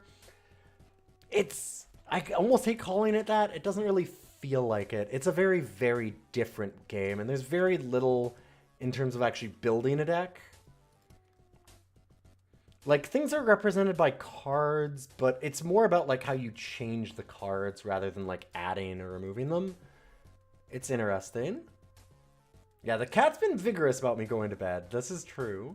So let me host you on over to somebody else. And again, thanks for being here.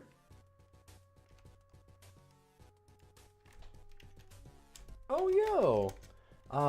Oozeworm has been feeling a little down for a while, I think. Had some medical problems and things and just been not streaming for a bit.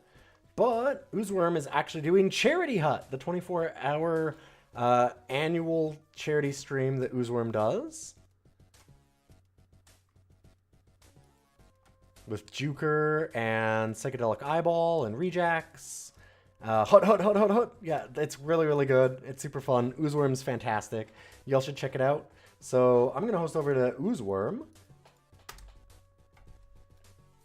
And I'll be back tomorrow in the evening. So thanks for being here. Have a good night. And I'll see you later.